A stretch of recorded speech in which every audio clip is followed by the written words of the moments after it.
Tatsavi turvarenia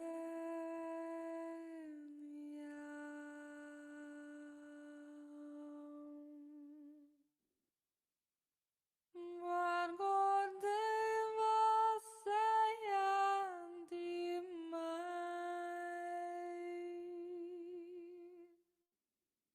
Dio yona abbraccio Deia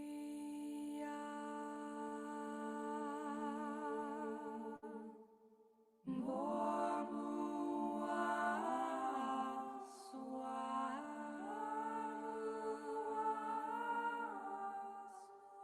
Tatsavi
Welcome we.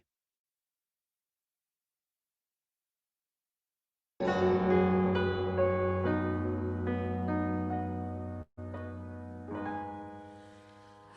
will follow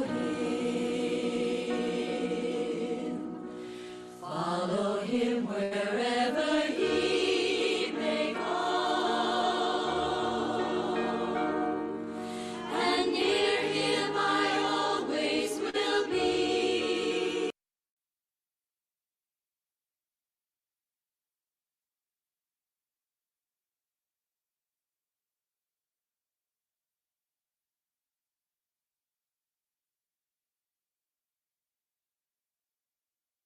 Whoops, sorry. Did I have that? Sorry about that. I had the mic off from when I blew my nose last. I got the flu, so I'm playing with the temperature and all that, so it's lots of fun.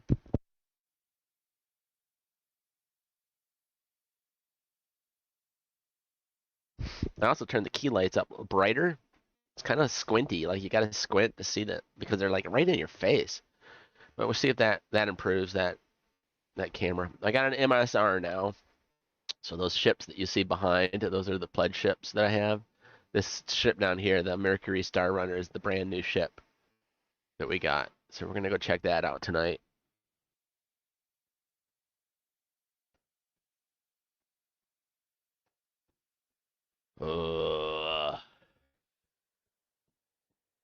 Gotta see, what time is it? 11:30.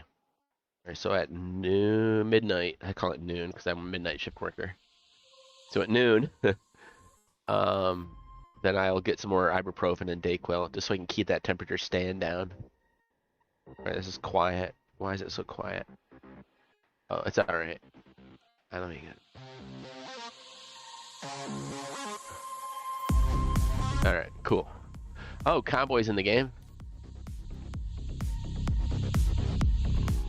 Wow, that was quick.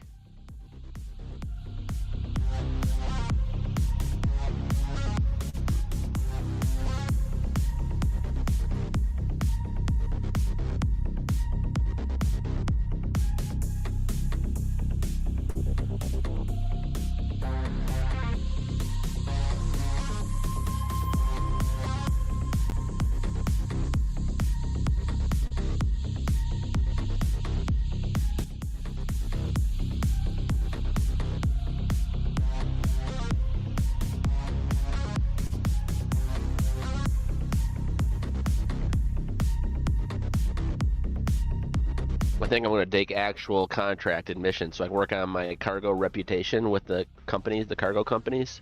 But we're going to use the MSR. Man, I'm still sweating. I was shivering and sweating, and it was all weird. The whole got the influenza A type thing. Brutal. But it just the temperature just broke about an hour ago, so. And luckily it's the weekend. Otherwise, I have to call him out of work. And hopefully, I can be to work on Monday. I'm the only one there, so it's not like I'm going to get anybody else sick. As long as I can function, because it's a holiday, I'll get holiday pay.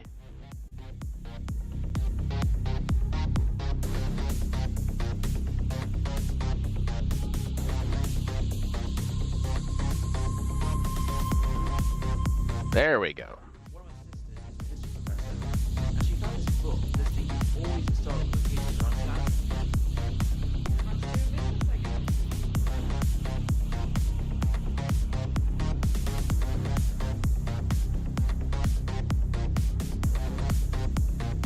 We're gonna upgrade, I hope, some of our clothing here.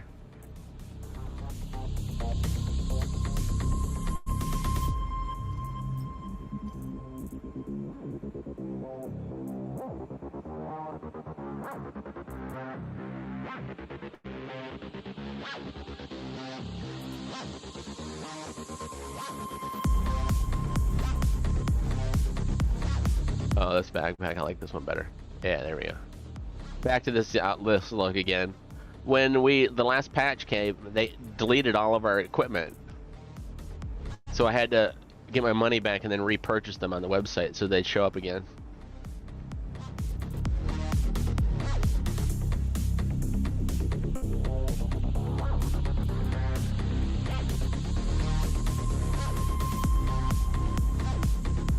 I got my sniper rifle back. That's cool. There's the P8.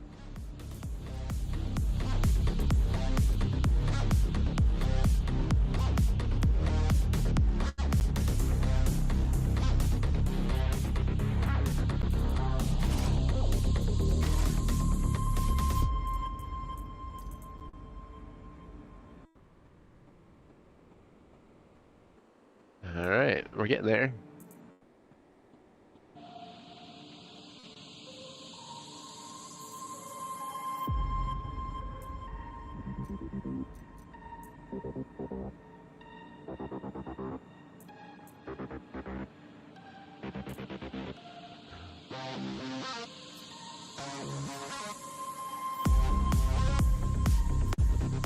Not showing me what's in this, but it says it's 69% full.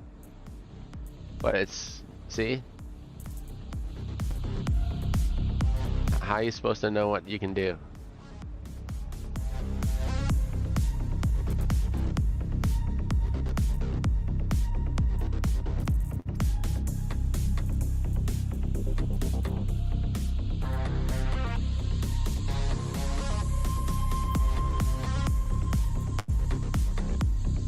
Alright, we're gonna go with that.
See that jerk push me? Jerk!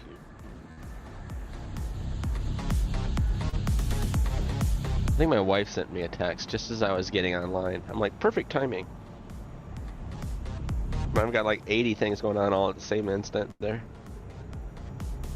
Oh, okay.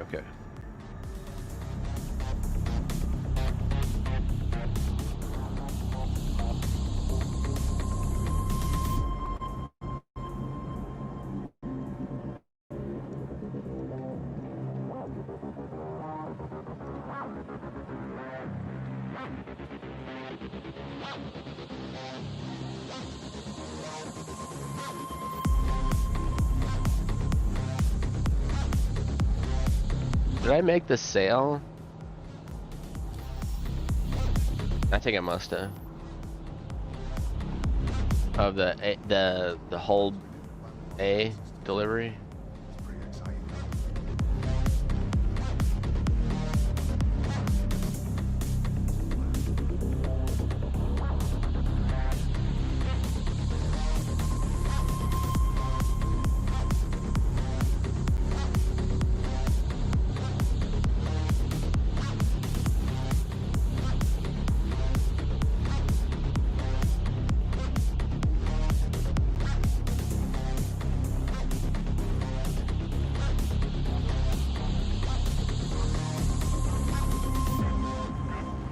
I don't want to walk past the barrel of your gun like that, you moron.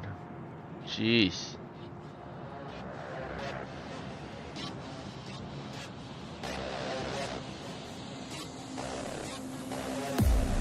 Oh, that's realistic. Yeah, he's moving. That's hilarious. Your legs and stuff aren't even moving. You're just like sliding across like your chess piece.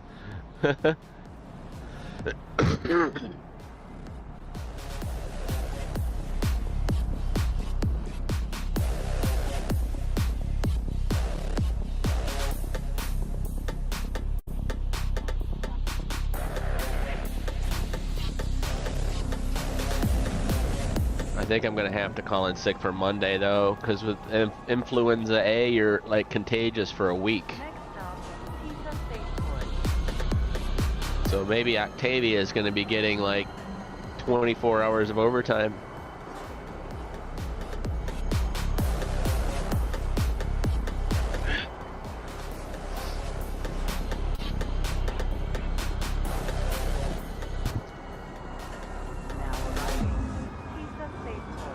Tisa Spaceport. Oh, check this out. When I go to radio voice now, check this out. See?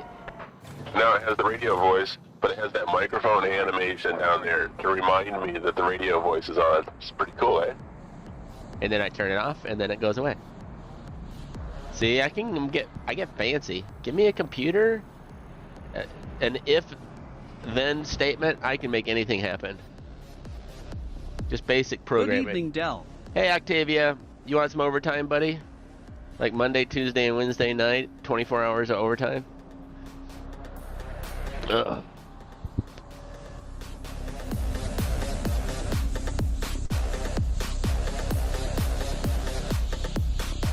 And one of those days would be a holiday, so it'd be extra stupid expense, a lot of money. You'd be able to buy your own Orion then. But I don't know if I can make it. I want to make it because I want the holiday pay. And there's nobody gonna really be there. I'll just stay away. Why?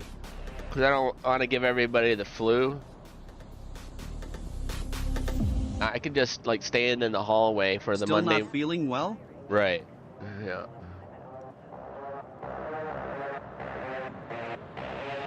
I'm gonna be contagious for like a week. Extremely contagious.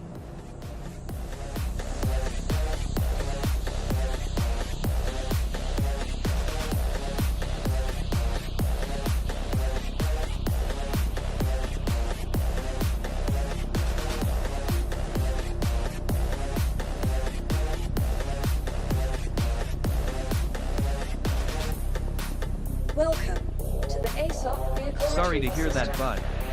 Yeah. Vehicle selected. Stand by.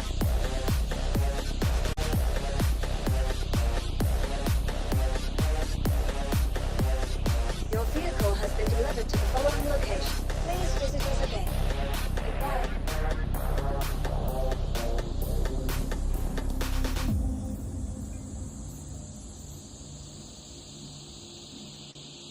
Oh my goodness, this server is horrible.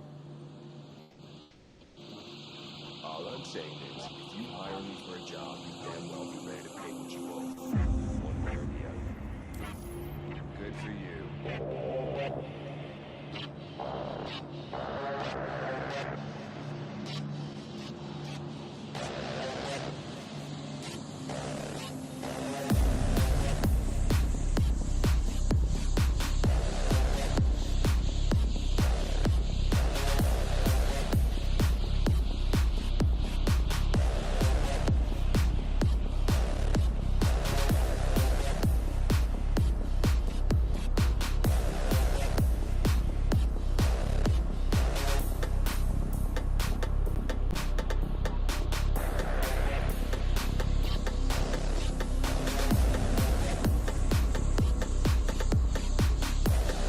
Oh man, they're all the same. Oh good, maybe I'll get one that works.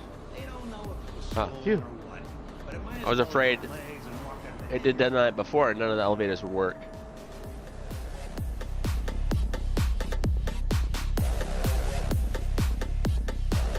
Alright, this is gonna be the MSR.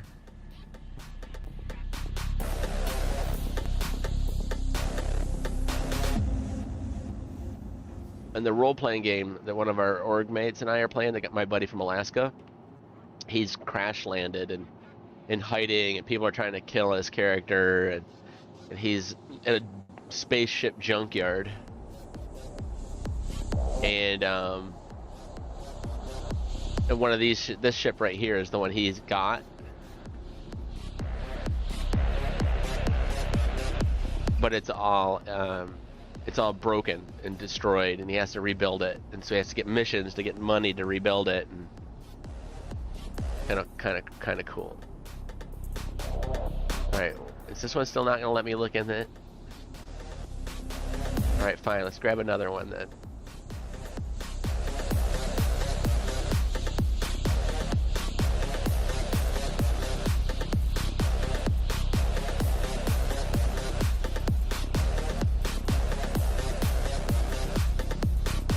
My daughter just got home.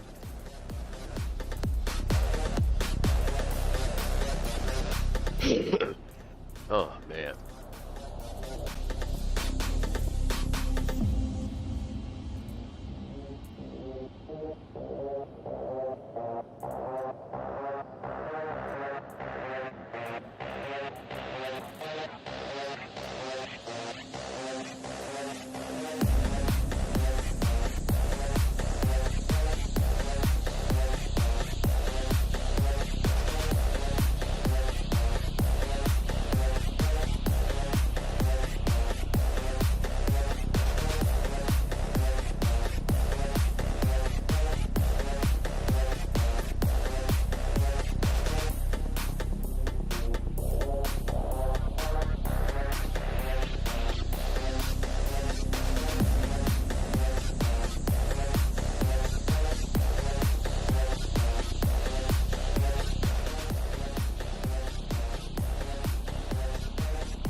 Man.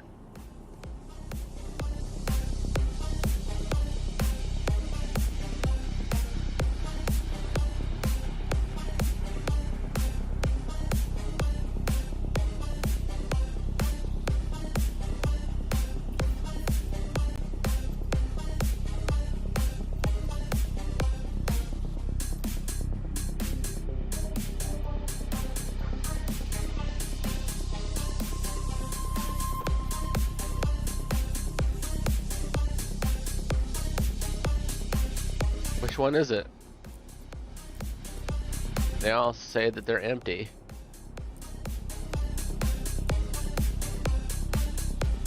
Oh, there's some plushies and stuff in that one. That one really is empty.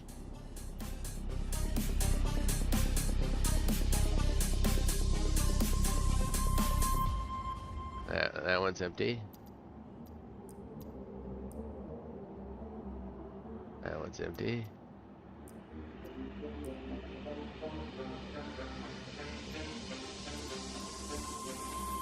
There's our stuff. And then what about this last one? That one's empty.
There is an elevator you can take up to, or you can just jump up.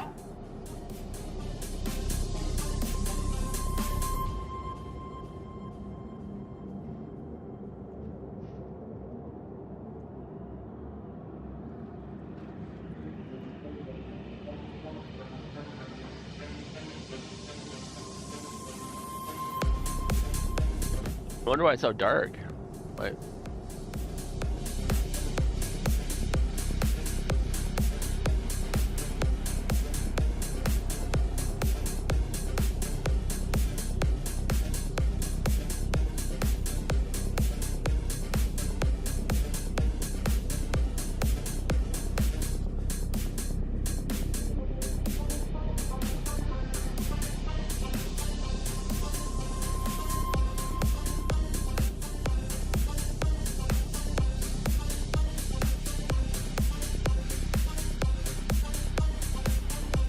Have you gotten lost in the new ship yet? No, I know my way around. I'm just kind of poking around a little extra so that you guys get to see the ship, more of the ship.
It's pretty snazzy new ship.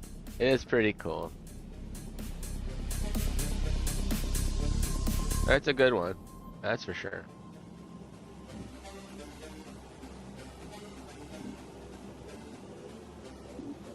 What up? Hey Pyro, how you doing, buddy? I'm just trying to swallow as much mucus in my throat as I can, keep talking. Doing the whole influenza A thing and trying to keep the temperature down. I want to go to work on Monday because you get holiday pay, right?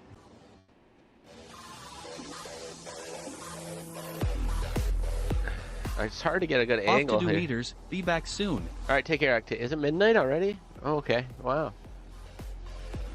I need to go take I need to go take some ibuprofen and some more Dayquil. So I gotta keep my temperature down. If I don't, then it's gonna go back up and I'll be laying on the couch again, gasping for air. I got a dang fish.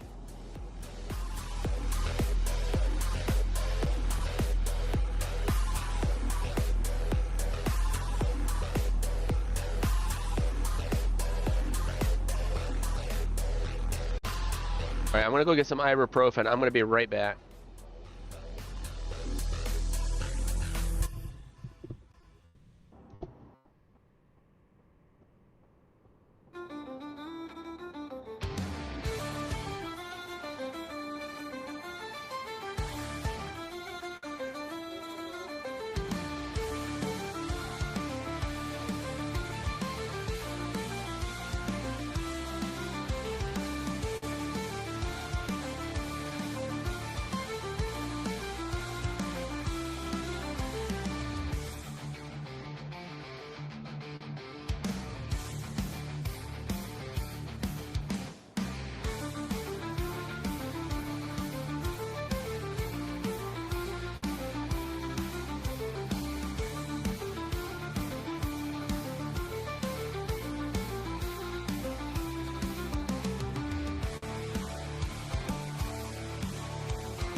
Oy vey.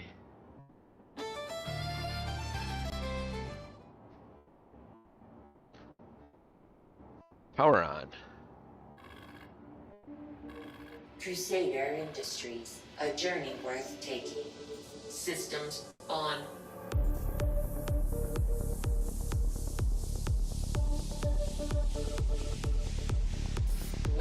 Weapons off. Weapons on. Engines on. Quantum fuel 100%.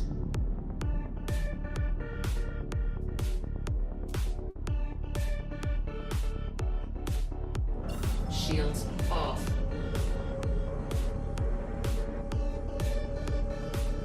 Weapons off.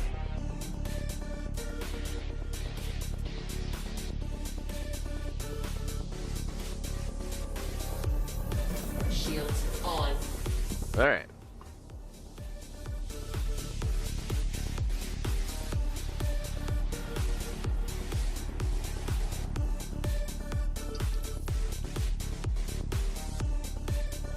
Launch complete.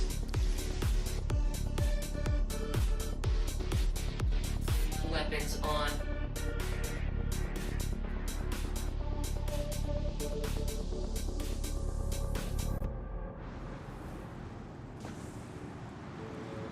Alert. Overhead crash close. Landing gear up.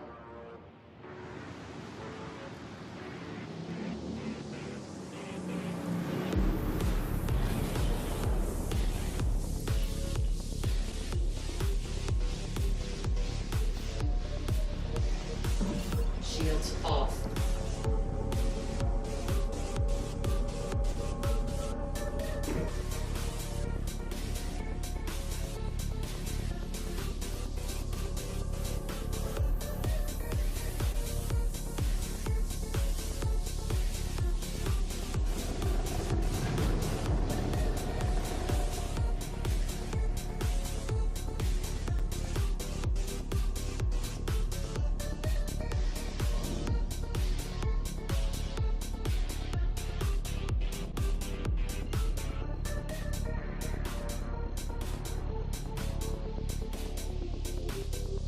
Quantum travel engaged. Quantum travel complete.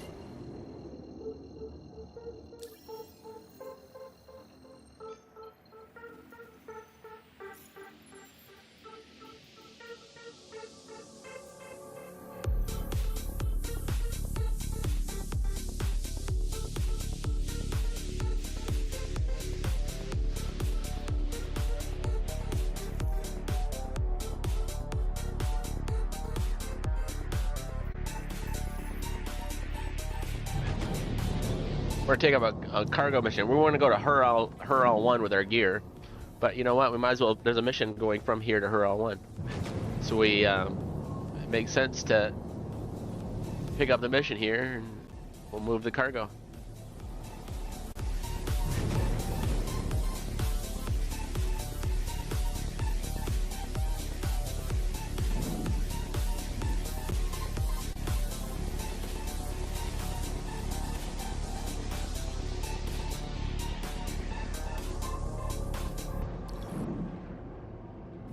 Shields on. Landing gear down.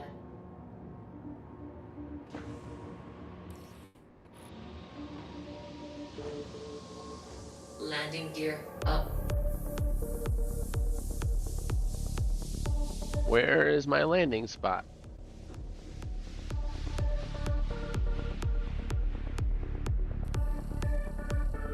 Oh, I'm in the queue to wait for a landing spot.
Oh, babe blocker's not on. Sorry.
Where's my assigned hangar?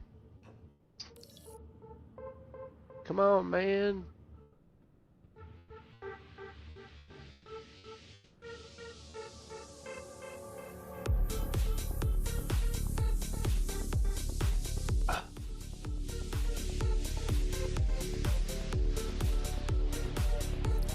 There we go.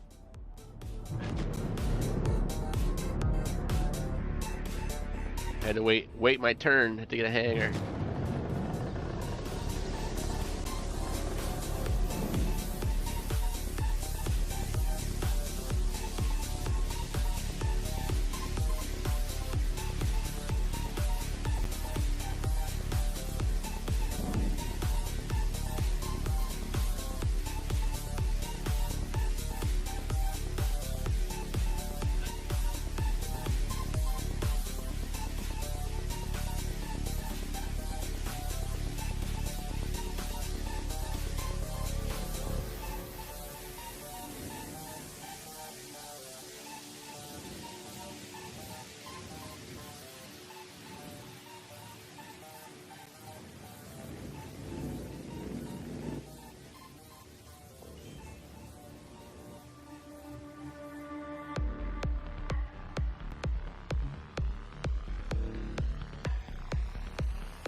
You guys want to see some more of the room? This is our recreational room. Where's the light? Where is the light? Here we go. Play chess in here if you want.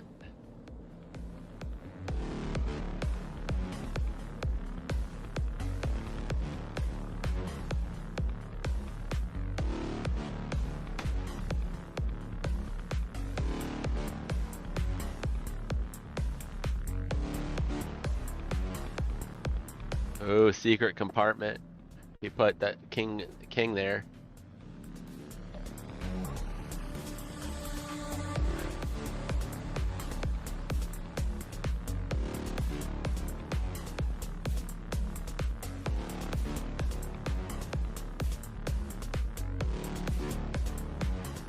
And then this is the bedroom area.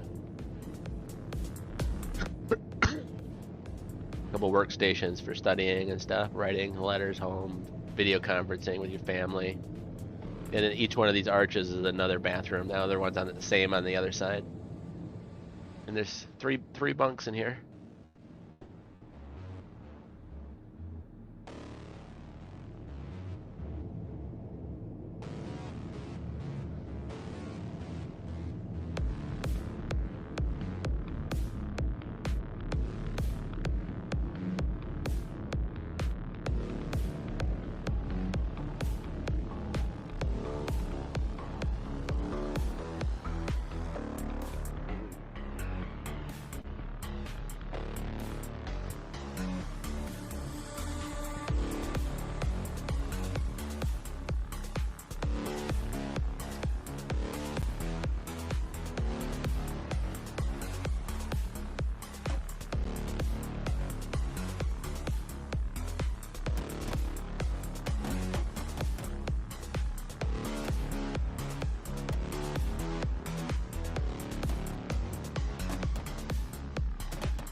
It's a secret smuggling compartment. It's shielded so the police sensors can't free smuggling goods.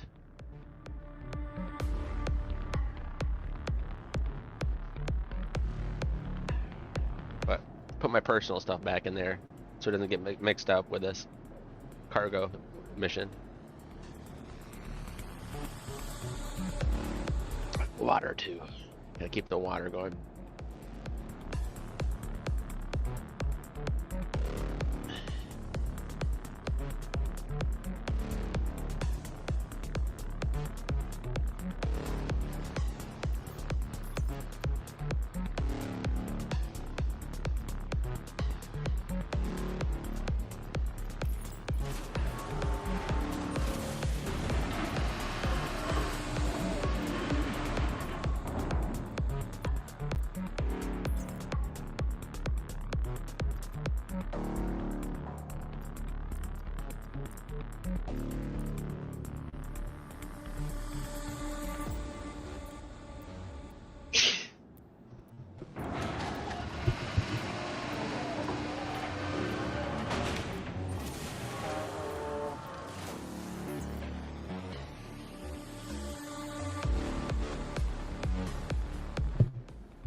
We're alright.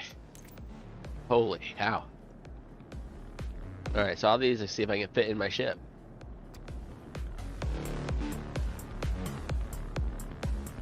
Maybe not.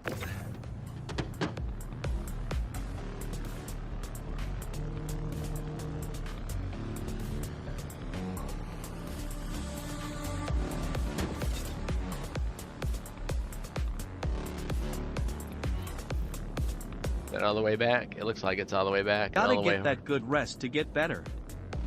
Yeah, I had like 12, 13 hours sleep, and I woke up with the shivers and the shakes and the sweats and the temperature and the yeah. But yeah, I'll get good sleep again today. I'll try. I'm gonna be in the guest room, so I don't have keeping my wife away so she don't get sick.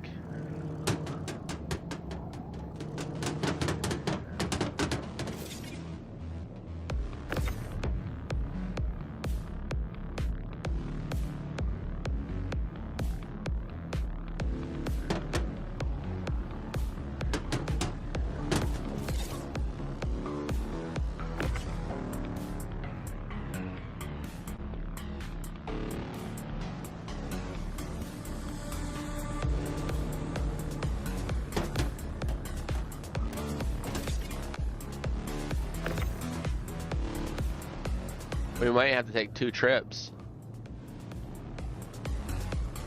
It's quite a big load. Can that go back all? Oh, yeah, good. Yeah, nice, nice, nice. All right, we're good. There's a few more boxes that I didn't. I think we can maybe get it all in. I don't know. Maybe, maybe not. It's gonna be. It's filling up fast.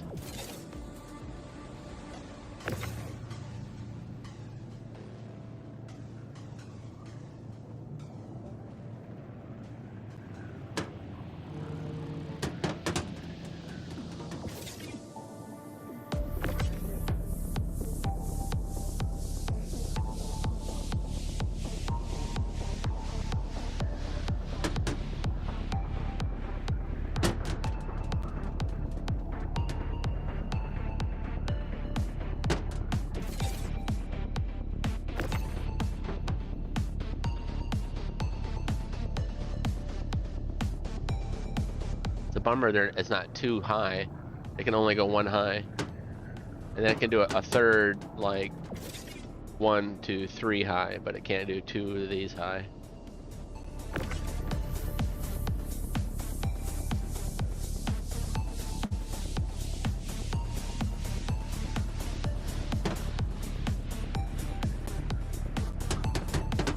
These are loose, not going to be in the grid, but I think that's how we have to do it to get them to all fit in here.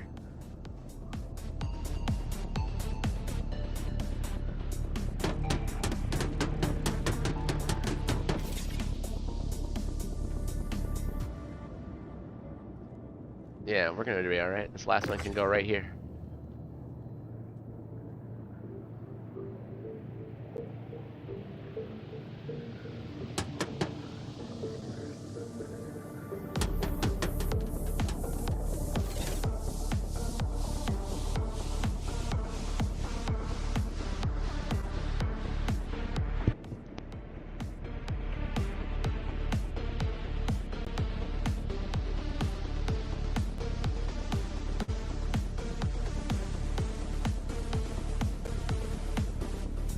Nasty.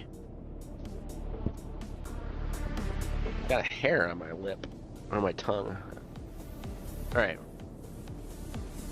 So actually you could fit in one more still, maybe. But you gotta be able to... Ugh. Ah. Hey, being sick, it's gross. But you gotta leave yourself a route to get back here. There's no other way to get into the ship. They're talking about making it so there is another way, like a ladder up near the front.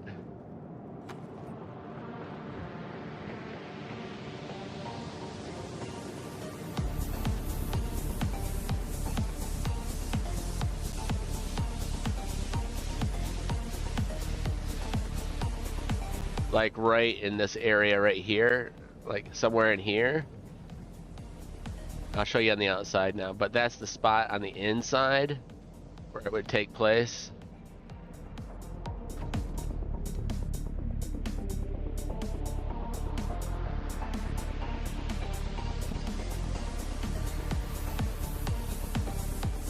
Alright, and on the outside, it would be right in front of...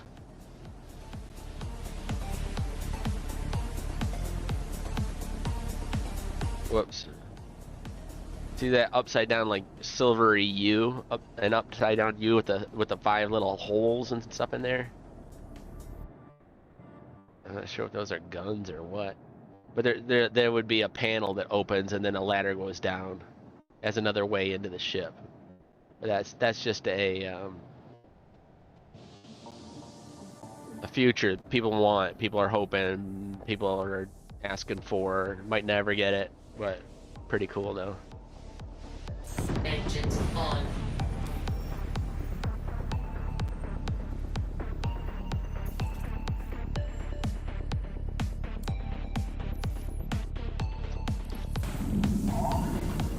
Launch complete.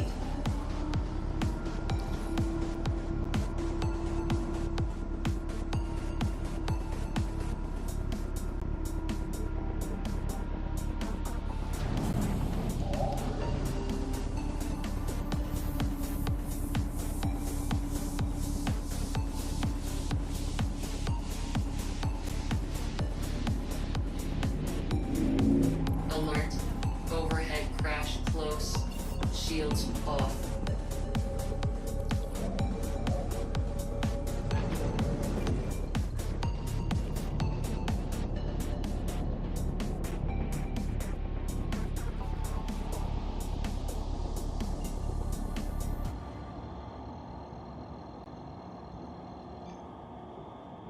Quantum travel engaged.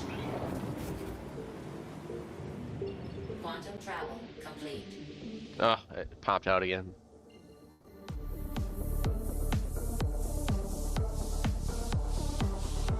Quantum travel engaged.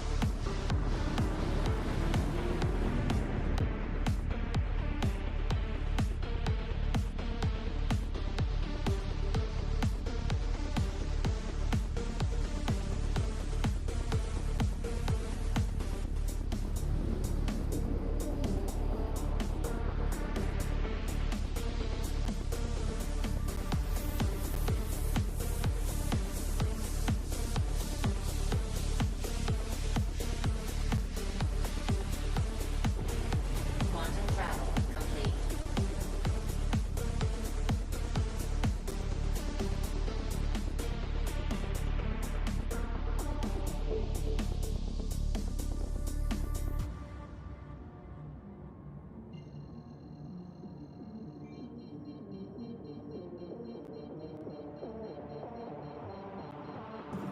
Shields on.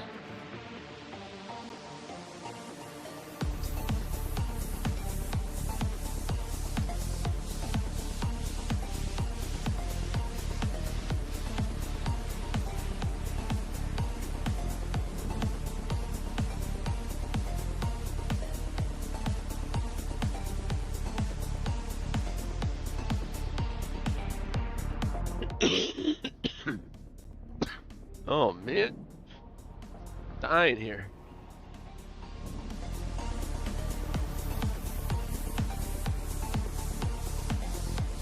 Yeah, she handles really good though. I like it. Front crash close.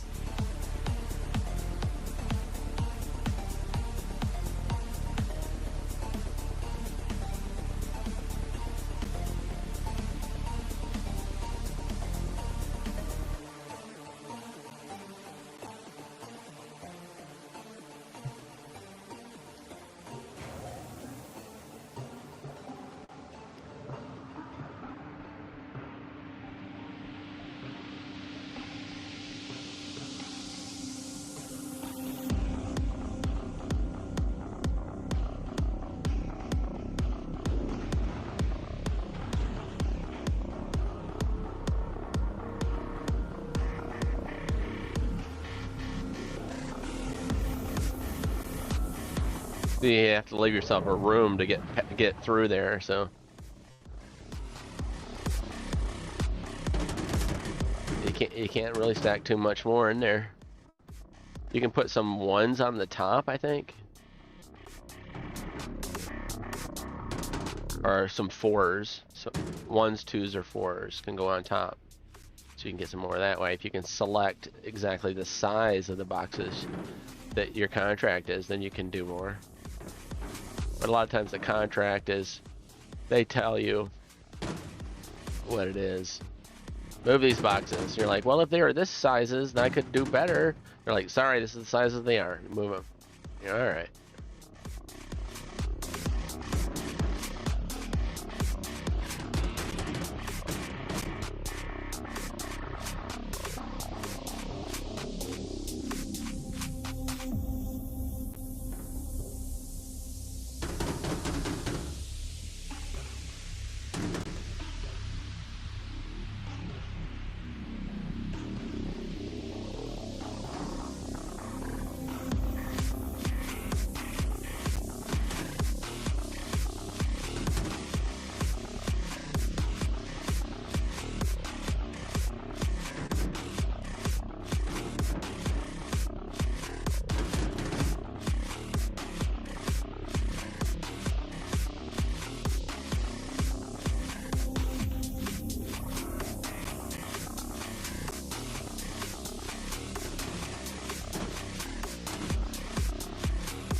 Oh, another sneeze coming out already. Jeez.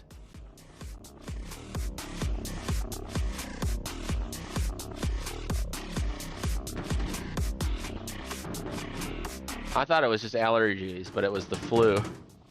Like, oh, you have influenza A. I'm like, oh, okay. That's not allergies then.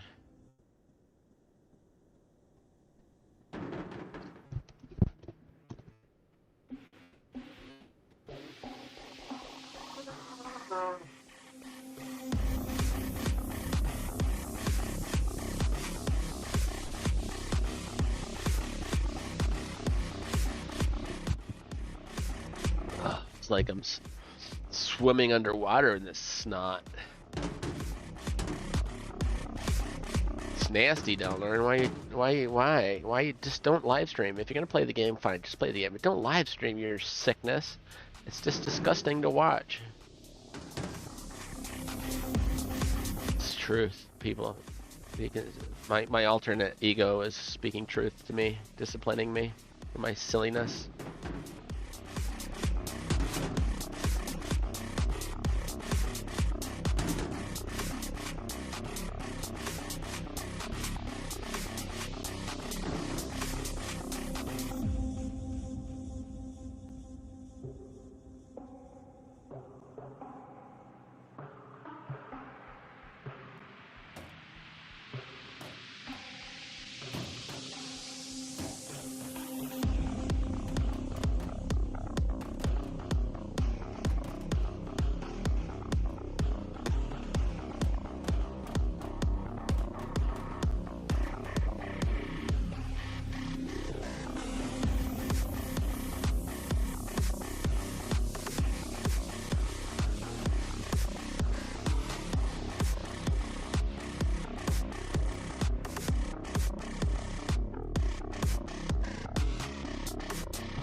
Boom! Cargo mission complete.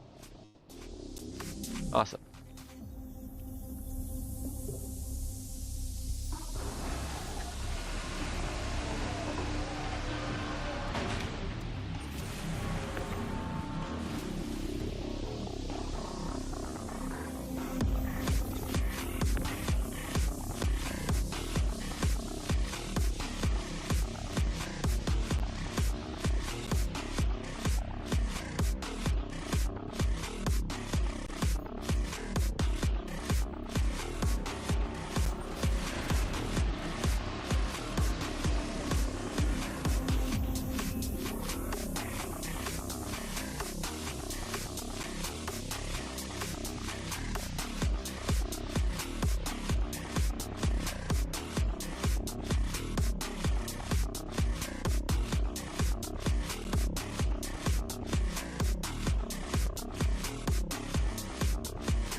Oh, I have all this to take to market. All right, we should do that. Or we can make some more first. Let's make more first. The containers that I just brought in, though, aren't showing. So I think I need to bring them up the elevator and then back down. Otherwise, I lost all my gear again. My goodness sakes alive. Unbelievable this game makes you go through.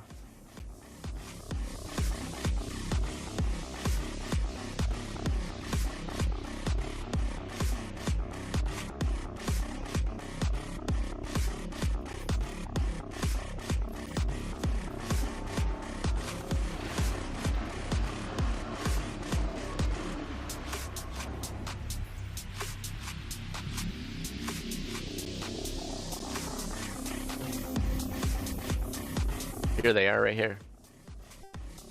Bring them up. I'm gonna put them back down again. And then maybe they'll show up in the inventory properly.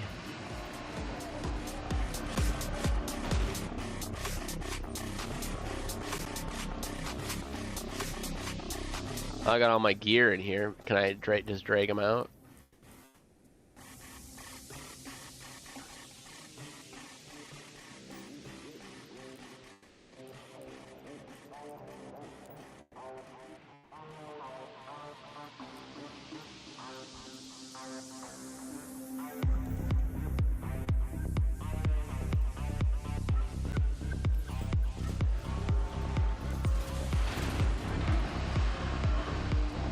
See if that gear shows up now.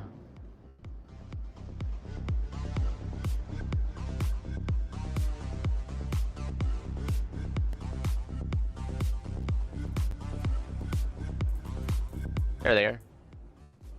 Now they should be empty though, because maybe.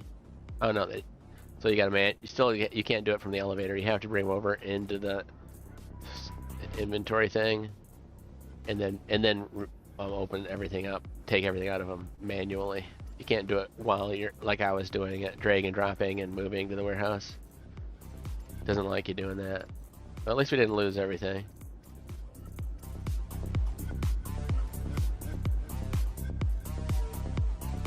I'm tempted to go make some more of those boxes.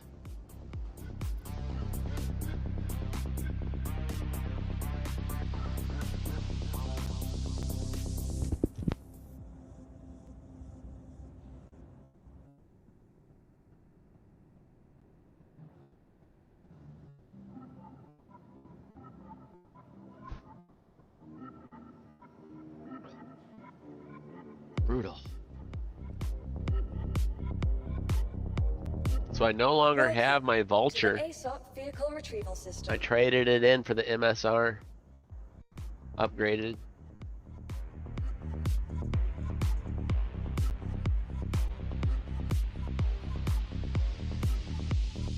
Your vehicle has been moved to our storage facility. Please visit us again. Uh-oh. Goodbye. Oh dear. Oh dear. Oh dear. Oh dear.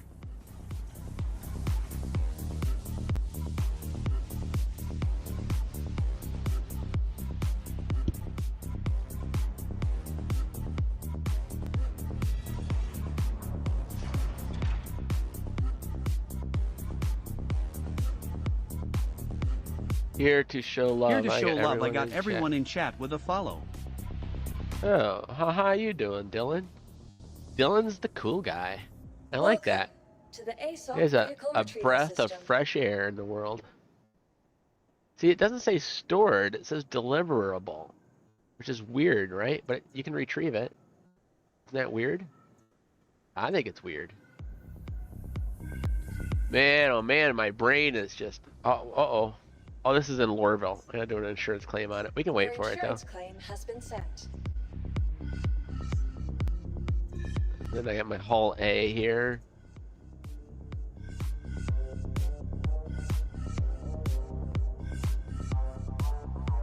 Yeah, I think we're gonna use the fortune, make some more salvage. Please visit us again. Goodbye. RMC. And then we'll use the Mercury Star Runner to bring it to market.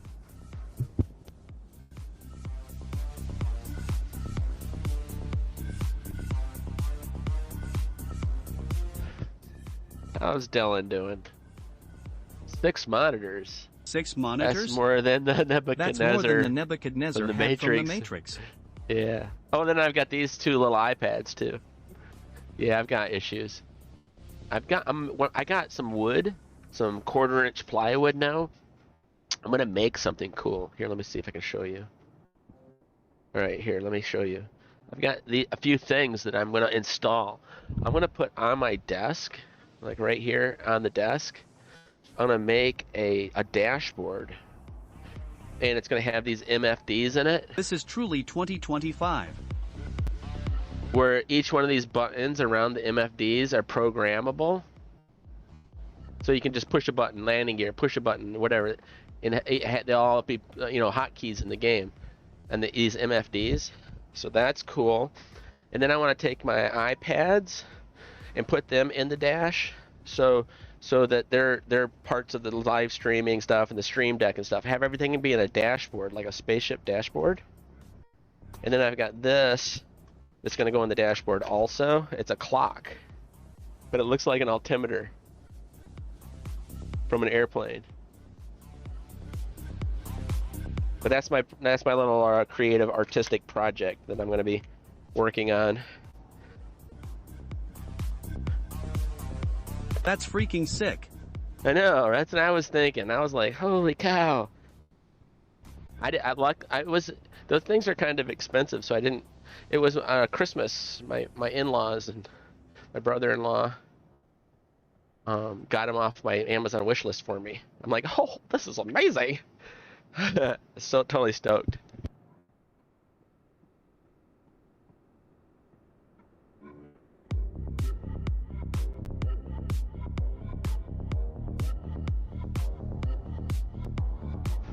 Can't wait to see the finished product. I know, right?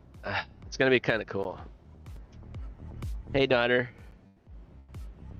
I'm sick. Welcome.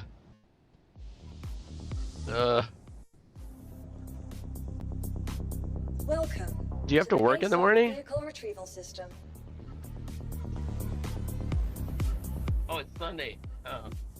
I forgot. It's the weekend. Ugh, my head. Oh, it's still, we're waiting. We have 2 more minutes. Oh, here's the Freelancer Max. If you want to use this someday, Octavia, and just take it out, I can retrieve it and then have you fly off with it, and then you can use it on missions and stuff through the day. How is it that what? Yeah, mine does that too. I think at night your body is just like just tired and wore out. I started taking allergies. I thought mine was allergies. I didn't know I had the flu.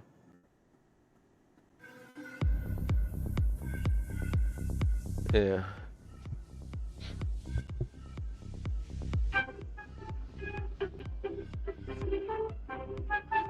A minute, 11 seconds.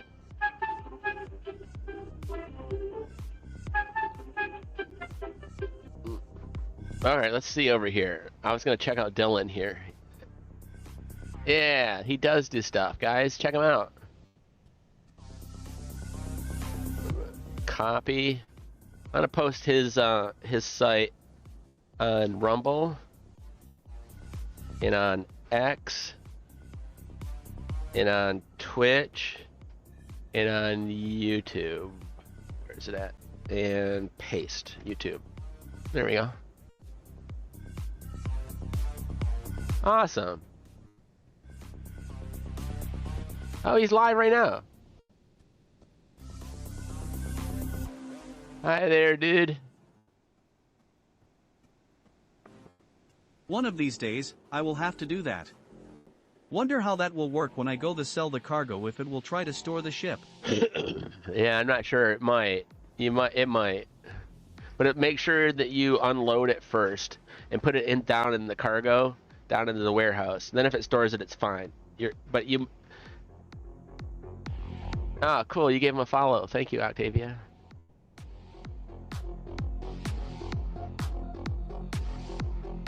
Let's go. Let's go. Oh, there he is. Nice. Please Very visit us good. again. Goodbye. Cool.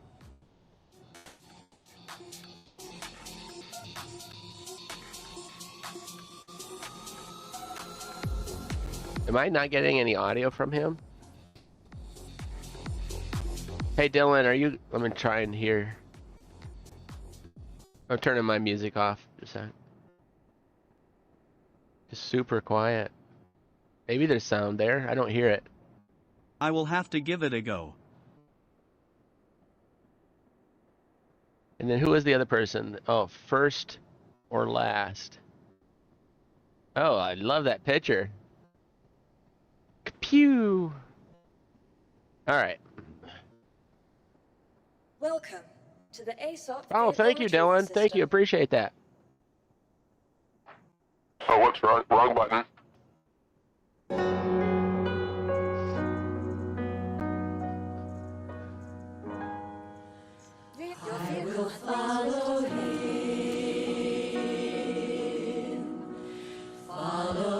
him wherever he may go. And near him I always will be.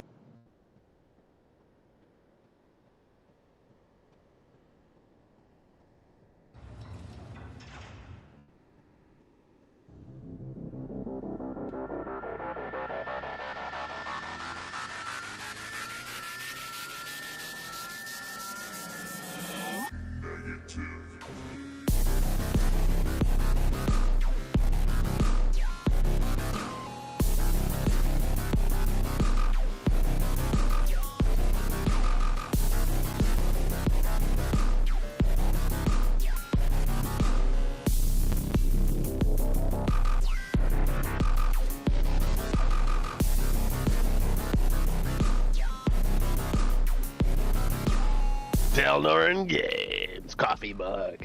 Available in the merch store, the description below.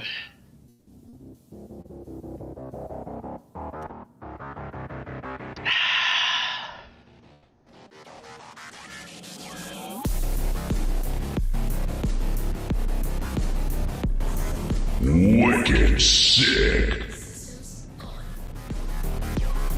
Did you get your hat yet? No, I did not. I think it's like 18th or something. It says it's gonna get here. It's killing me. I want it. Hey, welcome first. Or last. Whoops, wrong button again. I'm hitting the wrong button. Dang it.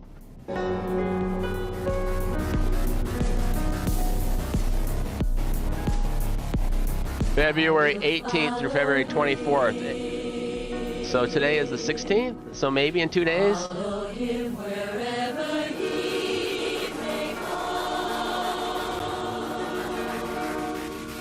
And near him It's got the Del Noren logo on it and such. It doesn't show it because it's in the customization thing, but that's how it looks. It shows the Del Noren and the rock hoppers on the back here.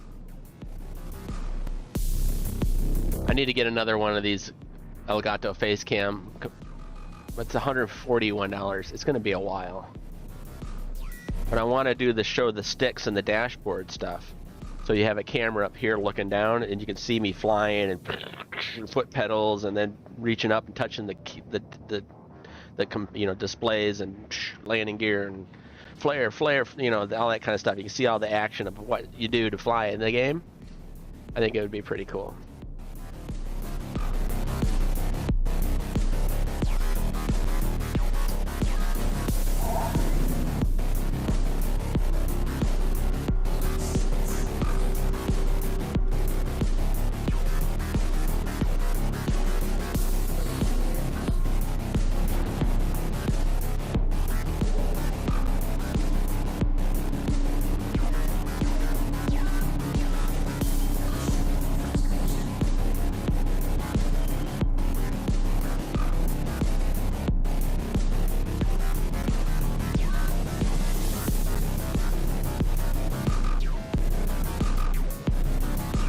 I'd suggest going to OfferUp and checking out Logitech webcams. They get slept on.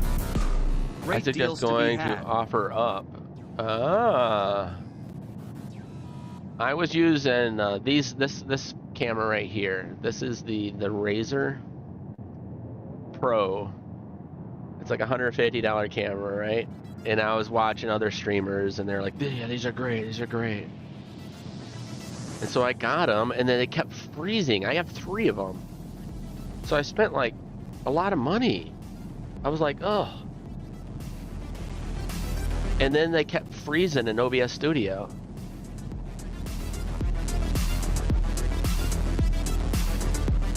So I'm like, well, that's no good.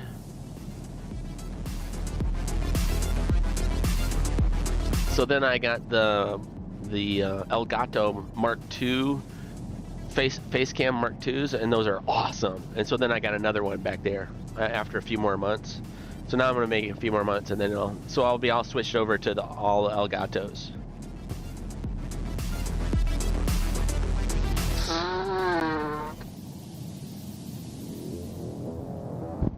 I'm really happy with them.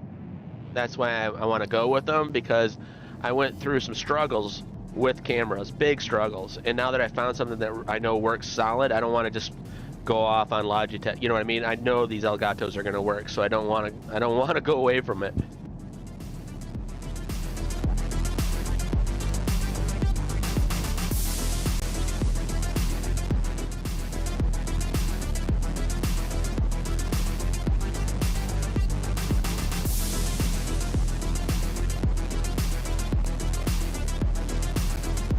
What is that? I'm not getting readouts. Why am I not getting scan readouts?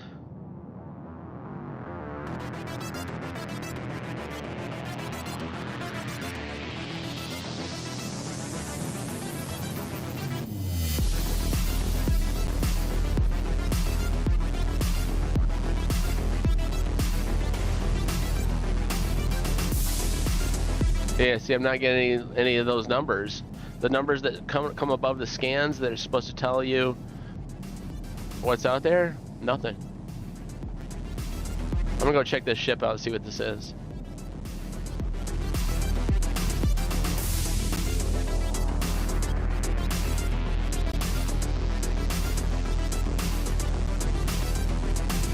You know what we could do? We could do missions. Salvage missions. We should do that.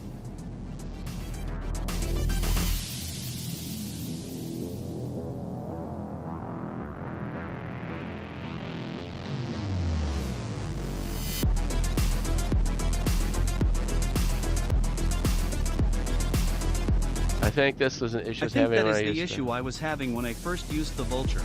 Yeah, that is strange. Whoa, there's the ship.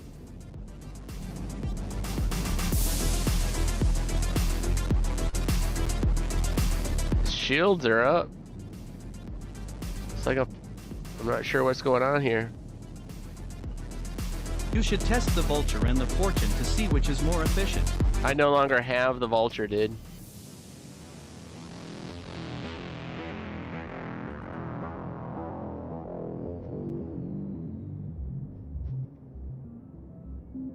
The shields are up. I don't think I can salvage this guy. Elgato makes solid products, though you do pay a premium for their brand. Oh yeah. Yeah. Forgot about that.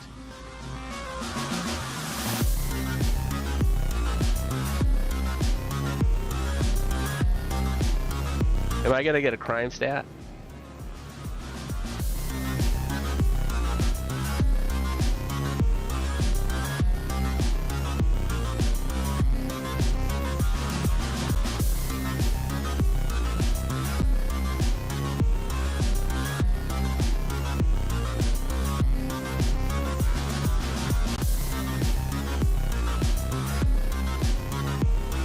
I don't know what this ship is doing out here, just sitting out here like this. Crazy. I always use this reasoning when it comes to webcams for streaming. Yeah. I gotta make solid products, though you do pay a premium, yeah. You know, that's true. Well, yeah, but the like the Razer Pro, that one camera, the little circle camera that I held up and showed, it likewise is like a $150 camera, like the same price point, but it's not very good. I mean, maybe I have a conflict with my particular computer, but I was reading all over forums everywhere, everybody having problems. I think it just has a problem with OBS Studio. It's just constantly your video just freezes, and you look over and you're like, it's not moving. Oh, it's been like that for an hour. The cameras just glitch up. The software that comes with them is super intrusive. Most like of the time, RAM you're only using operating. a small portion of the screen to display the camera's feed, so resolution is not really an issue even at 4K. A 720p camera can look decent when squashed to the corner. Yeah, but like I switch to different things. Like I'll come up and I'll be like, okay, I'm gonna be full size, or we're gonna maybe flip over to something like this. I want to have the high resolution capability because I'm gonna want to do different stuff with it. You know, I want to do some role playing where you're drawing out a map with your dice and your buddies, and you want to be able to see really good. I don't want to be limited by the 720p. At times, I'm going to want a full screen.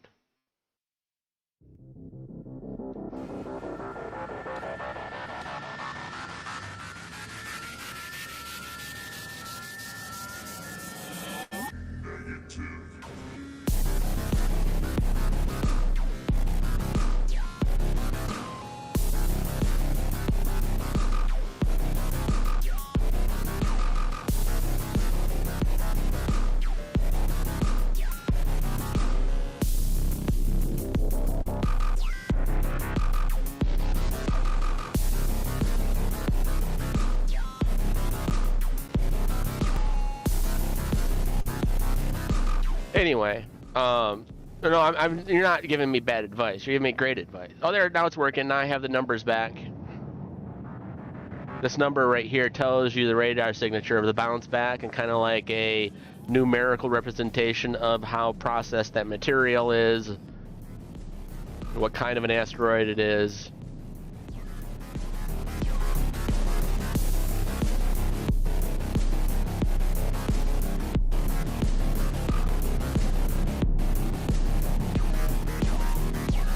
But your advice is good. It's solid. I'm not being intending to be argumentative in our conversation. I wasn't getting that when we last went salvaging. Okay. Yeah, that's essential. That's what you're looking for. That's how you know you're finding salvage. The 2,000, 4,000, 6,000, 8,000. It's going to be a multiple of a 2,000. And then you know that you found salvage. There's 1,700. There's 3,440, a 1,900.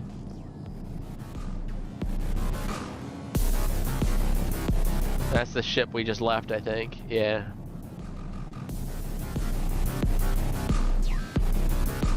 So if you can find yourself like a 12,000 or a 20,000, that's some good juicy salvage right there. There's a 7,000, not a multiple of 2,000 though, so. The other ones are minerals, asteroids for doing the mining ships. Oh yeah, that was just an example. I wouldn't suggest getting a 720p webcam when you can get decent 1080p. Definitely get what works with you. Yeah, right, yeah. Thank you, dude. I like this fella. First or last.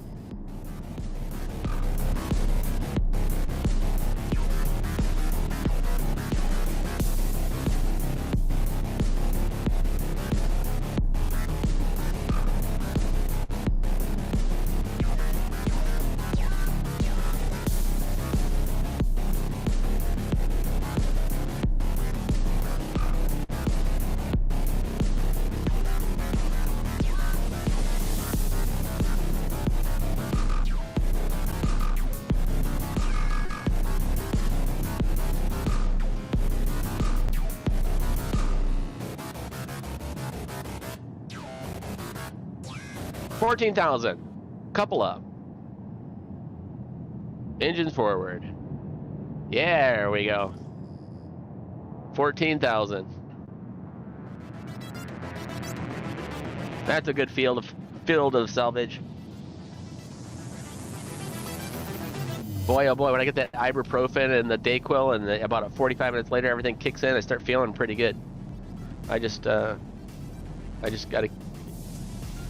keep it going. Otherwise my temperature starts to spike up again too. I had 101.1 was my highest, I think. And then it started to come back down.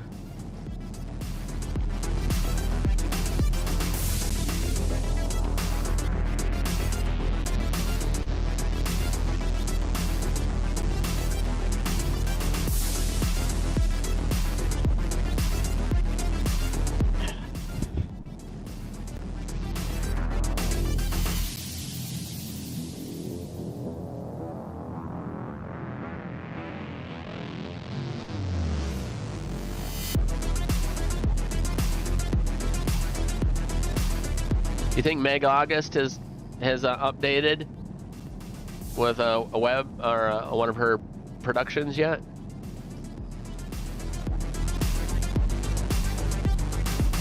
I'm gonna check.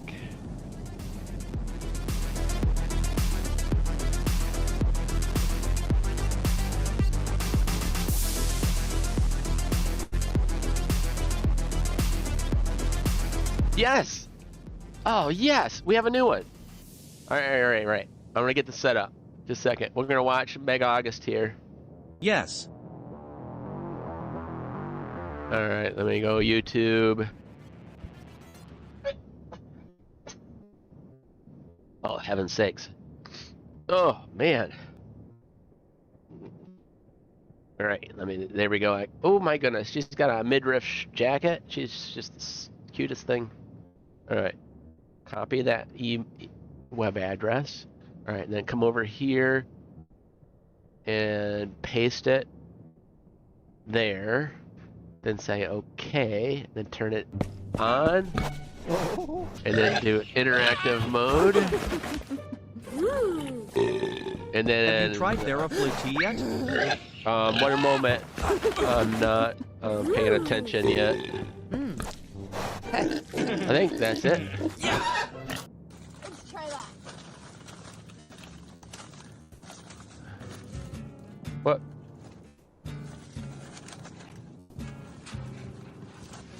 Sorry about the wind. We bought 3 acres of bare land to build our dream property from the ground up. I'm just gonna put And it right over here. the past 8 months, we've cleared the Okay. dense What brush, browser are you using? drilled our own well, and connected our services to our That home. would be Chrome, We are I so think. ready to get moved in. But as you may have guessed from the beginning of this I'm using video, Chrome and Brave got and a bit of a Opera and situation on our Firefox hands. and Edge and I DuckDuckGo. went to brush my teeth this morning. Uh-oh. No water. No water came out. That's a big not good. Our first TheraFlu thought, tea? I have water. not. No. All right, now let's get to work. All right, so I'm under the house at the water main here. We haven't gotten around to installing this lid, but we always keep it covered like that. The heat trace is E-taped and running underneath. You can even see a bit of the steam just fogging up the lens there. Right at the top of the Big O, there's water, but there's no ice. Just trying to figure out what to do with all this. To our surprise, the water main was all good. So, time to check the well. It has a few different medicines blended in it. No, that sounds smart. uBlock Origin for Firefox still works for YouTube. 7 uBlock. degrees. Okay, that's good. uBlock Origin. Still holding pressure. Everything I don't know seems what fine. I don't know what uBlock Origin is. What is that?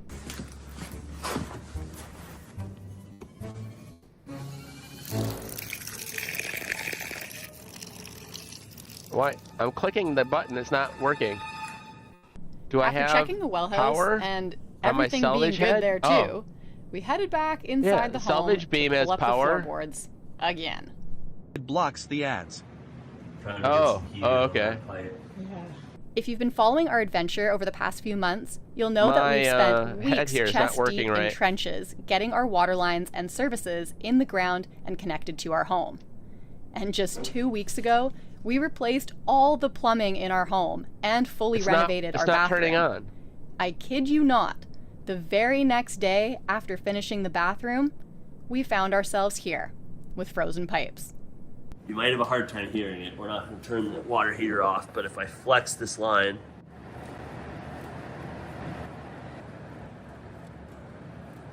I'm sure anyone who's felt a frozen water line will know when a water line's frozen, it's frozen. As I go this way, it gets colder and colder. That's where the 3/4 water lines go into the floor and they come directly across this way, which puts them right on the outside of this tin sleeve. Here's a diagram of our home. This is our hot water tank, our hot and cold lines, which we already know are frozen right around here. And this is the tin service pipe, which is there to run the water main and electrical through the floor system and into the home. we're thinking there's a few issues causing our water lines to freeze in the floor. The glaring issue, we still haven't installed skirting around our home, meaning there's a lot of cold wind rushing underneath that would otherwise be blocked if we had skirting. The second, maybe not so obvious issue is we don't yet have our furnace operational. So we've been heating the home with space heaters. Normally, the furnace would force hot air through the heat ducts into the insulated floor system and up through the floor, heating the home. This also keeps the floor system and water lines warm. Although we're maintaining 20 degrees Celsius inside the home with the space heaters, heat naturally rises, so there's just not a ton of heat getting down into our floor system right now. And since there's been a lot of heat transfer loss in this area, we're going to start here. We dropped the electrical box for our heat trace down below the house, then went outside to seal off the service pipe with insulation from underneath. A big time, not ideal. The salvage head is not working. It's Ashley's President's Day sale. Right now, save up to $1,000 on select mattresses. Plus, receive a $300 coupon with the purchase of a premium mattress. Customizing your sleep has never been easier. Shop more deals in-store and online. Only at Ashley. Oh, I know what it's doing. There we go. I had it in the dissolving mode. Sometimes it can feel like there's no way out of treatment-resistant depression. You take one antidepressant after another, and they aren't working.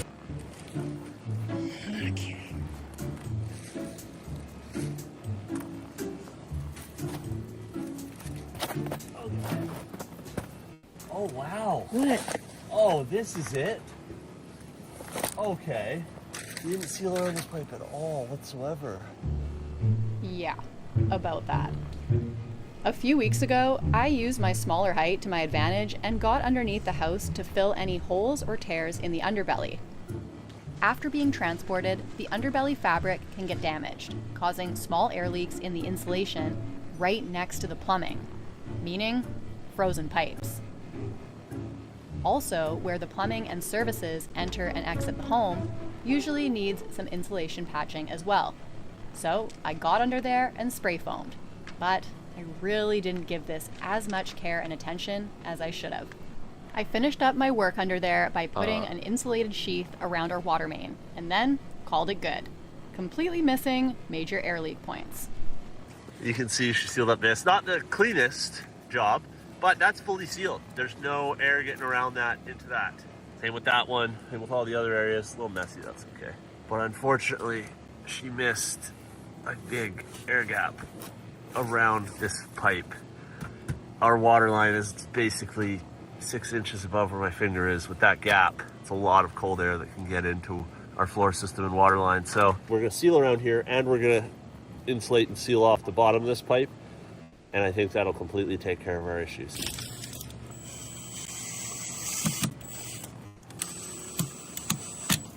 Okay, step one complete.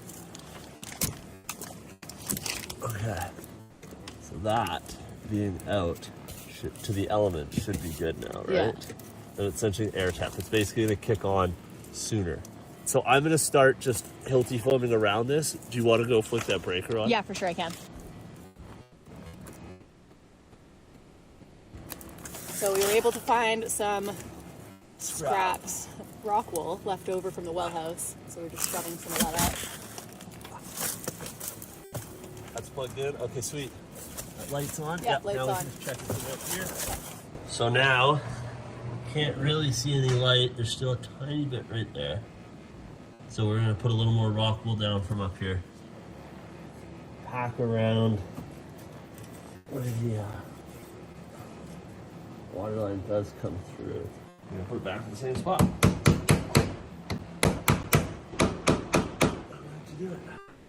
Sweet. Okay.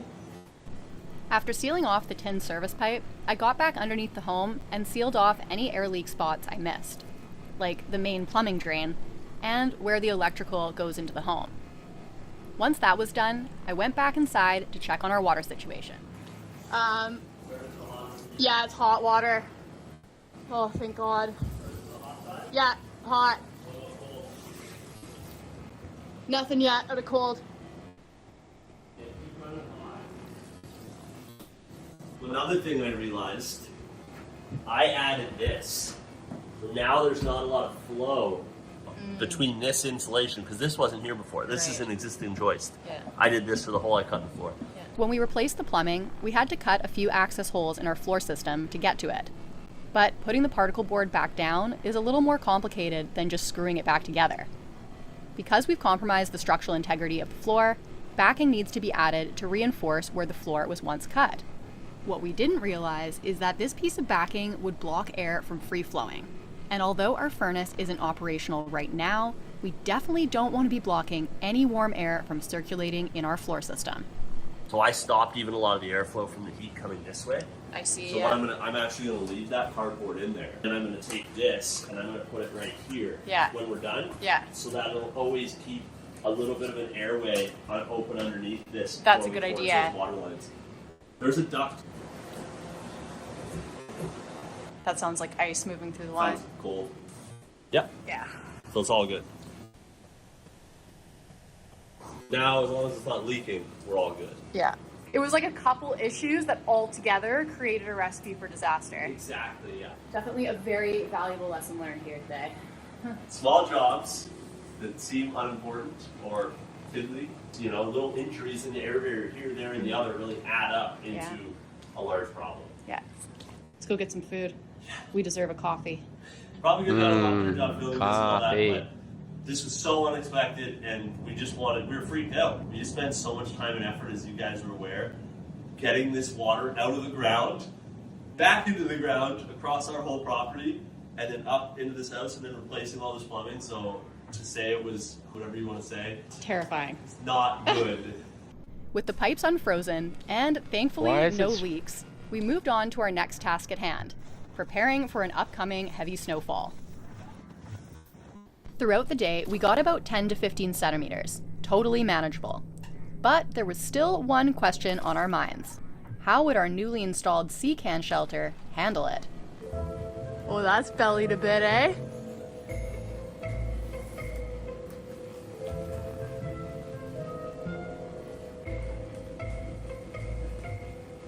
If you caught our sea can shelter video, the instructions it came with were very clear on snow management. It's the owner's responsibility to take off snow immediately, if not slide off by itself. Eek. And with another 10 to 15 centimeters of snowfall expected overnight, we wanted to get as much snow cleared off of it as possible before heading to bed.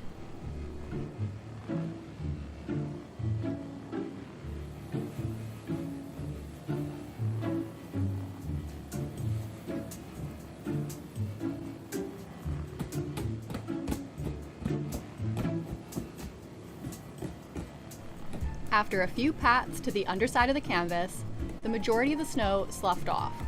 So Oof, off that's a to pain bed in the and back ass. to check on it in the morning. With the snow, you mean? It was a very cold night in the trailer, and we definitely got a lot more snowfall.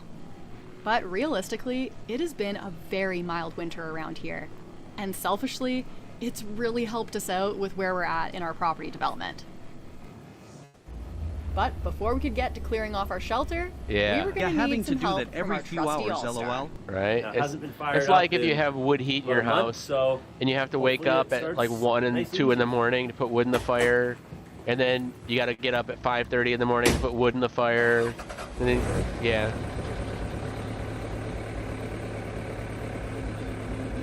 the conveniences of city life. You kind of forget your childhood living out in the country, you know, having to go cut those trees down,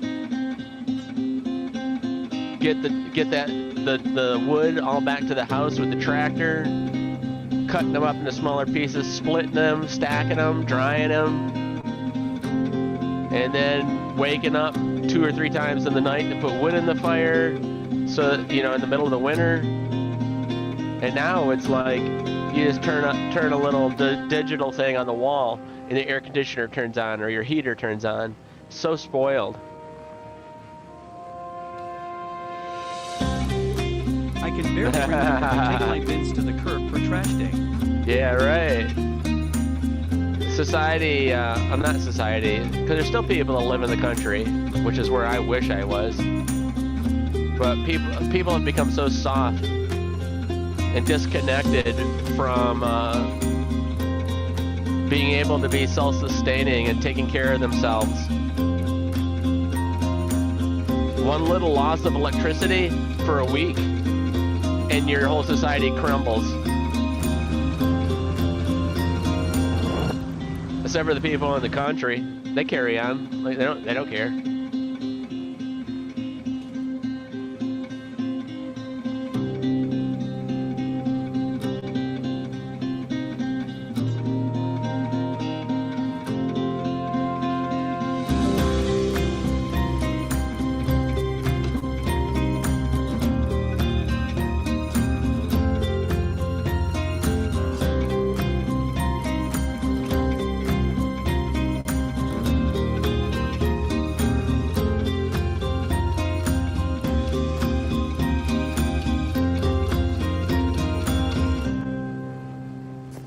Well, we just got a break in the snowstorm and we have about 30 to 40 minutes of light left. So we're gonna try and clear off the top of our shelter of all the snow so that hopefully it doesn't collapse on us.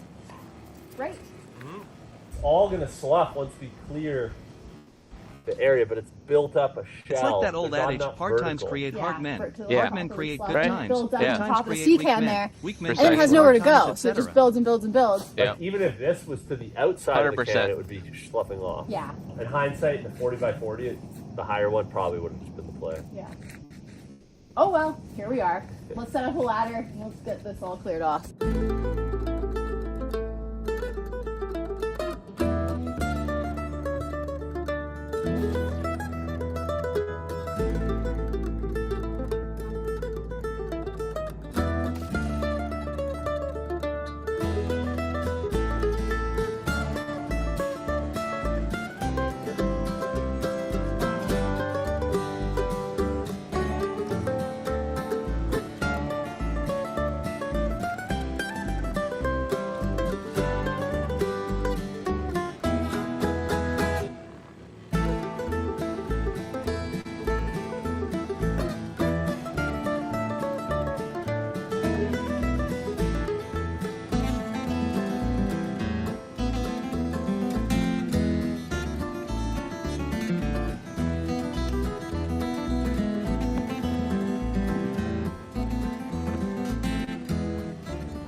Alright, well that worked really well. Still have a little bit of snow on the peak there, but I think this is good for now. We'll see which night storm brings. For the past week, temperatures have been down to -22 overnight, and there were still a couple more things that we wanted to do to help protect our plumbing. One of them being cutting a hole out of our landscape box lid so that we could finally seal off the water main going into the ground. A lot more snow than that. Yeah, the company that makes the shelter doesn't want things coming back on them, so they, put that in as a disclaimer. That totally makes sense. There we go. But if you were them, you're out in the middle of nowhere in Canada in the winter, Hard to see, but and that shelter is protecting your equipment. Perfect.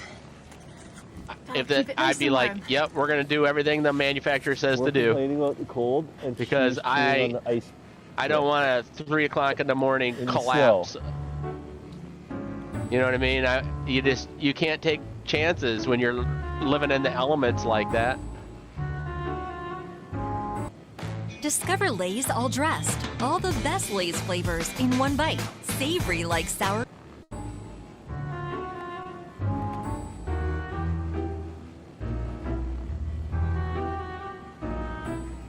So it's supposed to be -22 overnight, and we are not prepared.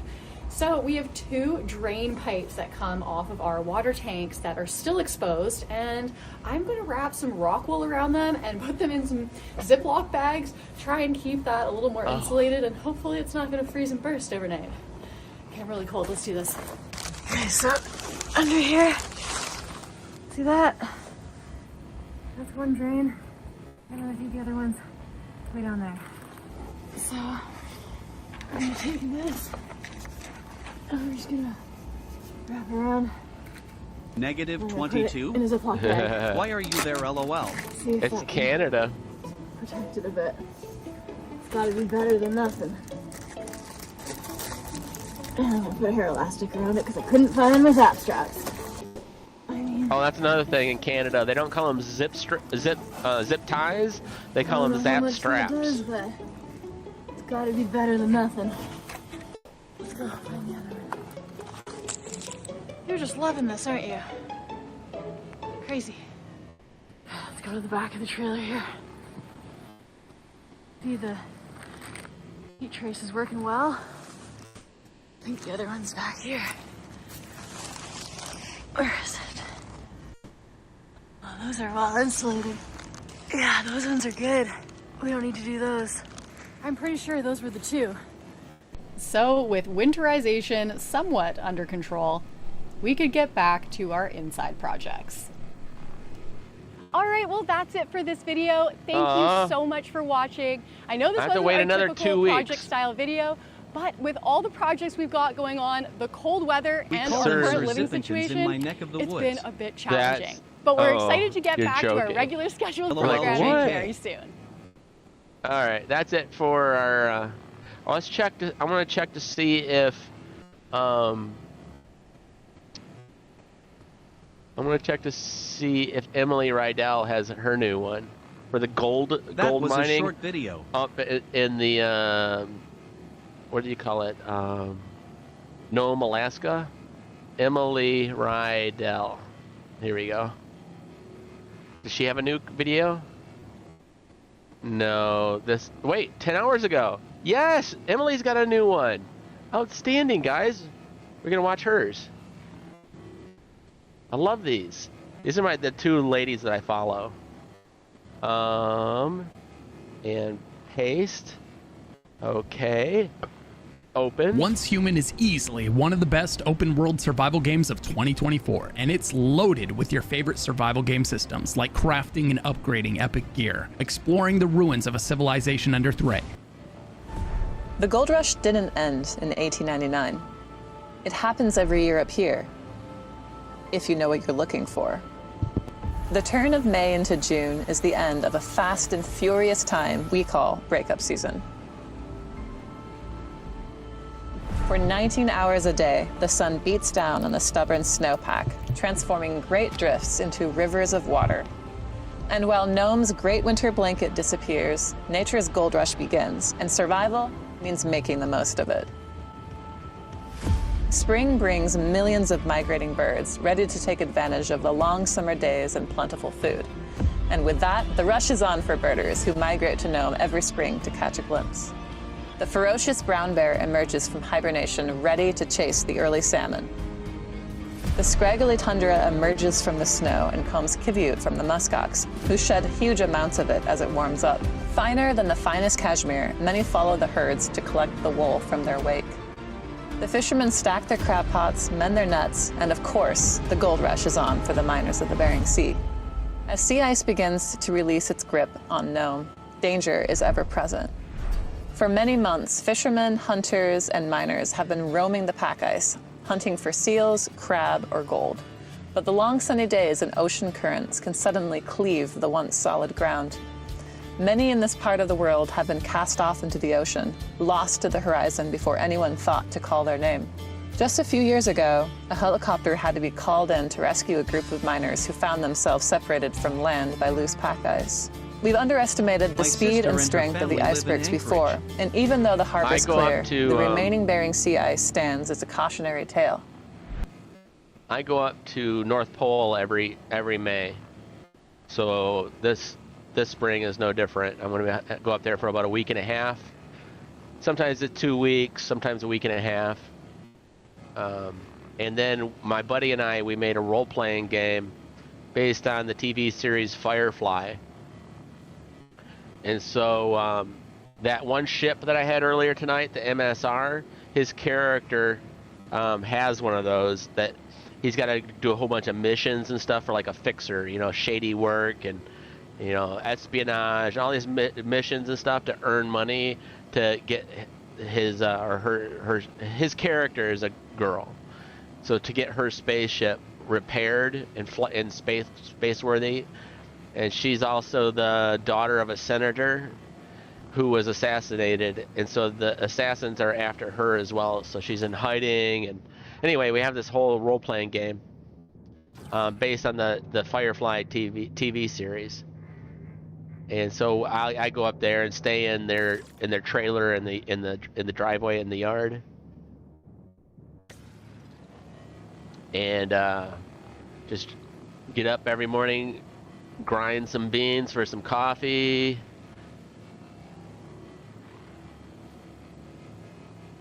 and then he comes out in the trailer after his kids go off to school, and then we play the role-playing game all day until his kids get home, and then he does stuff, dinner, and takes care of them, and then when things get all settled down with them, then him and his son come out to the trailer, and we continue to play the role-playing game. It's really crazy, awesome fun. But yeah, I go up to Alaska every May. I used to go in the fall, but that's really the crunch time for the people in Alaska. They're trying to go fishing, they're trying to go hunting, they're trying to get everything together before the winter hits. And so I stopped going in the fall because it was too much pressure on him. I mean, he was not saying anything, but I was like, dude, would it be better for me if I came up in the spring? And he's like, yeah. I'm like, well, you should have said something. But he's a really good host, you know what I mean? He's a very kind person. And so he wasn't saying anything. I had to figure that out on my own. And so now I go up in the spring, and there's no conflict with these busy Alaskan crunch points in time where you're trying to get everything done all at once before winter hits. So now in the spring, it's a much more laid back. So anyway, so I've been going up in the spring for 4 or 5 years now. Before that was a few years, it was all in the fall. But yeah, North Pole is where I spend, right here, check it out. Alaska. Alaska is my happy place. It's like a little stick, you know what I mean? It's just kind of a decoration. And then I've got an Alaska coffee mug that I was using every day for years until I got my Del Norte Games coffee mug. That's awesome. Ever see the Aurora Borealis? No. Well, I see it from Michigan before. That's where I originally am from, is Michigan. And you can see it from there. But of course, nothing like what you see up there, up in North Pole. But my system is full. Silly me. He sent me a picture on his phone of it. It was just brilliant.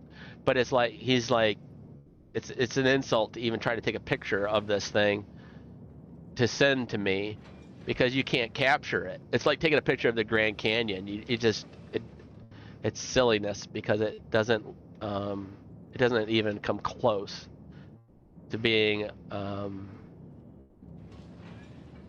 don't know. You know what I'm saying? When you take a picture and you're like, eh.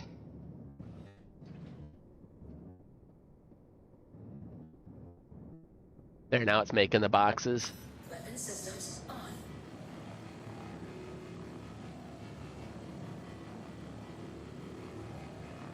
There we go.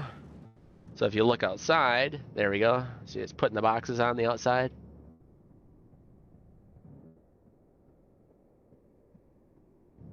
The little door will open up here in a moment. There it goes. The door's opening, and then it goes, pushes another one out, and bloop. It's doing the same thing over here. The door's opening right now, pushes the box. Bloop.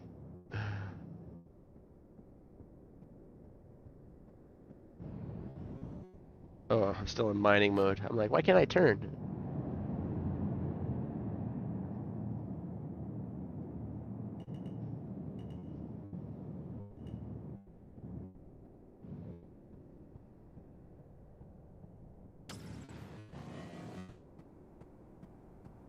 Oh, back to our video.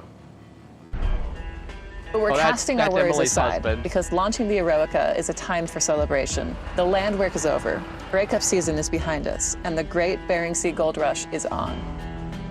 Oh man, they've really fixed up their boat so much. This is going to be an exciting season to watch her videos. They have done so much on her dredge. I think they spent $100,000 on improvements on the dredge. It's game on, dude. That's open water. May 31st. It is May 31st time. So this, all of these videos are last year's launch videos. The van. So right now they're out there. Well, not now, but say June 1st or so of this year. We're dredging now, man. Van dredging will be next season. Next year we get to see those videos. First touch. So they're always a year behind. Yeah, it's cold. Look at that, man. Just a reflection of the sun. I guess let's put the dredge in the water, huh? Oh, finally. This is gonna be a huge shift. We're going from just boat work, hanging out, plugging things in, to pack a lunch, bring a towel, grab your wetsuit, and actually let's go.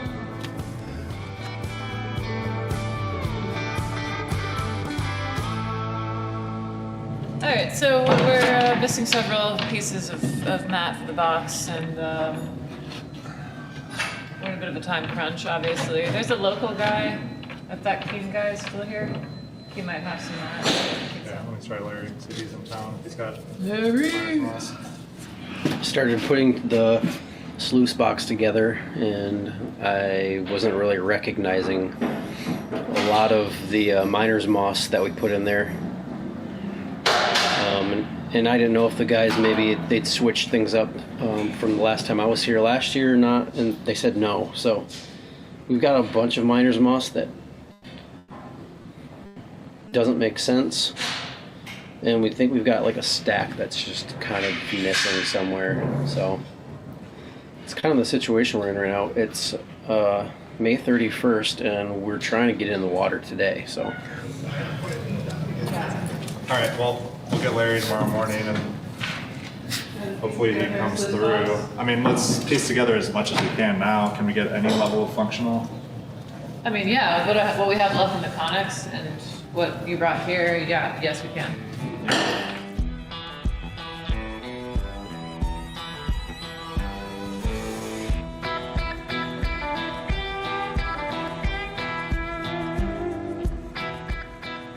Engine drives, rudders towed inwards, props too close together. Turn wheel hard over to port. To port. So counterclockwise or clockwise? Counterclockwise. Counterclockwise. Left. Hard? Yeah, turn hard over to port. Stops. Both cylinders move. Port cylinder reaches hard over first.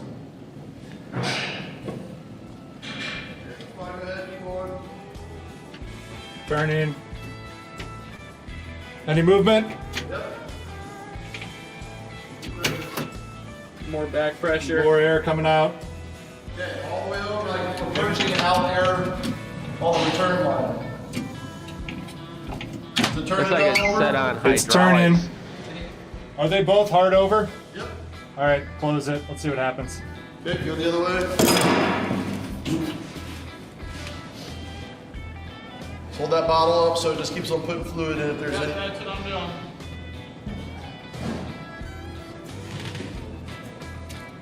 That's hard over? Yep. Hey, thanks Do for it a the couple more follow. times just to bleed. This really kind of proves that system good.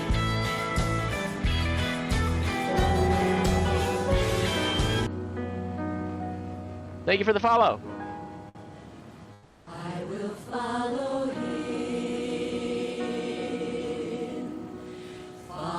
him wherever he may go,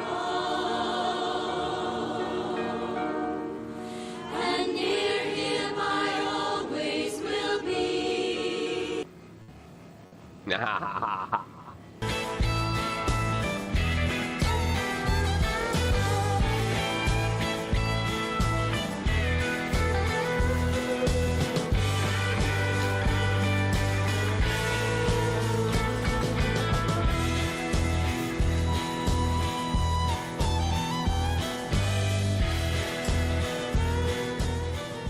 It's really something.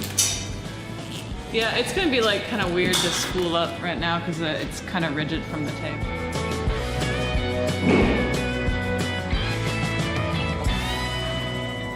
Good? Yep. All right. 60. Should we raise the 60? Sweet. How about some smiles? Dude, man. That feels good. I feel like the steering is cursed on the Eroica, so I'm hoping this No season, longer, yeah. We've defeated it. No longer. Should we raise the Yeah. We should be getting fuel here pretty soon, so we probably, in a half hour, probably should get ready to pull this thing out.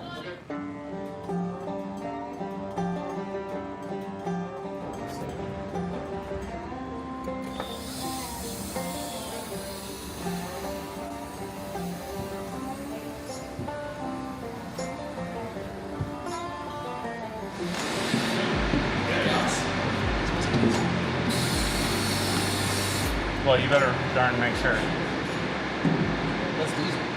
It's not that. That's diesel. Is this gas or diesel? That's diesel. Hey, wrong fuel. Gas. How many gallons did I put in there? Like 2 or 3? That's ridiculous. We can put diesel in this right over here though, Alex. Yeah. Like that's diesel. Yeah. It's not green. I just didn't. We gotta 6. That'll be fine, probably. Well, we'll pump it out. Yeah, but 6 is not bad. 6 gallons. Okay, we'll have to pump it out. We can fill this diesel up while he's here though. Does he have gas? If we got down to, if this is 100 gallons, if we got down to like a half gallon, it would be. Well, we have our little transfer pump. I'm saying if you get down to a half gallon, it's not going to hurt anything. Well, we could also, I mean, I'll take the word for it. Brand new outboards, but we'll pump out everything we can. We could pour in some gasoline and pump that out too. That's what you do. And then it's like $10 worth of insurance. It's $40 of insurance. It's on brand new outboards? Oh, brand new outboards, it's well worth it. So it's a solvable problem. At least it's not all up in our fuel system. We might need to jack the front up a little bit more to get the fuel to the back. Unbelievable.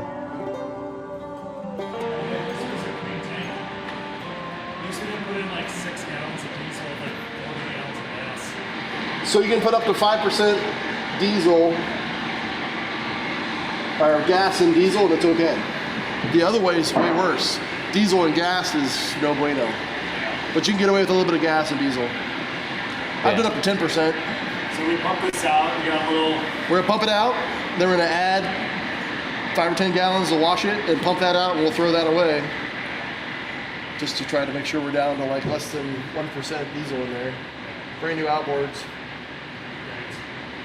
You know, if you're talking about 100 gallons of gas, if we come back with gas and put 100 gallons of gas in, and we get this down to a half gallon, you know, you're talking 0.5% diesel. Less than half gallon. Yeah, so point. To the back, we could reach all of that part, right? But we'd be at 0.5, and then if we fill it up with gas, like 10 gallons of gas, and pump it out again, you'd be down to like 0.1.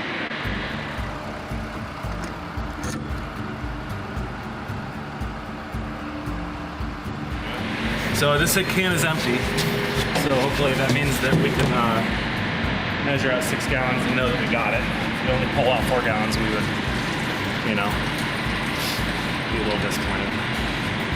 Okay, probably good. I'm enjoying our transfer pump already. Look how handy it is.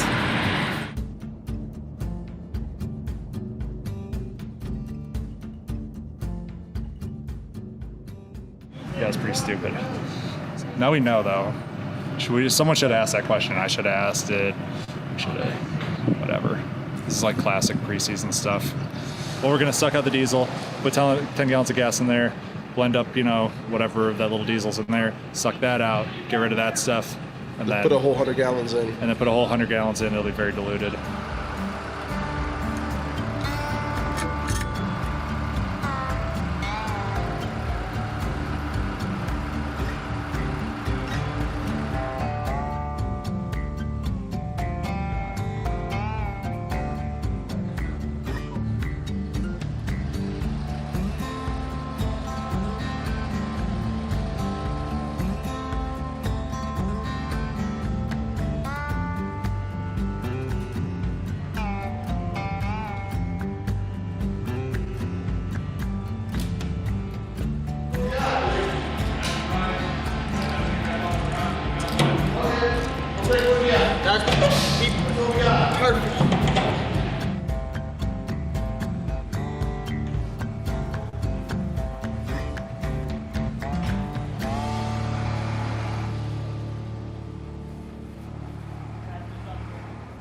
Let me tell you about my friends Augie and Betty at AKAU Golden Resort. In the very golden there, family metal 2 in the bush. Obviously, you can just 25 right now fast. Maybe tomorrow we'll be able to dredge. We're hoping to launch tonight now that we have our gas situation figured out.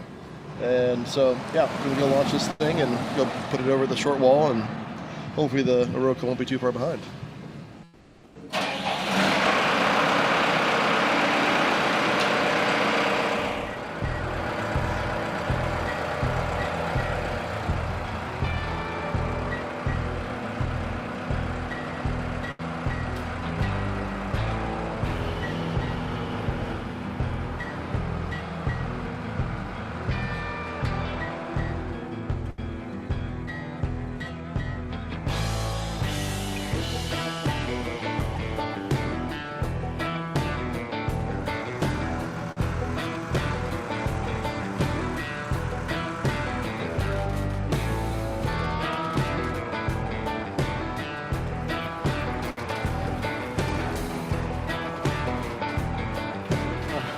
What a beaut.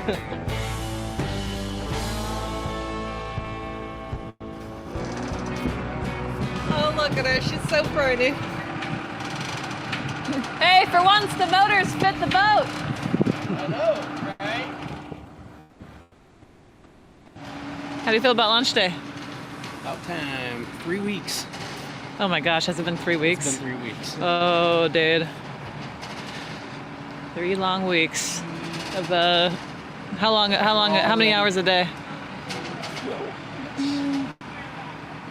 Oh, 16, you know, no.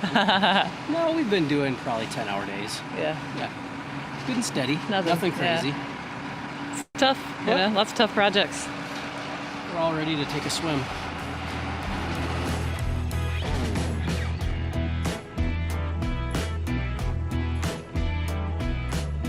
Are you qualified to be running this?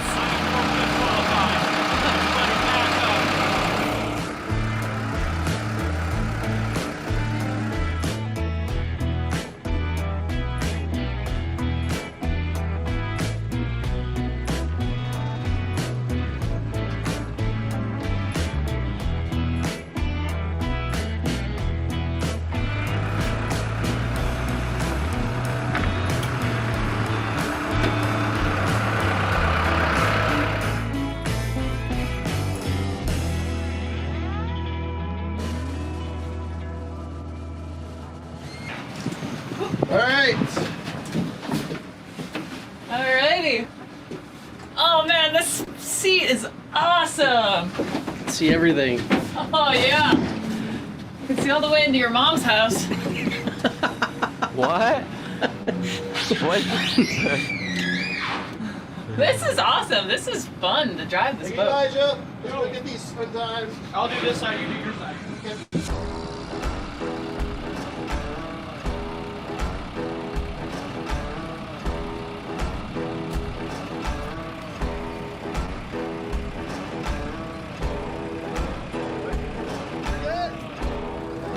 I'm digging the music. Oh man, I'm like, dude, I'm like getting used to this. I don't think I've ever driven a boat with this much horsepower. For real. I've done like 115 or 125, but I've never done like 2 at once. 230. Woohoo! Yeah! Dude, should we take this thing out for a spin? Does it not feel right to do that?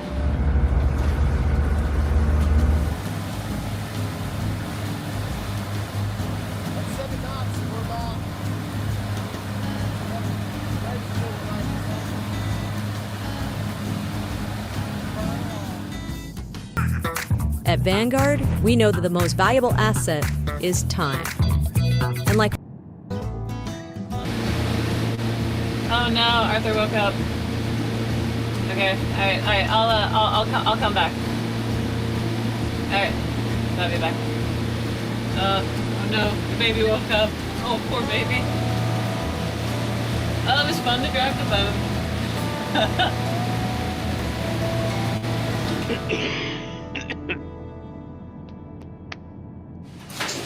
Okay, all the fun is over. The boat's in the water, and now we're talking about who dives first. But first things first, all these whiskers have to go on all of the crew. Part of being a diver for a living is you have to wear a mask that seals, has rubber right here. You don't want the water to leak in, so you have to get rid of the whiskers so you get a nice, really nice seal. I don't like water getting into my mask. How long have you been growing that beard? Oh, look at that. Since last dive season. No way. Yep. Dude, a year? Oh. Not even a year. So last September. So September, October, November, December, January, February, March, April, May. 8 months. That's an 8-month beard. 8-month Well, beard. the birds That would are take gonna me. make- That would take me 3 years. Yeah, that's a bush. Think of how happy the birds are gonna be when That's they a make it. serious beard. Yeah, exactly. All right, here it goes. It's like shearing a sheep. Oh, look at that. Look at that. Oh, there's the young guy that I remember. Look at I that. haven't seen myself in the mirror in a while. I can go for a haircut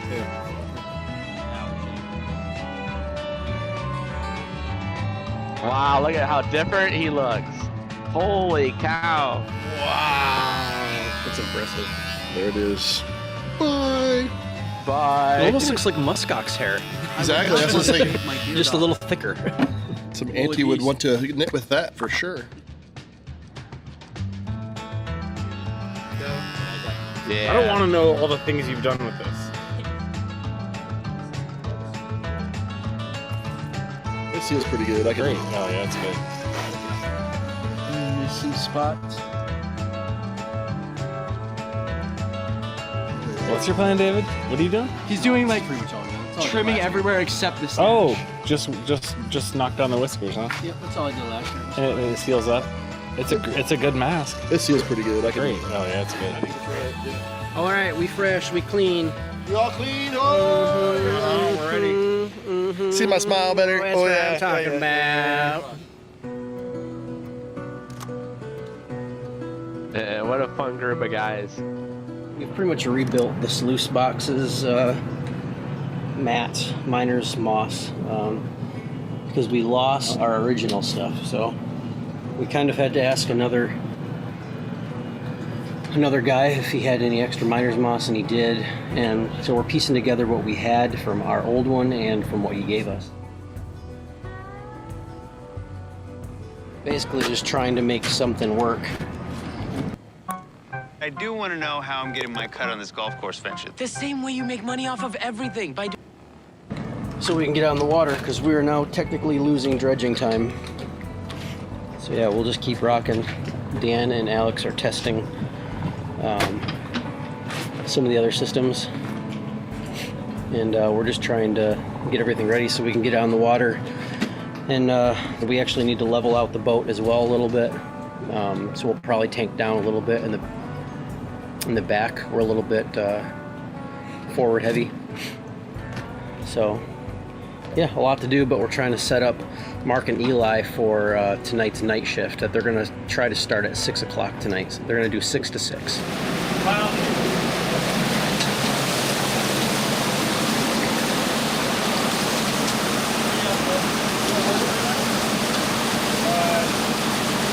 About it.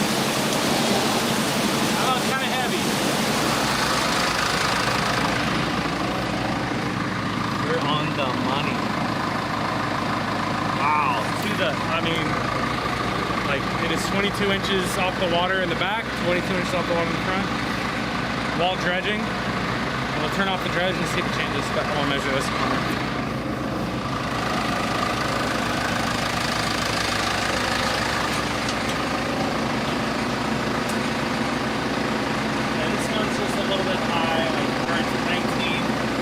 We're a little low on this side right now.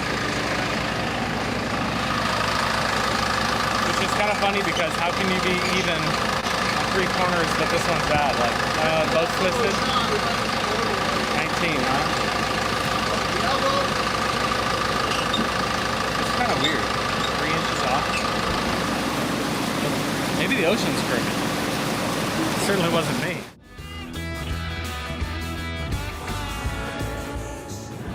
down that corner over there, opposite that one. That ought to do it. And let's see, from 20 here and 25 in the back. Let's aim for 22. So tank down until I hit 22 before we sink.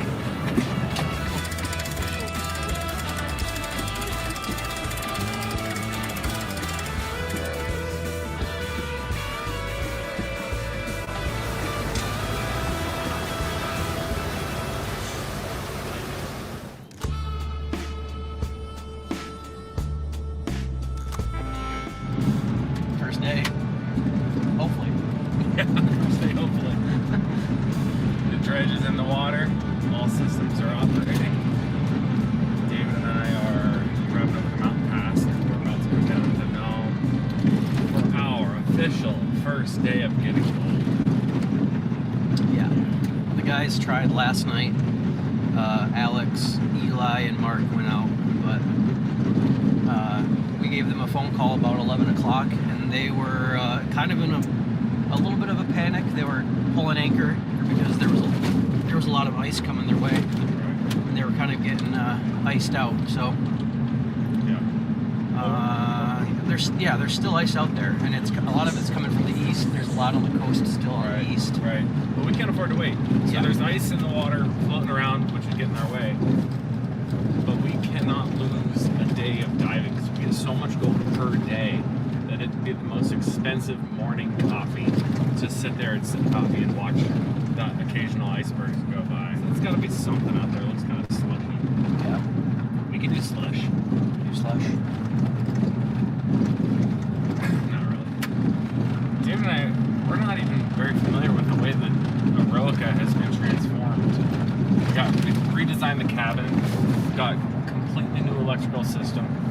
There's battery switches and inverter buttons and turn this on and 2 separate generators, and we have to know how to run everything. So we might be looking around the cabin a little bit trying to figure out how to turn the anchor pullers on or something.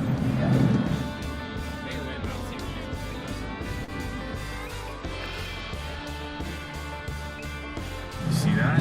Oh my It's like a gosh. solid wall of ice. You cannot see There's that. no way. You cannot see that from my phone.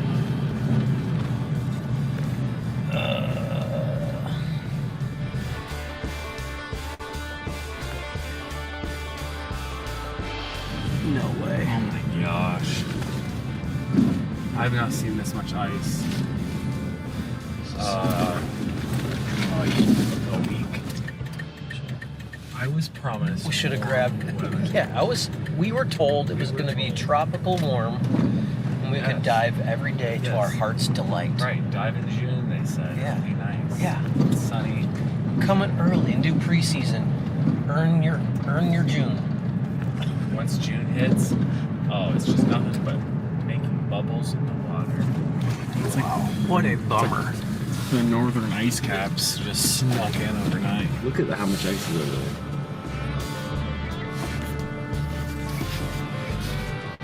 I see one out there that looks like a mountain. You seen a tall, shadowy thing?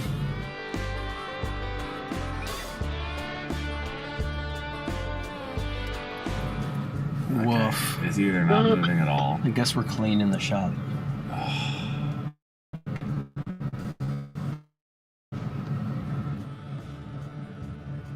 Right, we have to clean the shop.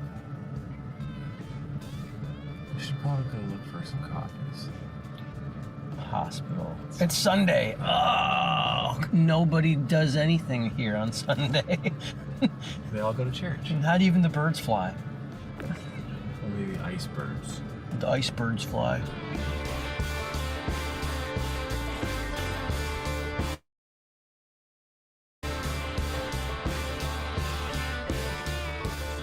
I like to try to do at least one improvement project per day, just to keep things getting better. Yep. And we have such a long list of improvements.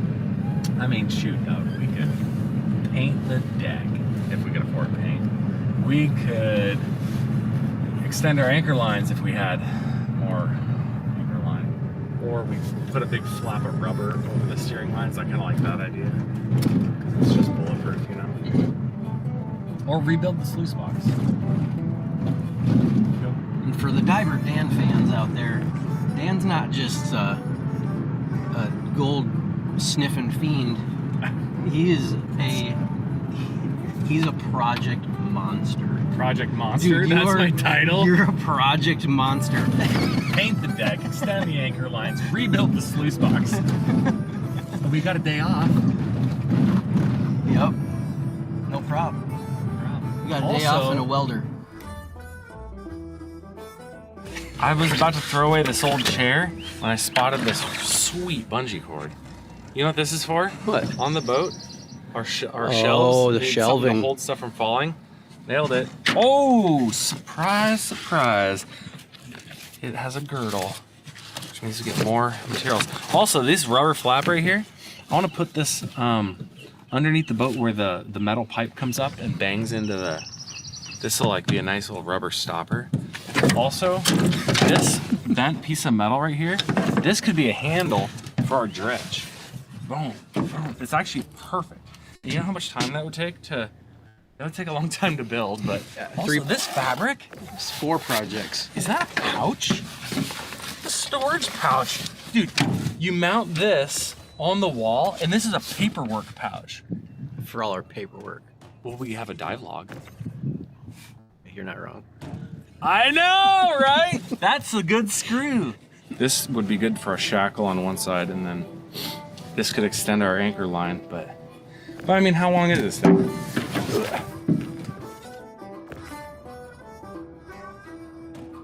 Oh no. Here's how you measure a rope. You don't stretch it out full length. You do it in half. It's half the work. And then you do it in half again. You figure what that is and times 4. How about that? Plus you're halfway done putting it up. 10 times 4. 40 feet. 40-foot rope. And I only had to do 10 paces. And that's math that I can figure out. Here's a tip. Don't. Don't what? Don't do it the hard way. Coming to you today with the good word. Don't. When it comes to hard work. Have a good day. Yeah. Don't. When it comes to hard work, here's a tip. Don't. So is this all garbage? 100% garbage, except for this Mustang exhaust, which I borrowed from Craig twice. Doesn't feel wrong to just like throw that out. And look at this. Look at this. That is a. That's a. I'm not worried about that, but what about this, dude? What if we need one big chunk of? You're like, man, I wish I had like a 3-inch piece of 3/8. This is that's your best hunk of metal. Yeah, let's not throw that stuff. Well, yeah. Here we go. Here we go. We don't need so much.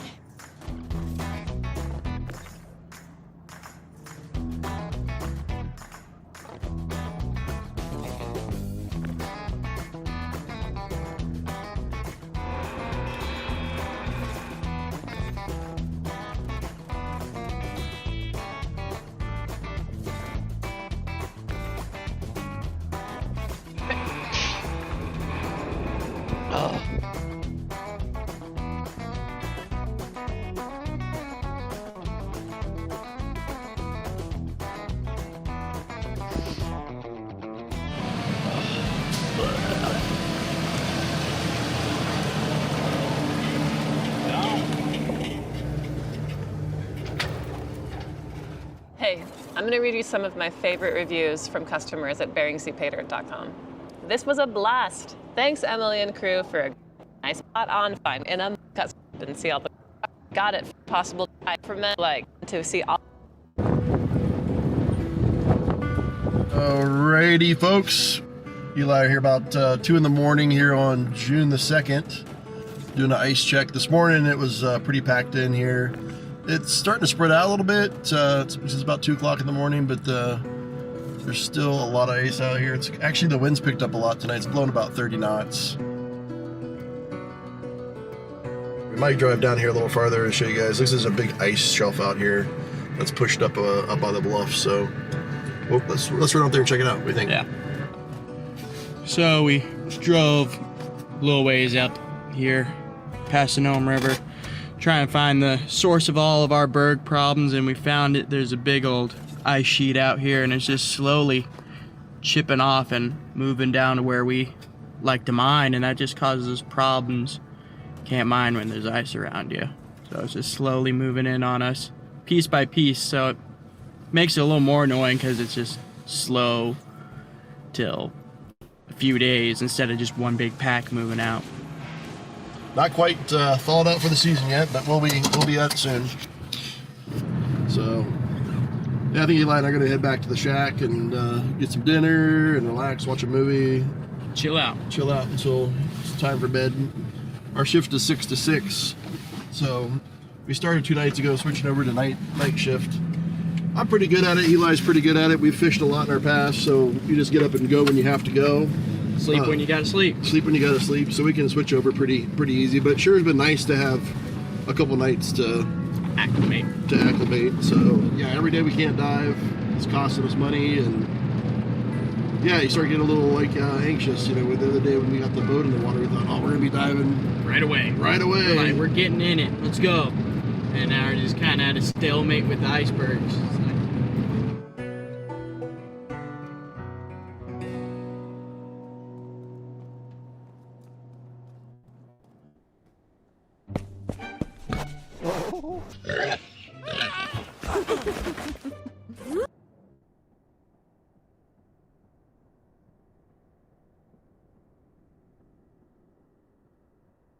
Well, alrighty then. That was some fun. I make sure to watch everything that those Meg August and Emily do.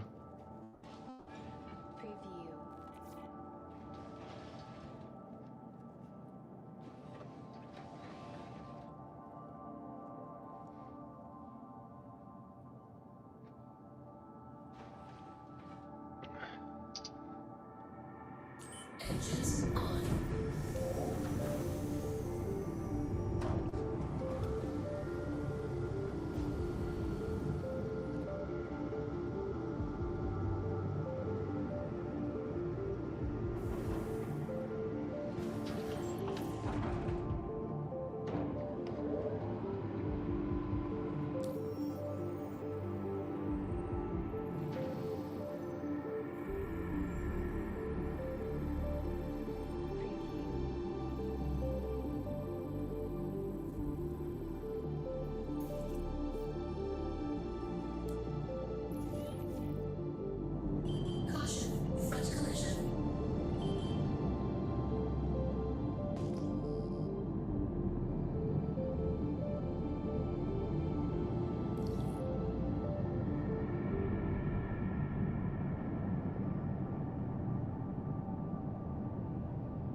I go into quantum mode, and for some reason it keeps putting me in mining mode. So stupid. Only with this ship, but whatever.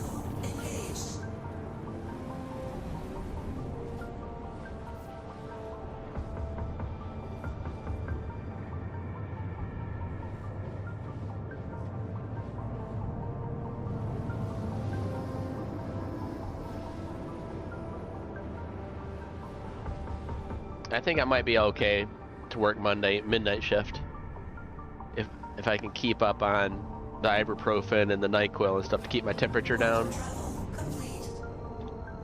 I'm still technically contagious though, so hopefully I won't get everybody sick at work.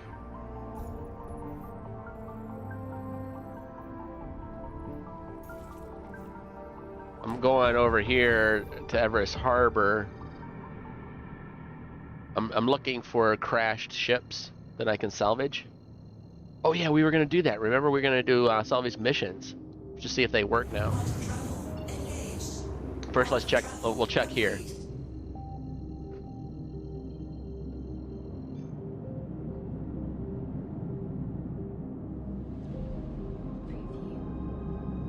See if there's any abandoned ships we can salvage.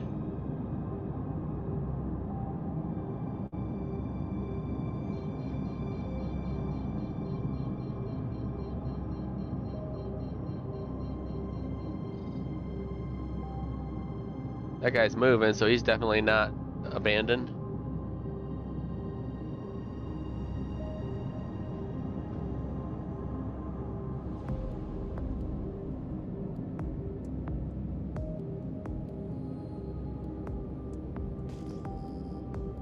Don't see any ships there.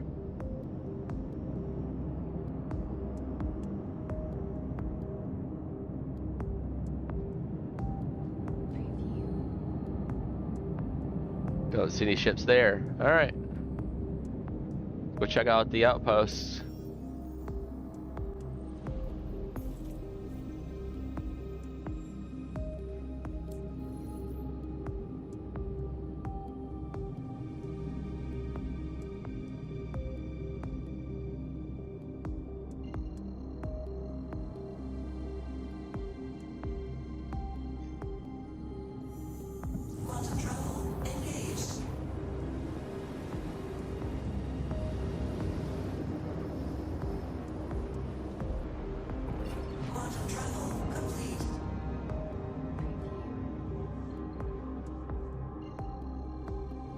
What's this place?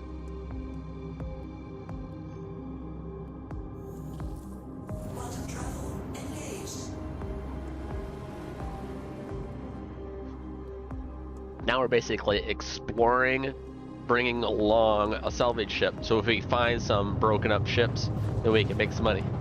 But we're checking things out, going to see the beauty of the game.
Nothing here.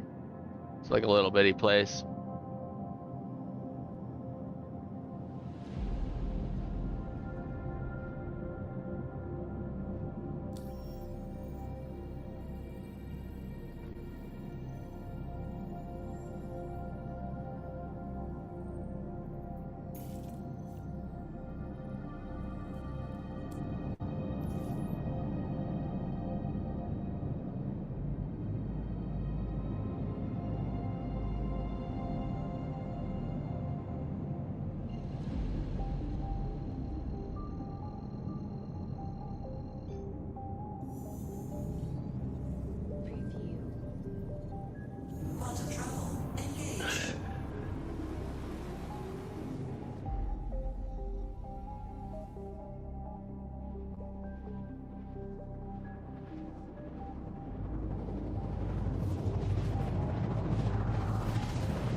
There's no ships here.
Don't stare at the sun.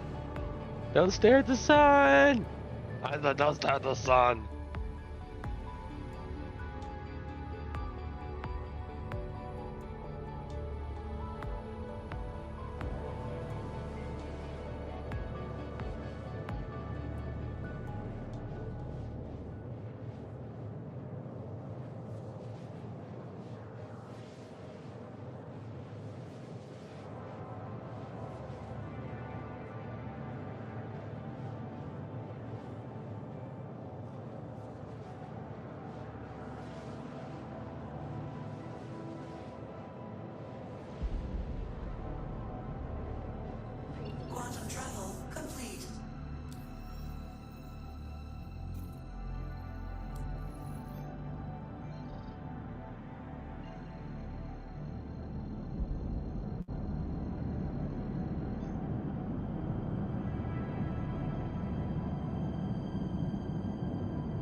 I need to get some more water. I'll be right back.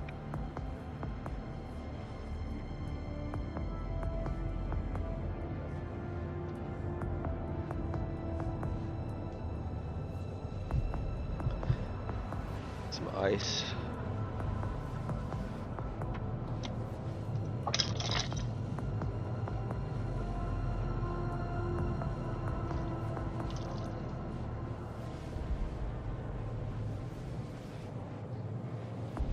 Let me turn the fan off in the living room.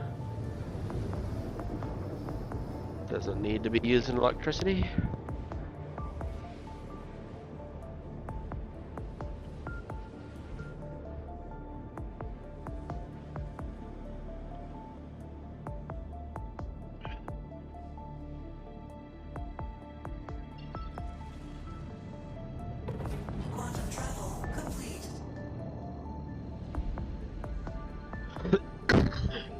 Alright, so we did a contract.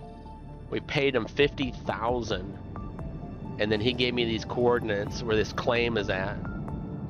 So now we have legal permissions to go get this salvage. Right there.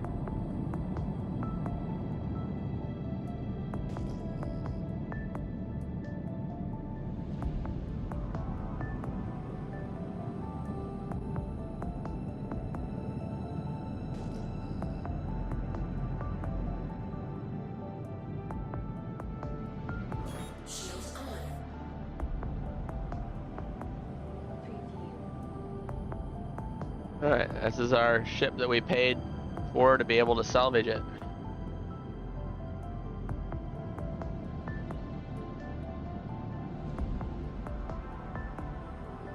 Hopefully we make 5 boxes, because we need to make 5 boxes in order to pay for the 50,000 that cost to get the mission. If it doesn't even break even, then there's no use of doing these missions.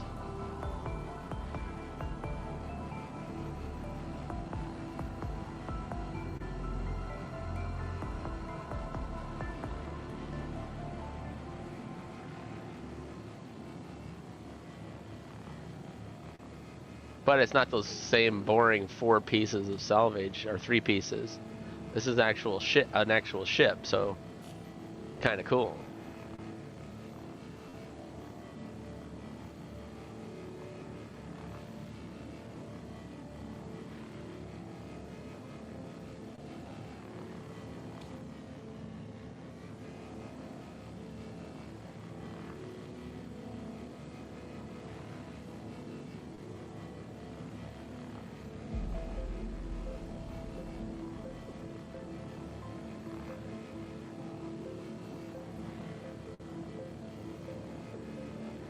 Alright, there's 1 box, so that's $10,000.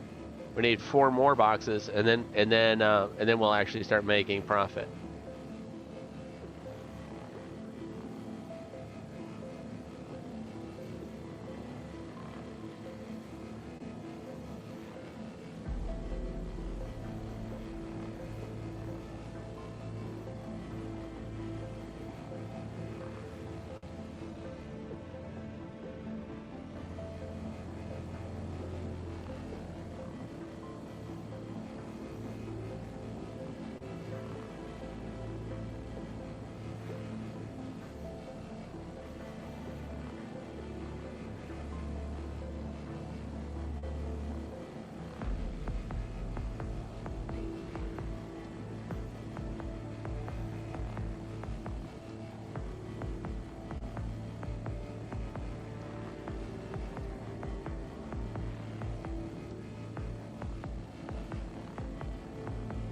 There is the second box.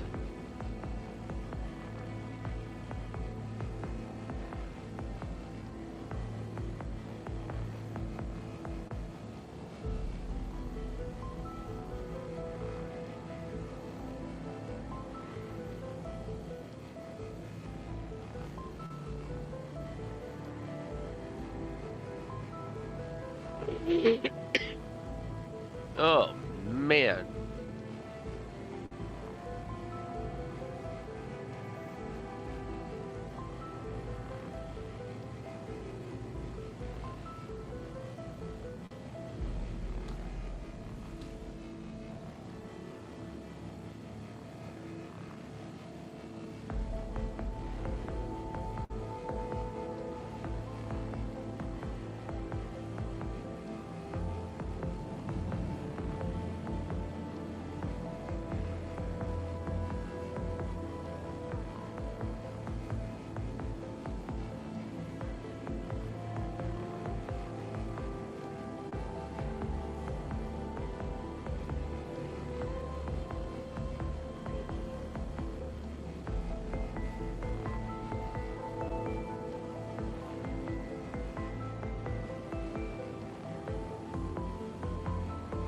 There's the third box.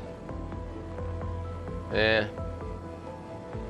I mean, this is okay. You're gonna break even and make a little bit, but you're spending a bunch on fuel running around too.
Nice picture in the corner. The one with the space landscape? The lower left, is that what you're saying?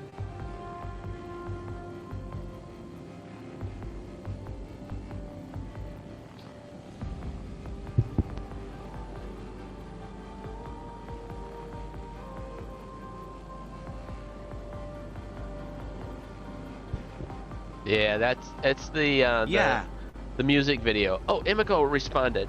Nerd time. Oh, cool. This is my response. This whole bunch of stuff was the role playing that I sent him back last night. That huge bunch of stuff. And then he sends me something back. Hoshi listens attentively, committing Terry's advice and information to memory. When he finishes, she asks, "Sounds like Lenny is more important than I had previously thought." I also, nerd. It also sounds as though he is a fairly lawful person. Why would he have dealings with someone like Whisper then?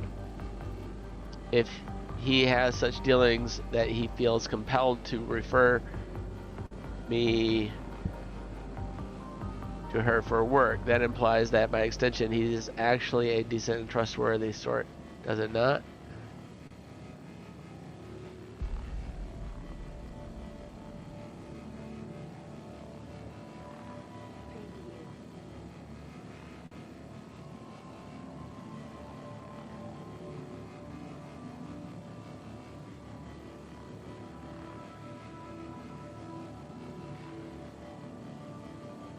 Whoops.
Okay. Some spelling errors in here.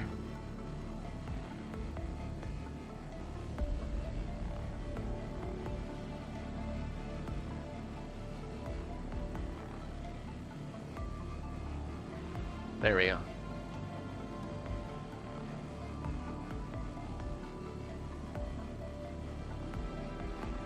Cool.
Moving my mouse, moving my mouse, moving my mouse, and it doesn't want to rotate.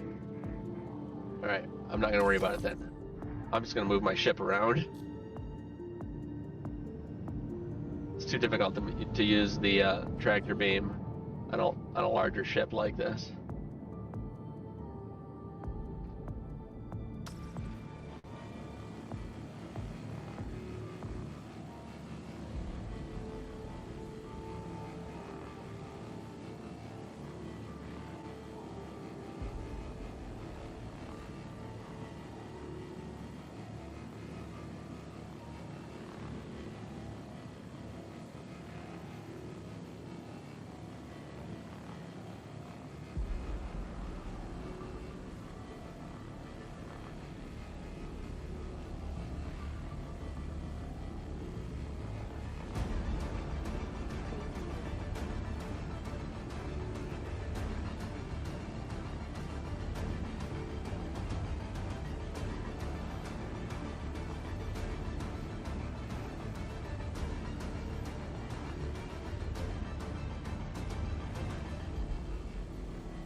Well, there's definitely a profit. We've got 6 boxes, 7, 8, 9 boxes. 5 of those pay off the mission. So we've made 40,000 profit now already. It's not like scanning them down yourself. That's 100% profit. So, but the thing is, when you do these, I can walk out there or fly out there and pull the guns off the ship. And like, hey, these guns might be good for my ships. And like upgrades and pull stuff off the ships. Sometimes you get cargo, there'll be a cargo stuff in there. And you can pull some valuable cargo out when you do the salvage missions. So it's just a little bit more interesting depth. If you take a salvage mission, then just finding a piece of metal in the asteroid belt that's only comes in 3 shapes. It's kind of lame. It's more money though, but it's lame.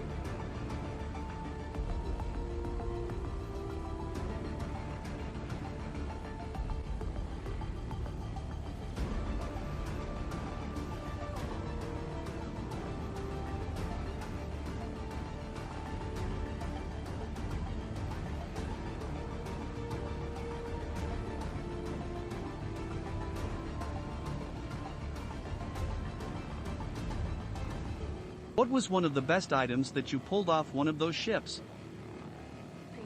Probably boxes of gold, quantanium, off some cargo ships. I haven't had any real luck on pulling guns off them. I'm not much of a dogfighter anyway, so the pulling guns off the ships to put on your own. I mean,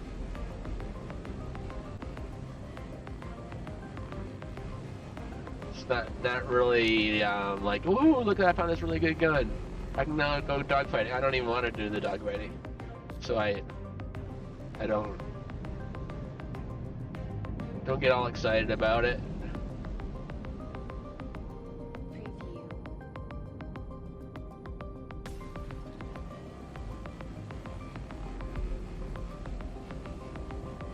You could sell the guns, right? That's the idea. But you have to find out where that exact gun is sold, and then you have to put it on the freight elevator, put it down, go to the store, and then try to do the sale. So you're going all over the universe with these guns that you're sitting back there in your cargo area, trying to, and then they're not very. I make more money just doing the salvaging. You get out and start messing with selling guns and you're just losing money.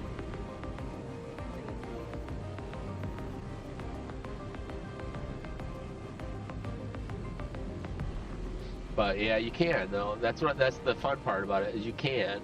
So you don't make much money doing it, but if you're enjoying the process, that's your fun in the game. Then it doesn't matter if you're making like a lot of money in the game doing it or not, because you're having fun. So that's cool. Oh my goodness, I got like a cup of snot running down my throat.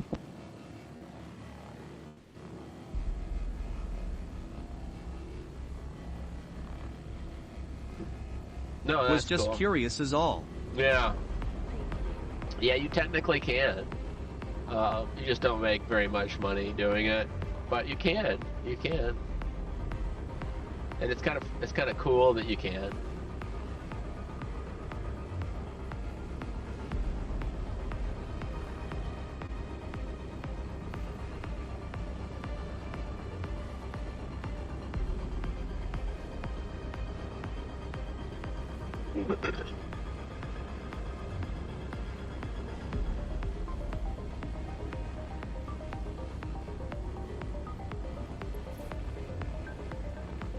Object complete. Salvage the Aegis.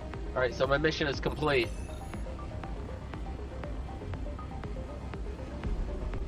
You get a certain amount of the ship salvaged, and then they go, okay, you've done 90% of the ship, or 88% of the ship. Now you've succeeded in the mission. So now that company that I bought the salvage from likes me a little bit more. My reputation just went up a little bit because I just succeeded in the mission. And now slowly they'll let me get bigger and bigger ships so that I can make more and more money. That's the idea anyway. But when you first start doing salvaging, you get these tiny little fighter ships that barely even break even. And then the more you go on, the more you actually make more profit. The ships get bigger and more valuable. It costs more too to get the contract, but you do make more. Like I paid $50,000 for this one up front.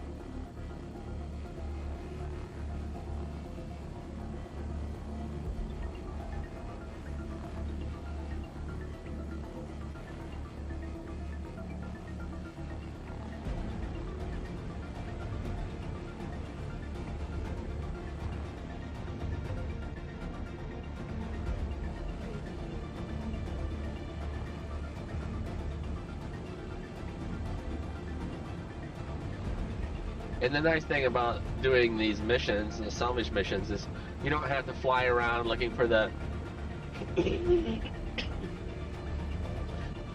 2,000, 4,000, 8,000, 12,000 like his signatures and flying around through the asteroid. You just come to one spot, and you get a whole bunch of salvage at one location. And it's a real ship, so it feels cooler.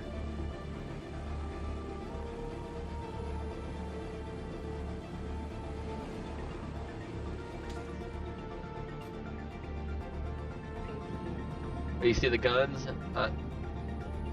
This is a big fighting ship, so.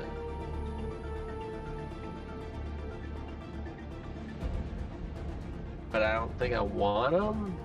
I don't know. Maybe I'll float out there just to check anyway.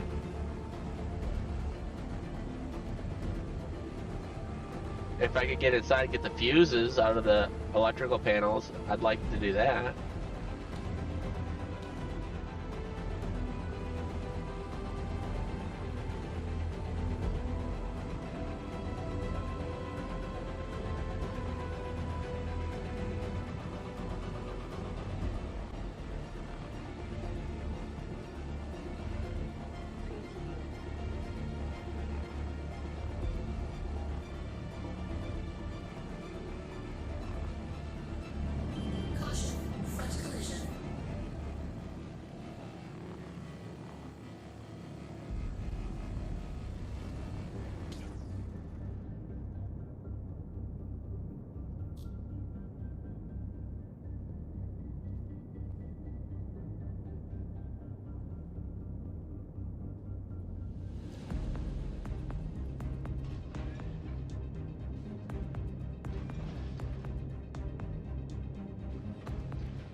You see all the wires in there? That's cool as heck, man.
Never even saw this stuff before.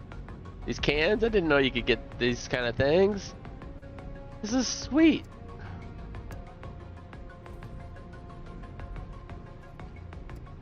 Put these in my ship. Oh, shut up. You can get all these different ones.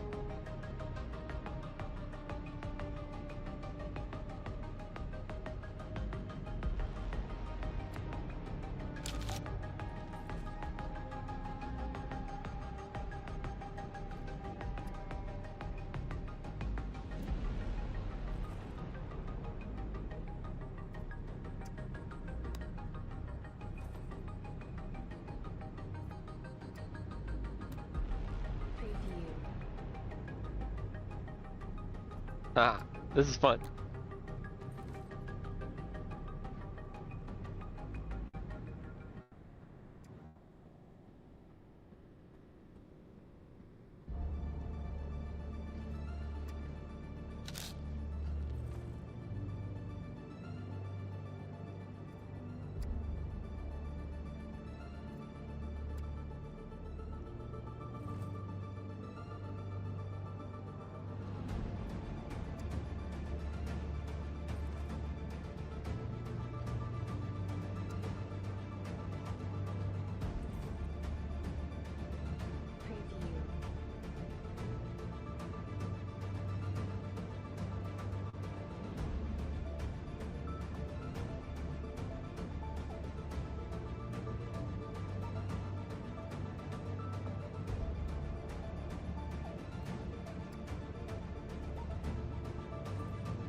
Nice. Oh, this has got the Expanse feeling. The kitchen of the TV show, The Expanse, on the what was the name of it when they named their ship? I forgot.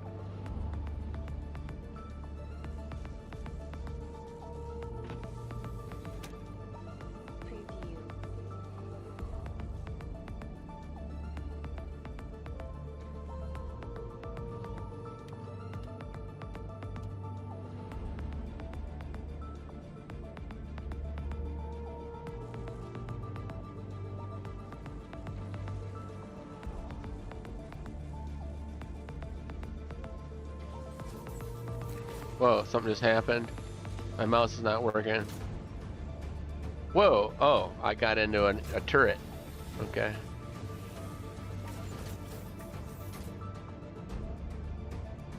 Alright, well, I don't need to fire their guns. Rocinante. Yeah, there we go. Good job.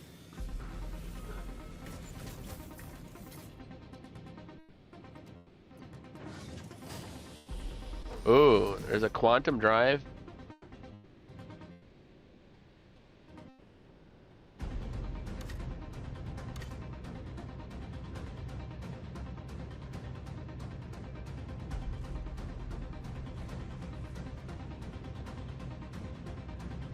Come on. Won't let me put my gun away now. Or the tractor beam. There we go.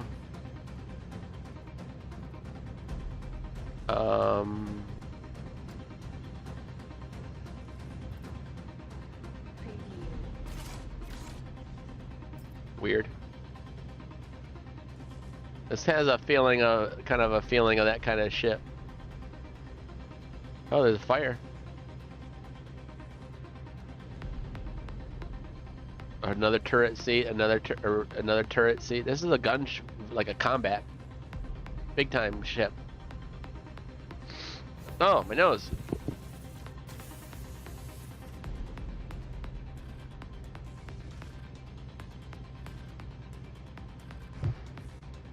Okay, let's see if we can figure out how to unlock all the ports.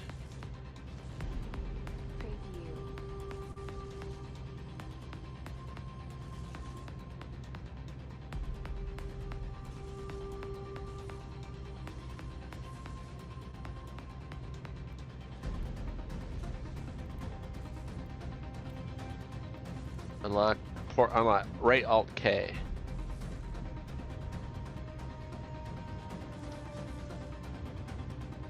Alright.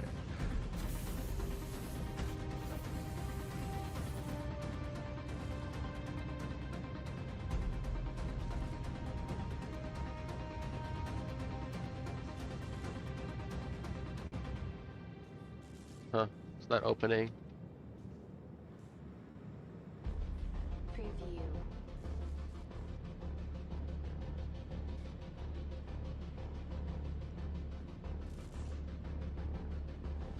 Life support, gravity generator, stairs down again. There's no guns in there.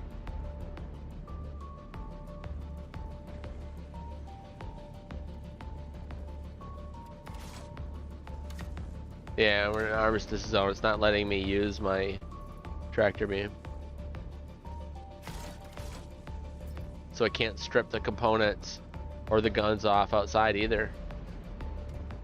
This is lame.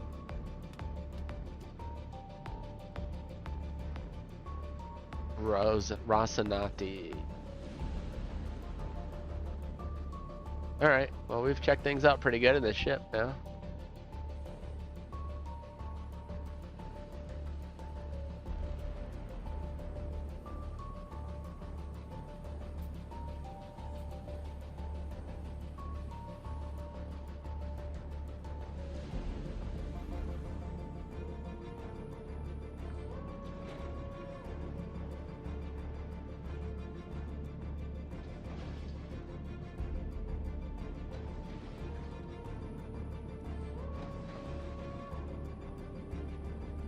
Alright, let's munch it, break it up into pieces if we can.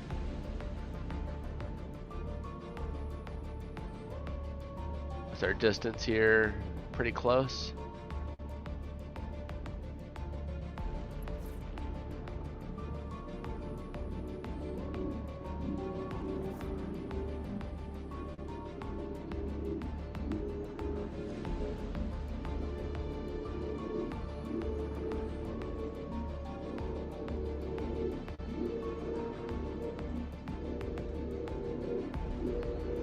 I have to get the hang of floating outside the ship. Oh, crack.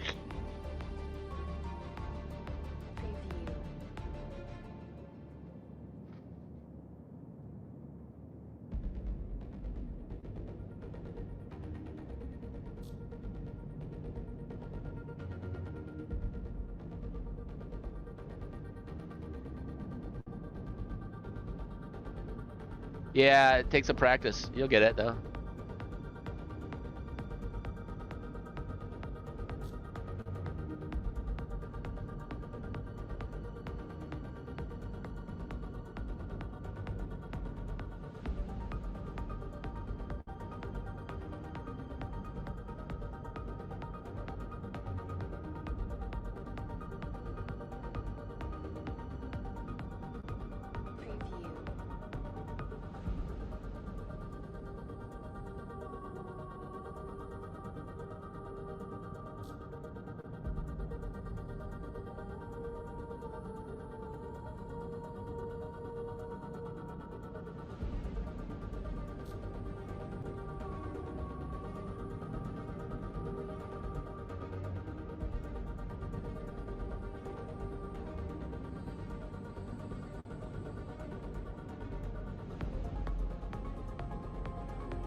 Caution, port collision.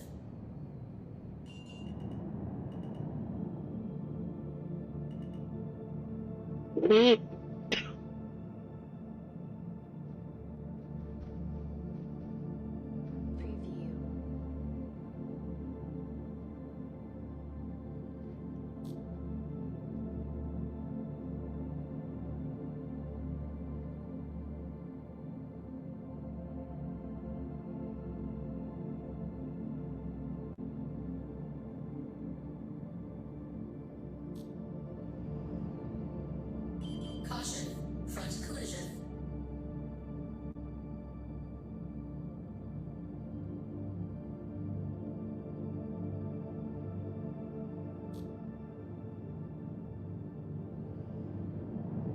Caution, front collision.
Shield off.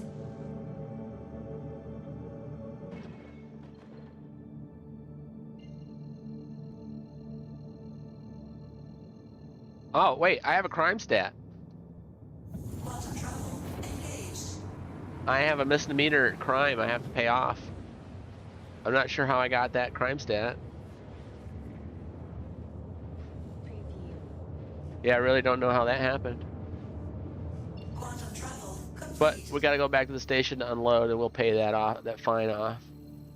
Probably like $10,000, which sucks. But what can you do? It's there. I don't know how it happened, but it's there.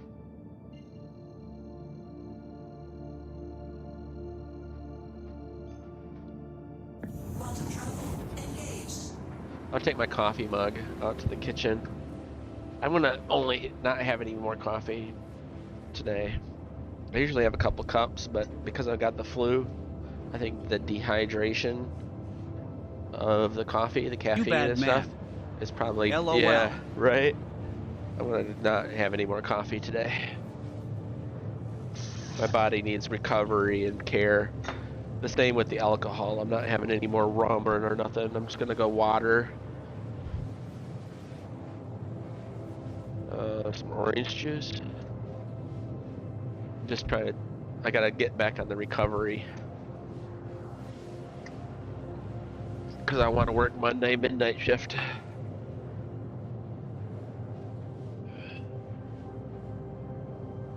So I can get that holiday pay. The wife really wants me to do that. Drink a medicine cocktail. A medicine cocktail. Okay. Got my orange juice and I got pineapple.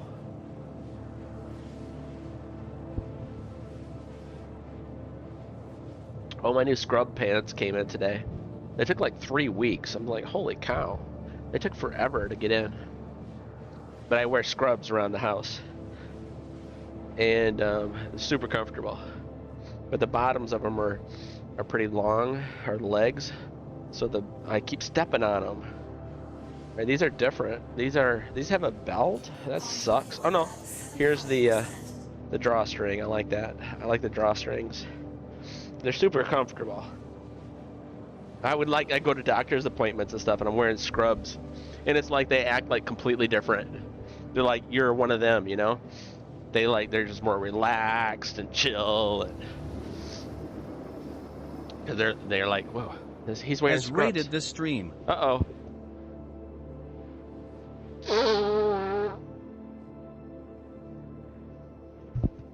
Hey, Father Russell, how you doing, buddy? I'm trying to get over this flu. That's what I'm doing. Some orange juice. You could roll up the ends of the pants leg. Yeah, I've set. If these are too long, I have a sewing machine. Morning, Dell. I can just hem them up.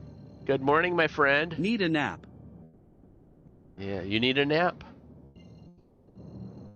I slept like 14 hours yesterday. I have influenza A according to the test kit. I don't have influenza B and I don't have COVID. It's called influenza A. Gonna creep on you while I get some rest, love. Okay. Well, that means love? I didn't know that. It read. Anyway, that's cool. Creep on me? Dude, you're alright. You're not a creep.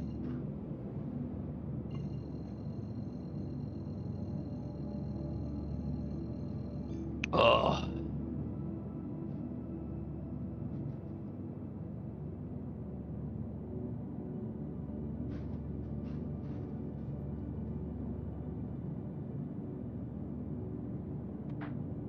Captain Dal Lauren, Delta Echo Lima 003996, requesting permission for docking.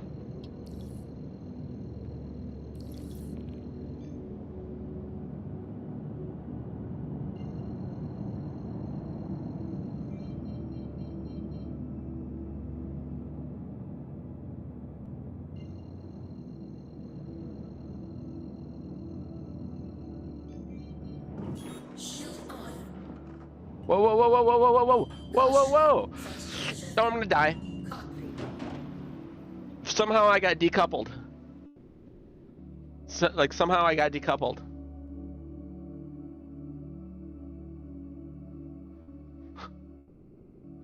Unbelievable. Unbelievable.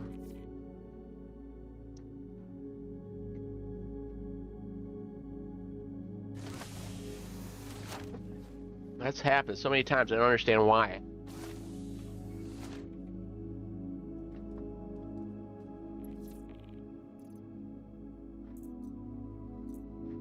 I know, right? Oh no. What do you do?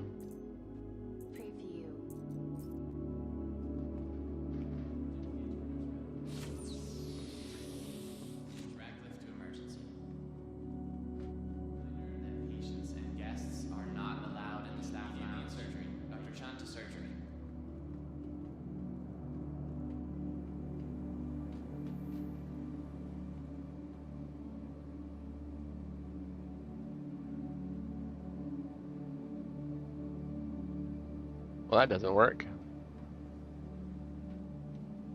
That really sucks, man. Yeah, pretty much. Sad face. Sad face.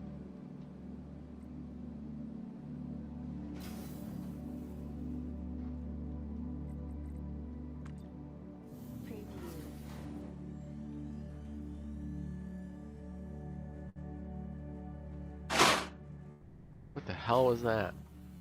You hear that sound? What the hell was that?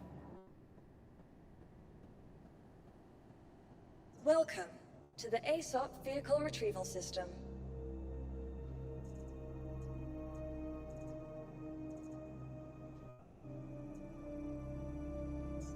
Your vehicle has please visit us again.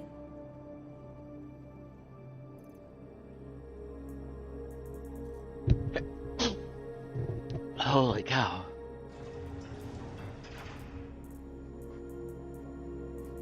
I don't have a tractor beam. I was hoping to find one on my body. If I can go find my body, I can get my gear back. Can you retrieve anything from the wreck? If the game is working properly, yes. But that's a big if.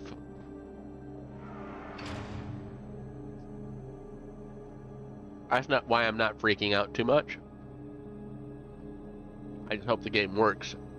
If the game works, I'm supposed to be able to go out there. That crash right about there.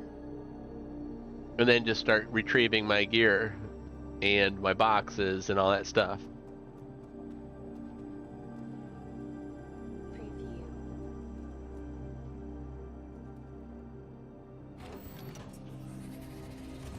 But it's a big if on if the game's going to work and let me do it.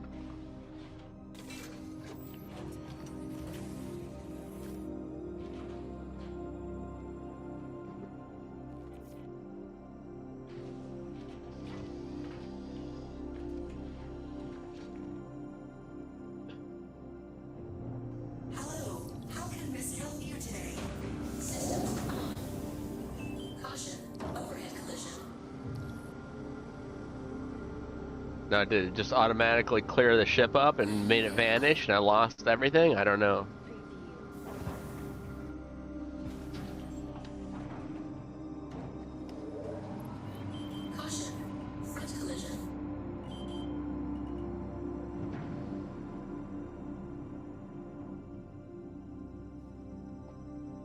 Alright.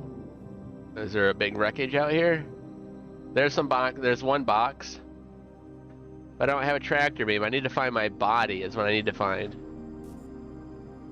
See, there's some of the wreckage. Which is...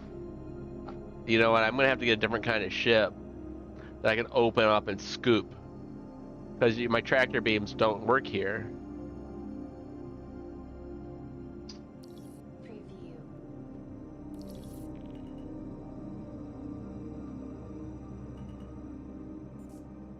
Oh, there's like, see now, part of my ship is like all the wreckage. I don't see where it's at. I only see like 3 boxes, so it was a big, huge waste. Why I was decoupled, I have no idea. That was really dumb.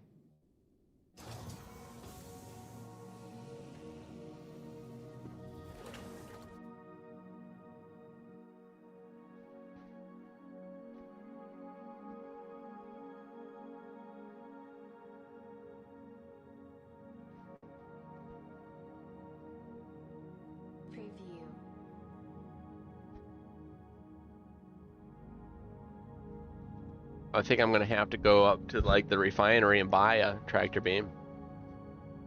I had one on my person.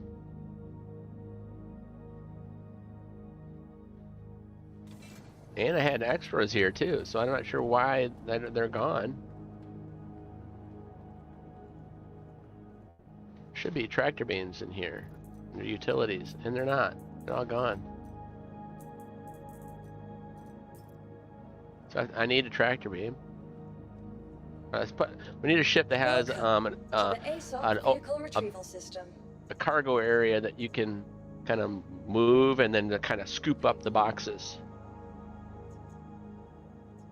Your vehicle has been moved to our storage facility. So let's go to maybe a medium hangar. Sucks. We're wasting a bunch of time now because that one stupid thing. The whole rest of the night is just kind of fucked. Because we're gonna spend the rest of our time dealing with bullshit to get back 10% of that what we just lost. All that fancy armor and stuff. I'm gonna have to get a refund on the website and then repurchase it. It's just bullshit. Pain in the ass. Welcome to the ASOP Vehicle Retrieval System. Vehicle selected. Stand by. Your vehicle has been delivered to the... Please visit us again.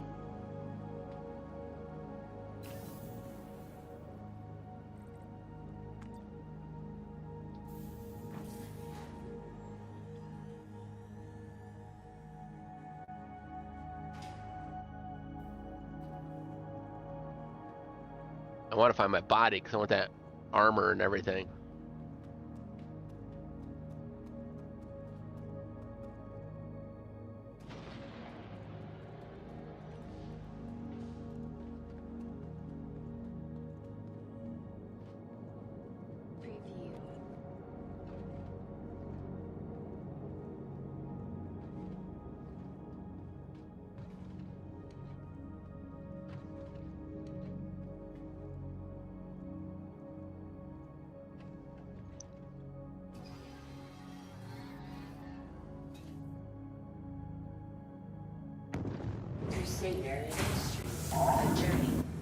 See the gate, the back gate is open.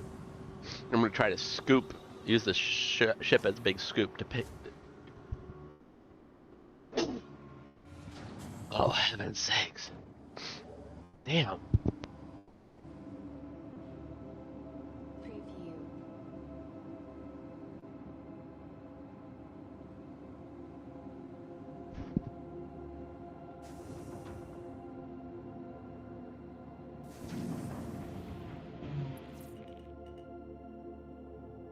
Oh, I still have that crime stat to pay off.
Now I don't even see those little bits.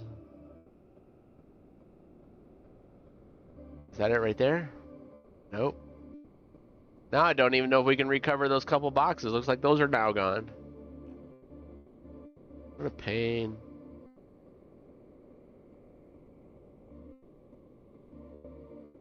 Every time you try to like save something, you just waste more time.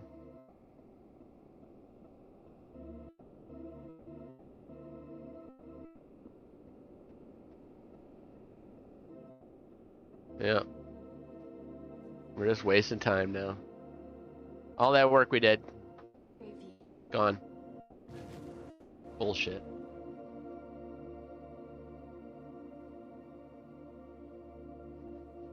Yeah, all the boxes are gone. That's just fucking great.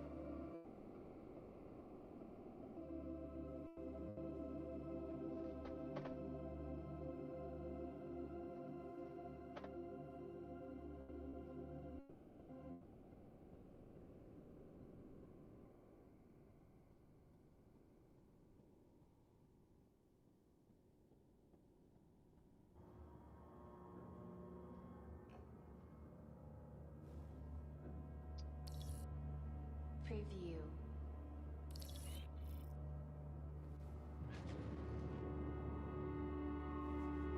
Alright, well, that was everything we just did tonight was a waste, so yay.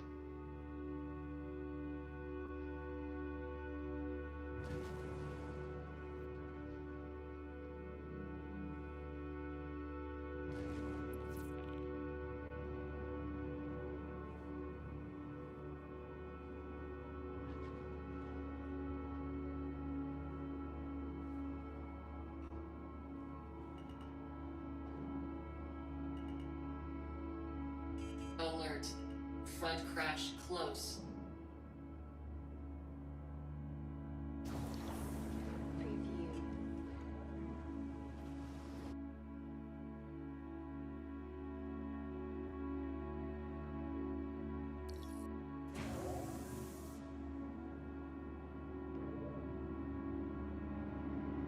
So we lost all of the work.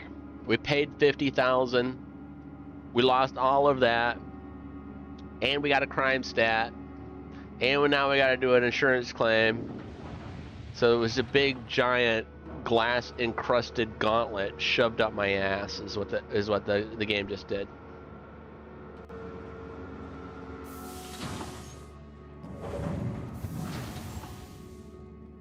We're actually worse off than before we even started playing. 4 hours into the game, and we're worse than before we started. That's Star Citizen for you. Welcome to the ASOP Vehicle Retrieval System. Your vehicle has been moved to our storage facility.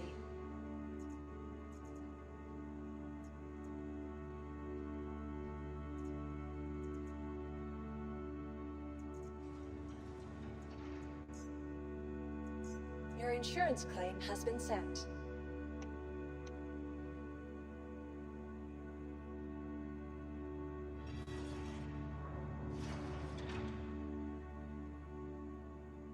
Preview. Please visit us again. Goodbye. Well, kick me in the crotch.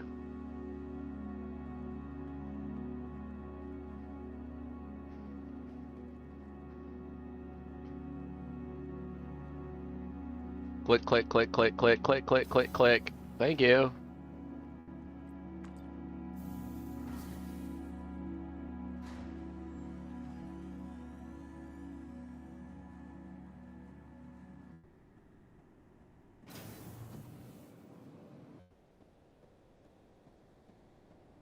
Crime stat. That's what I'm going to do. I'm going to pay off my imaginary crime where I actually didn't do anything.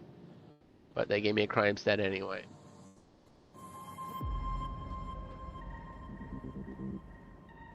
And apparently I need to go buy a...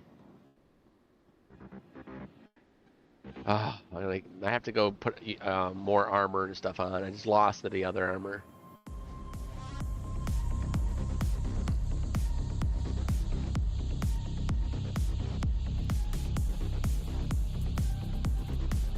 Oh no, they give it back to me because it is pledge armor. I paid real life money for it, so they just give it right back to me. That's cool. That is actually really cool.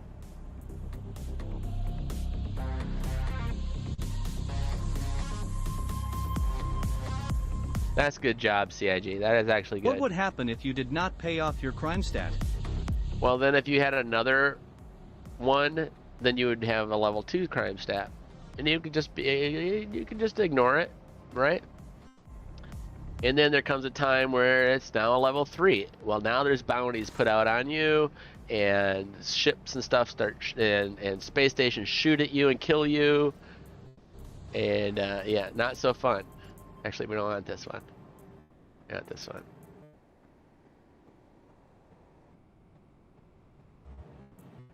Oh, that's all. That's exactly what was in my backpack too. They let me keep my stuff. Blah, blah, blah. Holy crap! I feel like horrible. Oh, now this is back. What the heck? I don't understand. Now my weapon's back too? All my gear that I had on me, they gave it back to me.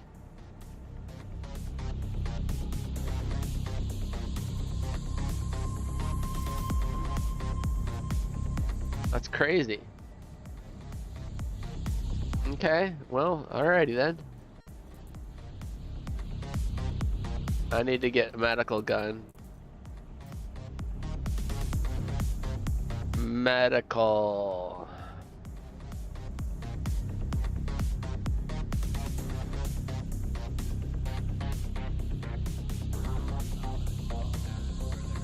Well, that's not as bad. I mean, I lost all that money from the work stuff, but I got my armor and stuff back, so that's cool.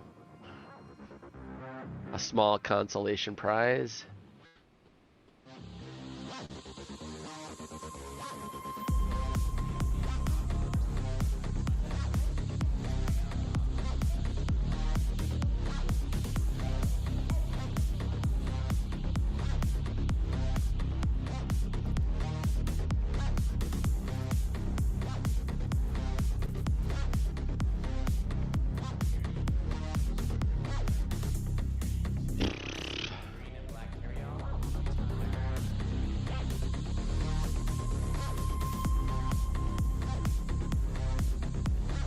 Good day. It's good that you got your stuff back at least.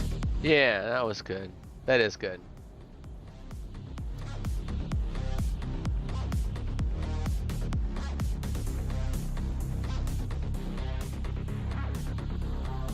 Oh, we were gonna pay off my crime stat.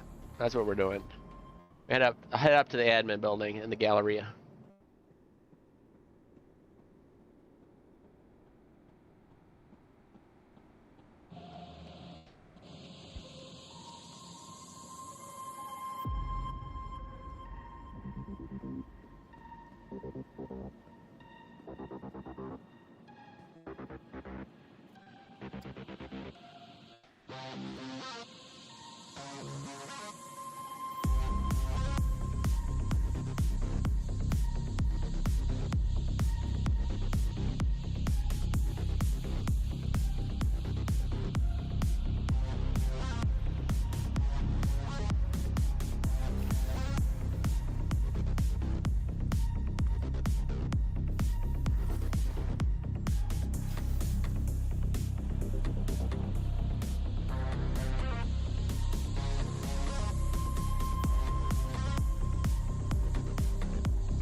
The scales of justice.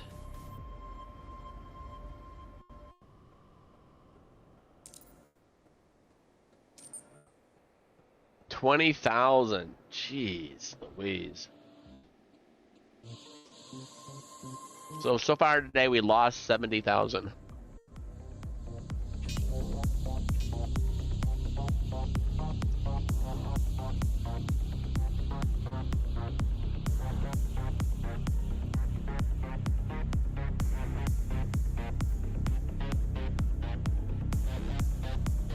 That's a kick in the crotch.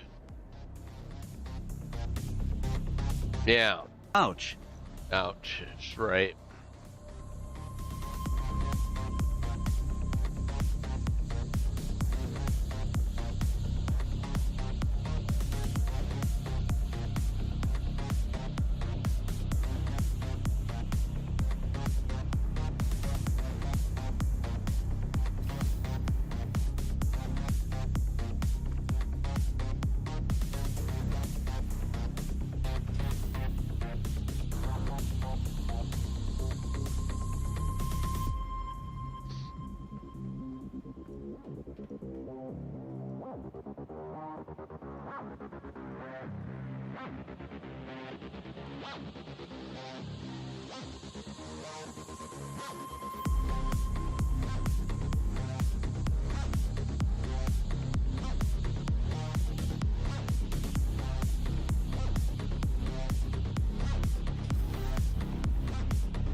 Well, I was gonna bring all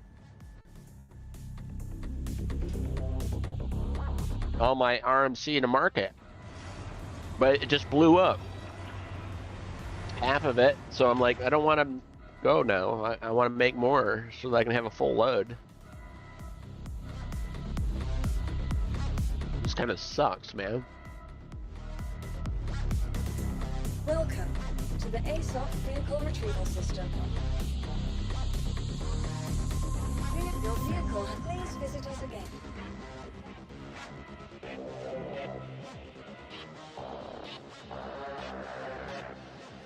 I can't eat all this. I'm eating all this pineapple, like an entire pineapple.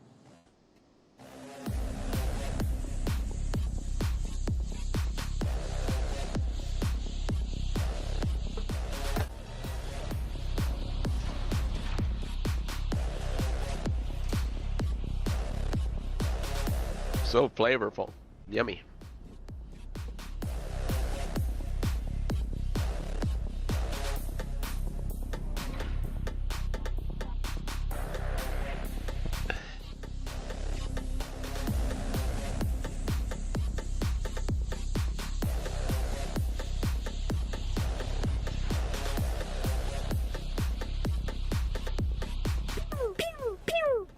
Wicked sick.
Pineapple is good as long as it's not on pizza.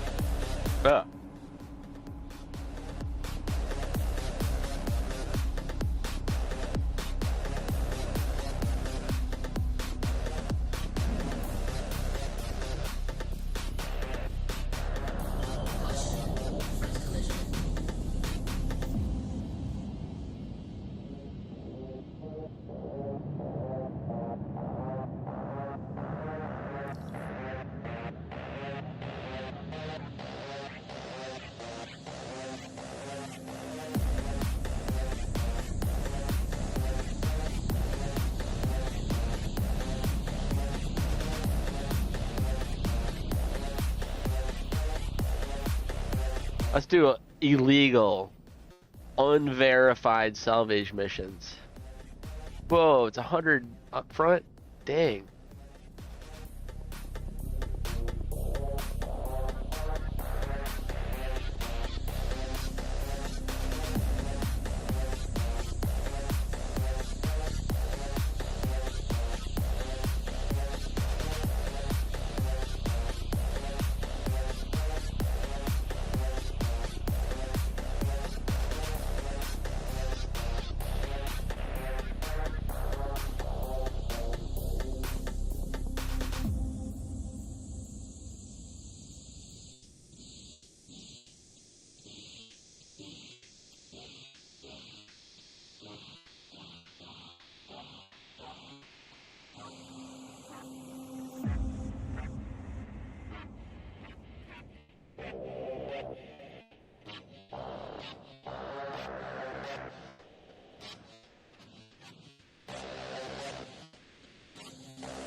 Are unverified missions illegal? Yes. Yeah. They are.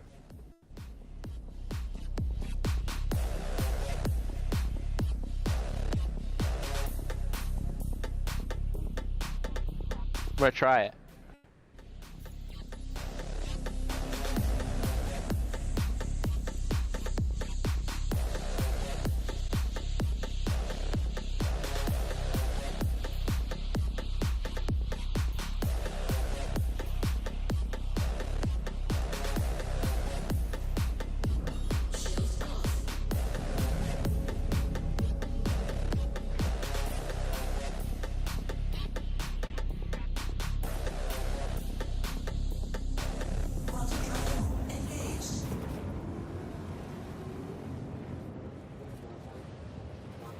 Hey! Pineapple is good. I didn't realize that was you that said that. Rowdy? Or no, you're not Rowdy. Yeah, you're Rowdy. People that have different names confuse me. How you doing, Rowdy? I'm easily confused.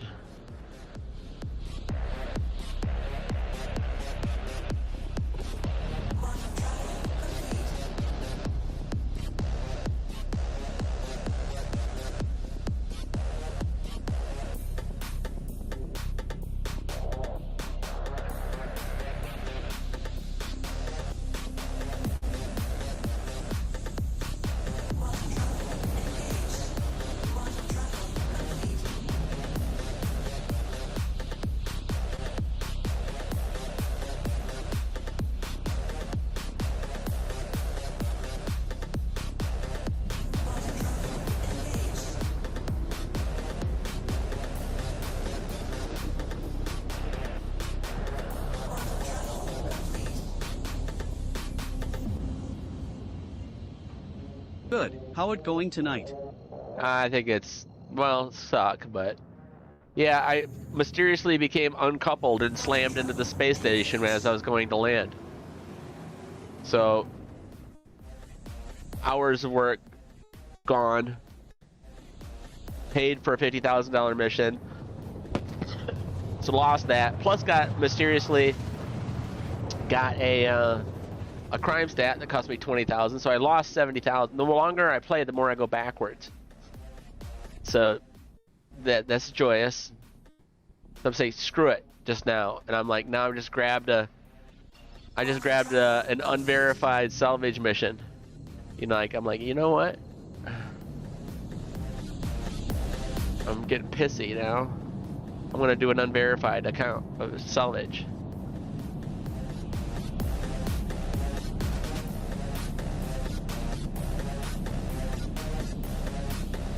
And for some reason, my HUD went away. Oh. There we go. There we go. I've only got 30 minutes to clear this salvage up. Otherwise the cops get me. So I gotta be quick about this.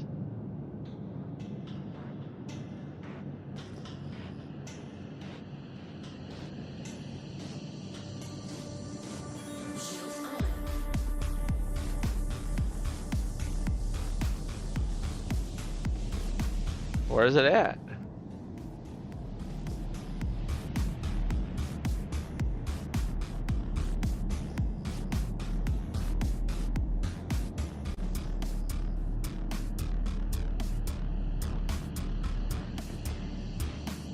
Is that it right there? This is gonna be really stupid, isn't it? It's not gonna show me where my mission objective is. I'm gonna have to like guess in the dark where this ship is at, and then I'm gonna fail the mission and lose another 25,000 because I paid for this mission that doesn't exist. Great. Is it that over there? This is stupid. Now it's... Wait, is this it up here now? I don't even know what the fuck?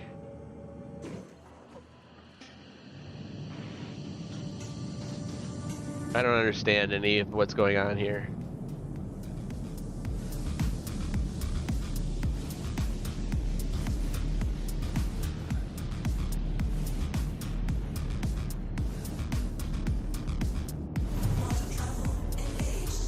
Okay, so this is where we're supposed to go. Salvage.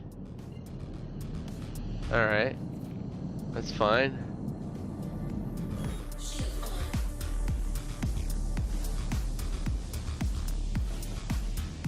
Alright, where's the ship I'm supposed to be doing here?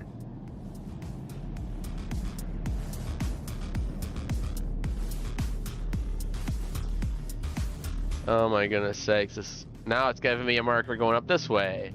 They give you a wild goose chase. Holy crap. Pain in the ass, man. Your 30-minute timer is already done before you get to the fucking place.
mission complete.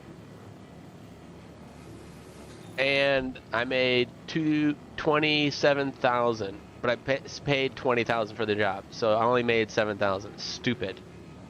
Not worth doing it.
I'm gonna put the pineapple back in the fridge. I'll be right back.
Rowdy. Hey, Rowdy. What's up? I'm trying to like move forward in the progression of the game instead of backwards. It's a new concept I have.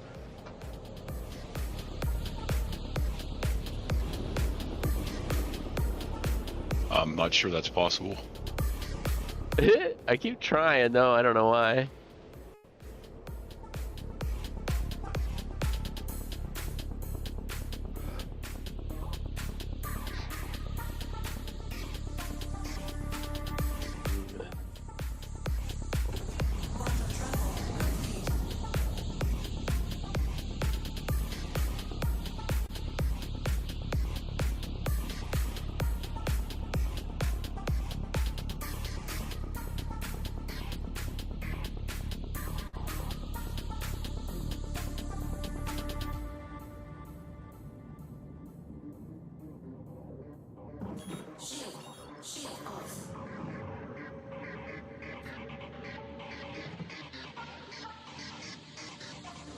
I don't know why it keeps deploying into mining mode, or that whatever, stupid game.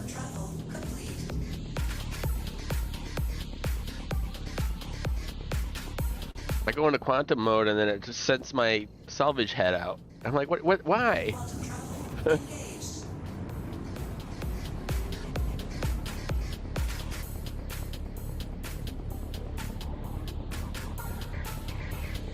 So this mission is not an illegal mission. This is a verified one. Like the first mission we did, that we lost everything and then got a crime stat for doing the illegal mission.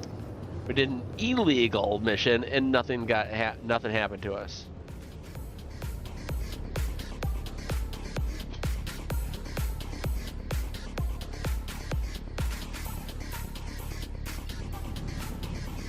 Bell's Scrappers.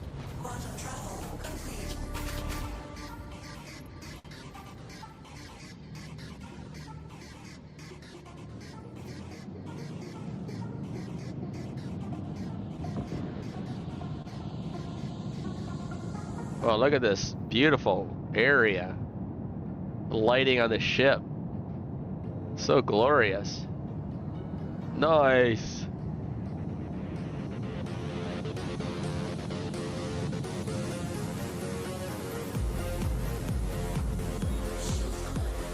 Why does the mining head go out? Jeez Louise. So gay.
drowning in my own mucus.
Ugh.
What's Rowdy up to doing tonight? I haven't really figured that out yet. Just grab the Caterpillar, maybe I'll do some hauling. I just got up, so. Yeah.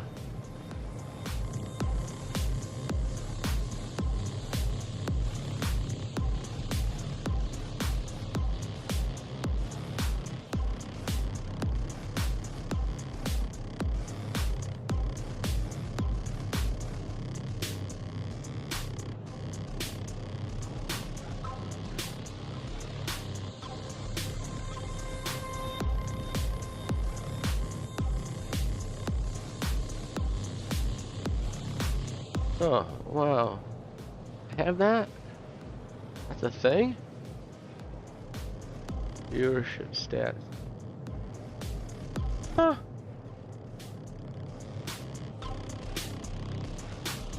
Didn't know they had all this stuff. What the heck?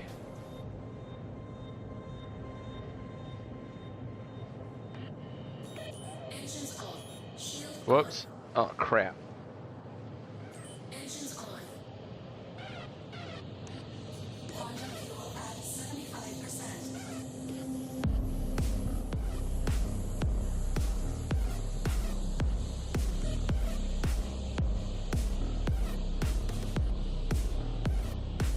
Huh. Only Rumble participants can see this.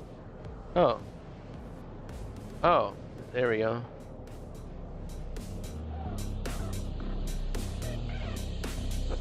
There we go. Hello, everyone.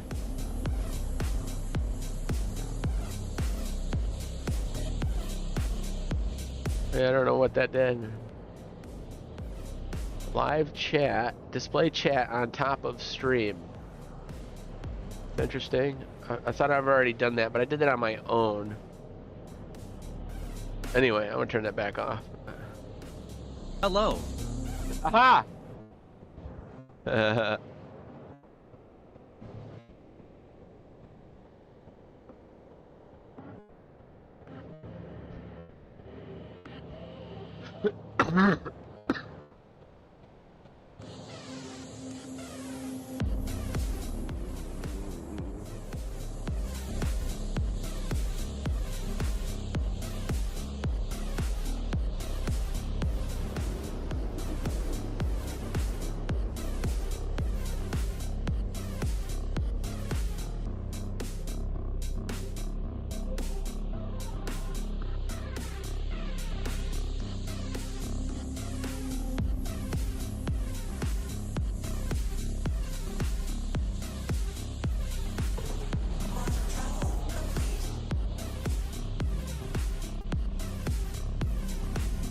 See?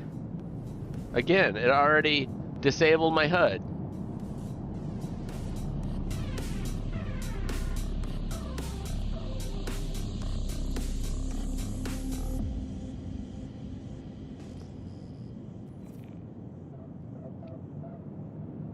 This game's got so many quirky weirdnesses in it.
What's up, guys? I'm Salty Mike, and this is your Star Citizen Week in Review for February 10th, 2025. So everything is changing, and it's kind of scary. Fight for Pyro Phase 2 is already here, and I'm done with it already. And 4.0.2 is in testing as well. All that and more on today's Week in Review.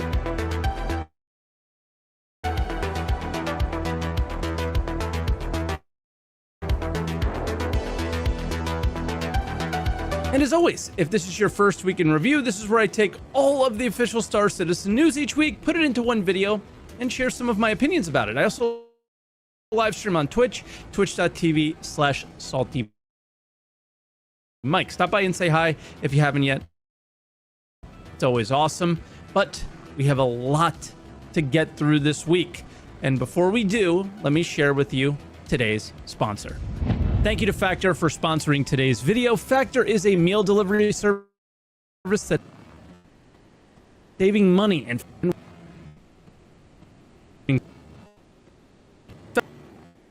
sessions. Toss it in the microwave and just have a really enjoyable meal and free with your phone. And with that, thank you for engaging with the sponsors. So we got a lot to get to, so let's get into the patch notes.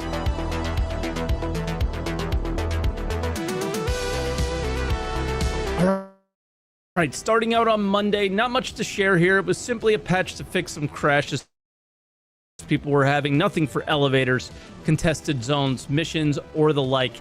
This seems to be on par for Monday patches so far since they have come back from break. Tuesday, though, this is simply moving all of the hot fixes to the live build, and we're back to just having one version of the game on our launcher.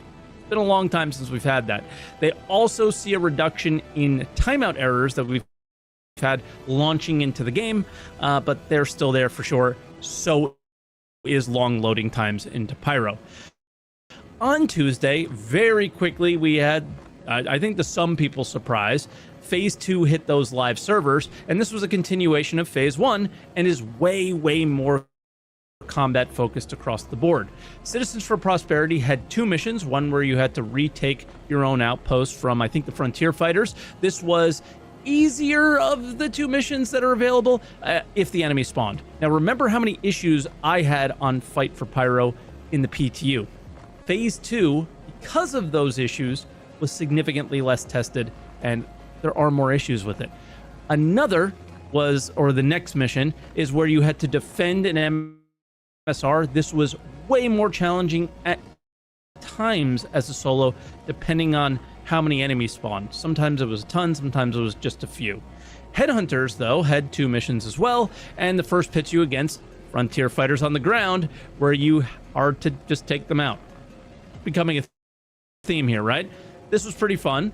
Second, though, was kind of cool. You had to go to a Frontier Fighter asteroid base and destroy their generators that were there. So a new thing, a new asset, kind of. I enjoyed this one a lot. It felt kind of fresh. And then Frontier Fighters also offered two mission types. They reused the same asteroid base location and asked you to destroy Headhunters or Citizens for Pyro servers. I can't remember which ones. I think it's Citizen for Pyro, or for Prosperity, I should say. Sometimes they would spawn on the ground, so like you would have to destroy the servers on the ground, like ground bases is what we mean there, not an asteroid base. If it was an asteroid base, it never spawned any enemies. This was the easiest mission to do out of all the missions in the entire event. And second was the opposite side of the CFP mission. You had to destroy their MSR. This was the hardest if you were on a starter account. I got lucky and found a constellation at one of the asteroid-based missions, and I stole it, and I used all their missiles. So if you're going for this, missiles are the way. And I think many, I think the part many, if you missed or weren't paying too much attention, was the journal entry if you completed this. This is spoilers, so spoiler warning here. Make sure you follow the what's above, and there'll be a chapter down below to skip past this if you don't want to know what's happening if you haven't finished it. But this is kind of the narrative CIG spoke so much about, but it's like hidden in the depths of the journal, which is kind of annoying. The Frontier Fighters are the slicers that we were fighting against in Save Stanton. They've been the slicers all along. I noticed it, that they were wearing the same armor as the slicers, but I thought it was just a bug, right? Because of CIG. I have no idea what happens if you went down the Frontier Fighter path, and like how stuck you are. So I talked to Elliot, and we are going to be able to resolve our hostility towards the other factions like CFP and Headhunters if you did go down the Frontier Fighters and you do not want to. But one of my org mates, he's still doing CFP missions, and they're still considered hostile to him. So don't know what it's going to take to get out of that hostility. It could be a bug, and that's why we're telling you, so you have the option to report it to CIG so they can get that working, because you didn't know what you were getting into when you joined the Frontier Fighters if you weren't kind of really attentive to what was going on. And I was really attentive to what was going on, and I thought it was a bug all along too. I hope to have a full guide for this on Tuesday or Wednesday again for you, so get subscribed for that. Then Friday, we had a 4.0.2 Evo Cati testing, and these are under NDA again. I'm not sure why they released the, I think we know it was for marketing, but this would still be good for marketing. So I don't know why they're covering it, and they didn't cover it then, and they do now, but this is under Evo Cati NDA. Can't show it, but I can talk about it. Their testing focus is simple: to improve as many issues as possible, right? Improve connectivity, stability, and test the next event, and it's titled Supply or Die. They say this is essentially Jumptown but in Pyro. I didn't take the time to find the locations because I actually didn't know where to find them, but now I know. It's just places called depots. You got to look on the planets to find them. They have more than one resource. So Jumptown was one resource, but the big money kind of maze-like Jumptown 1 is Detatrine, where missions were listed at paying millions of credits for a few SCU, up to 25 million for a large amount of SCU of this stuff. They also had similar missions for RMC and construction materials that pay way more than their value, and same for iron and copper. So many faucets in this game. I can't use my tractor beam here. Like, it's crazy. Suck. But also, so many facets of the game are all coming together, which highlights their goal for the year.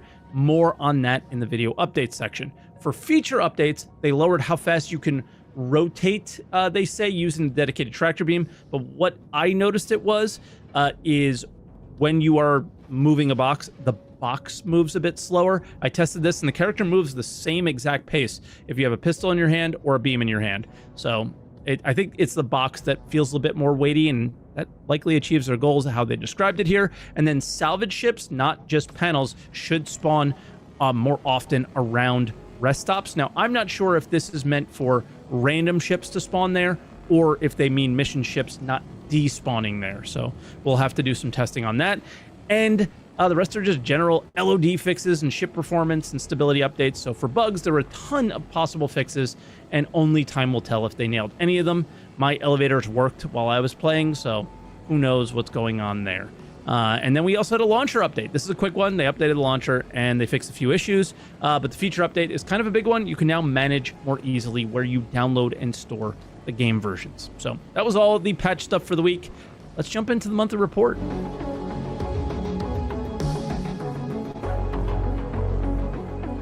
All right, we'll start out with AI content, and there isn't a ton to talk about here, but they want to add more bespoke kind of people that we interact with. One of them sounds like a mission giver, and the other ones were actually said to be air traffic controllers. And when you land at major locations, they want them to be more unique. We had that before.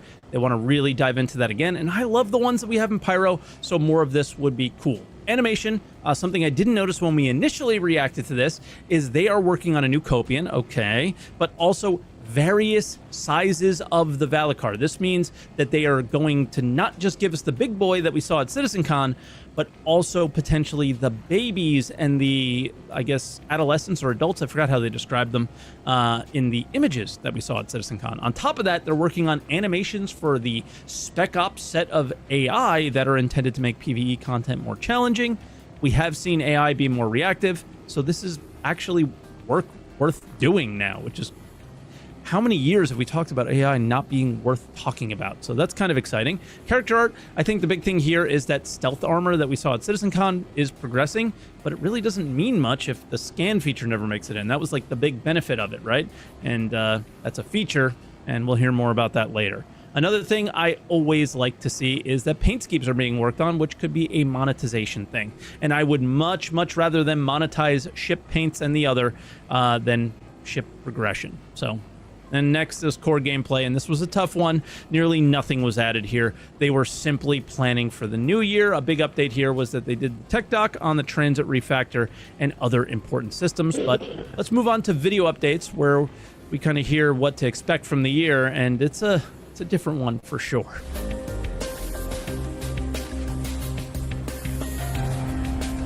All right, and the only video updates that we had this week was a Star Citizen Live with Benoit Beauchesor, and it was 3 hours long. And many of the things discussed here were extremely important for many backers to hear. So link is in the description, but with that said, I broke down the discussion pretty heavily here to what I thought were the most pressing and important topics for the overall everyone to hear. A lot of people follow the news through this channel, and yeah, I want to keep it succinct and to what would be important to somebody who follows the project very closely, as well as somebody who doesn't, right? Let's start out with the most important topic, I think. CIG announced a major change in their development process this year, and I think Jared broke it down better than anyone could. If patches are going to keep coming no matter what, then what's actually changing this year? So like everything else in Star Citizen, I'm certain this too will continue to expand and mature as we move throughout the year. But in its simplest terms, what this means is pulling engineers and programmers off of a lot of the new fancy feature work they've always been on and putting them on less sexy but more quality of life driven efforts like rebuilding elevators and transit to better work with the realities of server meshing, fixing issues where your hangar eats your ship and your cargo disappears, finally introducing some version of unique item recovery as quickly and as efficiently as we can, and much more. It means a greater focus on refining the gameplay that's already there in the persistent universe, and less time spent on continuously introducing the instability of a multitude of brand new features every 3 months or so. It also means a new content and gameplay delivery schedule intricately tied to the introduction of new ongoing story narratives for the persistent universe that allow you as players to reshape the galaxy around you, beginning with 401. And the faction warfare that will change Pyro by the end of this year. So what? No more new features? No. It just means that we're going to continue to work on new gameplay like resource network, crafting, and base building in the background, and do it slower, more deliberately, and with more time to cook. It means these new features not coming out as quickly as originally planned, because the same super talented engineers and programmers that used to be working on those will now be focused on fixing what's essentially already there first. And when these new features are ready to do so, they'll go into expanded, dedicated tech preview testing instead of the PU to ensure their functionality and stability. I think this is absolutely the right thing to do. I think many people seem to miss the most important aspect here. Yes, people are coming off major features, but that doesn't mean they aren't being worked on at all, or that they won't end up in our hands at some point. It just means that when they do, they should be less trash, hopefully, if they actually live by these words, which many of us are skeptical that they will, so we'll have to see. But many of you might feel nervous about this decision, and like, is this the right thing to do? Will it work? Well, you aren't the only one that feels that way. I'm excited and I'm scared at the same moment, if I'm being completely honest, because we've never seen what a content-driven, stability-focused year of Star Citizen is like. It's going to be different. And like anything else with Star Citizen, it's going to change and evolve over the year, because somebody will have an idea in April and we'll tweak this, and somebody will have another idea in June and we'll tweak this. So all we know is that it's going to be different. It's going to be different, hopefully better, but it's not what we've done before. But what's scary is that, how did Jens frame this for us? He said that stability and performance heightens hunger for new content and new features, right? And that's the part that's scary. That if we do achieve what we're set to achieve, we're going to need features as well, right? And when we get to that point, then everybody's going to turn and it's like, there's nothing to do now. It's the sushi restaurant analogy, right? Yeah. But it just has to be done. And the reason why it's time to do this is because we all, like Chris said it in his letter, that's the part that resonated the most to me, is like, we all acknowledge that if the game that we have now functioned the way it's supposed to, it'd be a great game. Now, I don't agree with Benoit on the game aspect, and that isn't what CR said. He said experience, I think, which is more fitting for the current way that Star Citizen is. But even CIG recognized how much of a gamble this is. But I think their back is against the wall at this point. The game is so far beyond playable that something had to give. And, well, what does this mean for the video content then? With this next evolution of Star Citizen's development meaning a more content-driven, in-universe experience, and with big feature work taking a back seat to fixing what's already there and then moving into the public tech preview development environment once it's ready farther down the line, so too must our weekly video offerings change. And to preserve that discovery of new story, to evade spoiling the outcome of new content, and to avoid doing 5 weeks of consecutive shows that all basically say every engineer is working on elevators in transit right now, we're making changes to the weekly ISC and SCL content and cadence.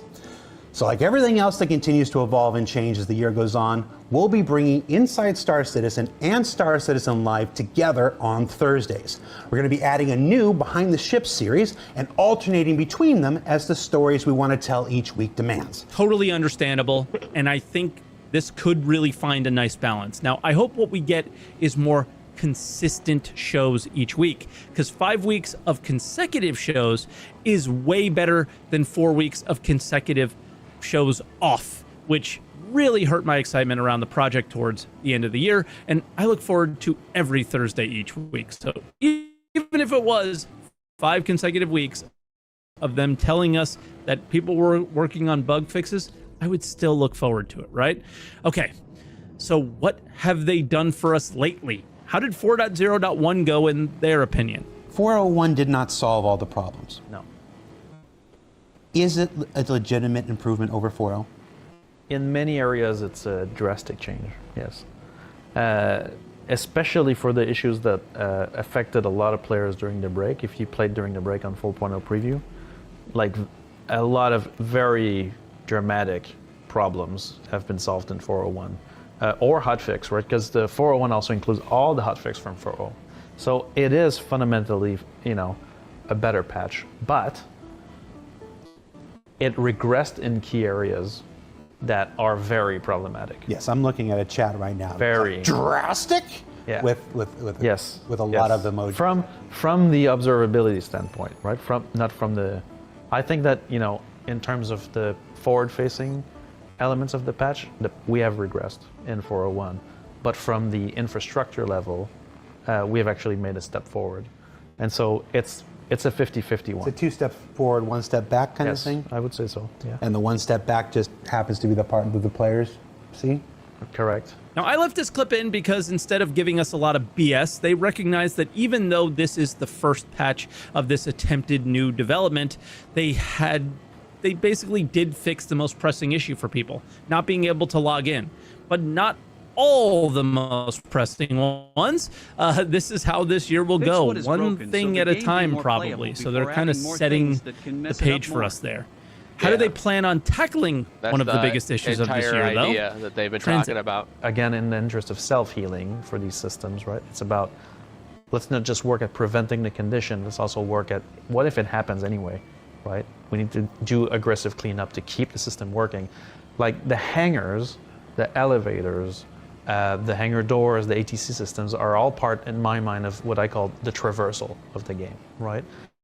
And bugs that affect the traversal of the game, that prevent you from going to your ship and leaving, or entering in and refueling, they are of the utmost priority, right? They have to be solved, because if that doesn't work, then the game doesn't work. They're critical. Now, I like the idea that they want the code to be able to like heal itself. It kind of sounds wild and out there, but it really isn't at all that crazy, I don't think. He went into more detail about this, but this kind of stuff is what they want to do for a lot of the things that we experience, and that is way more future-proof than what they've currently been doing, so I guess it sounds good if you can pull it off.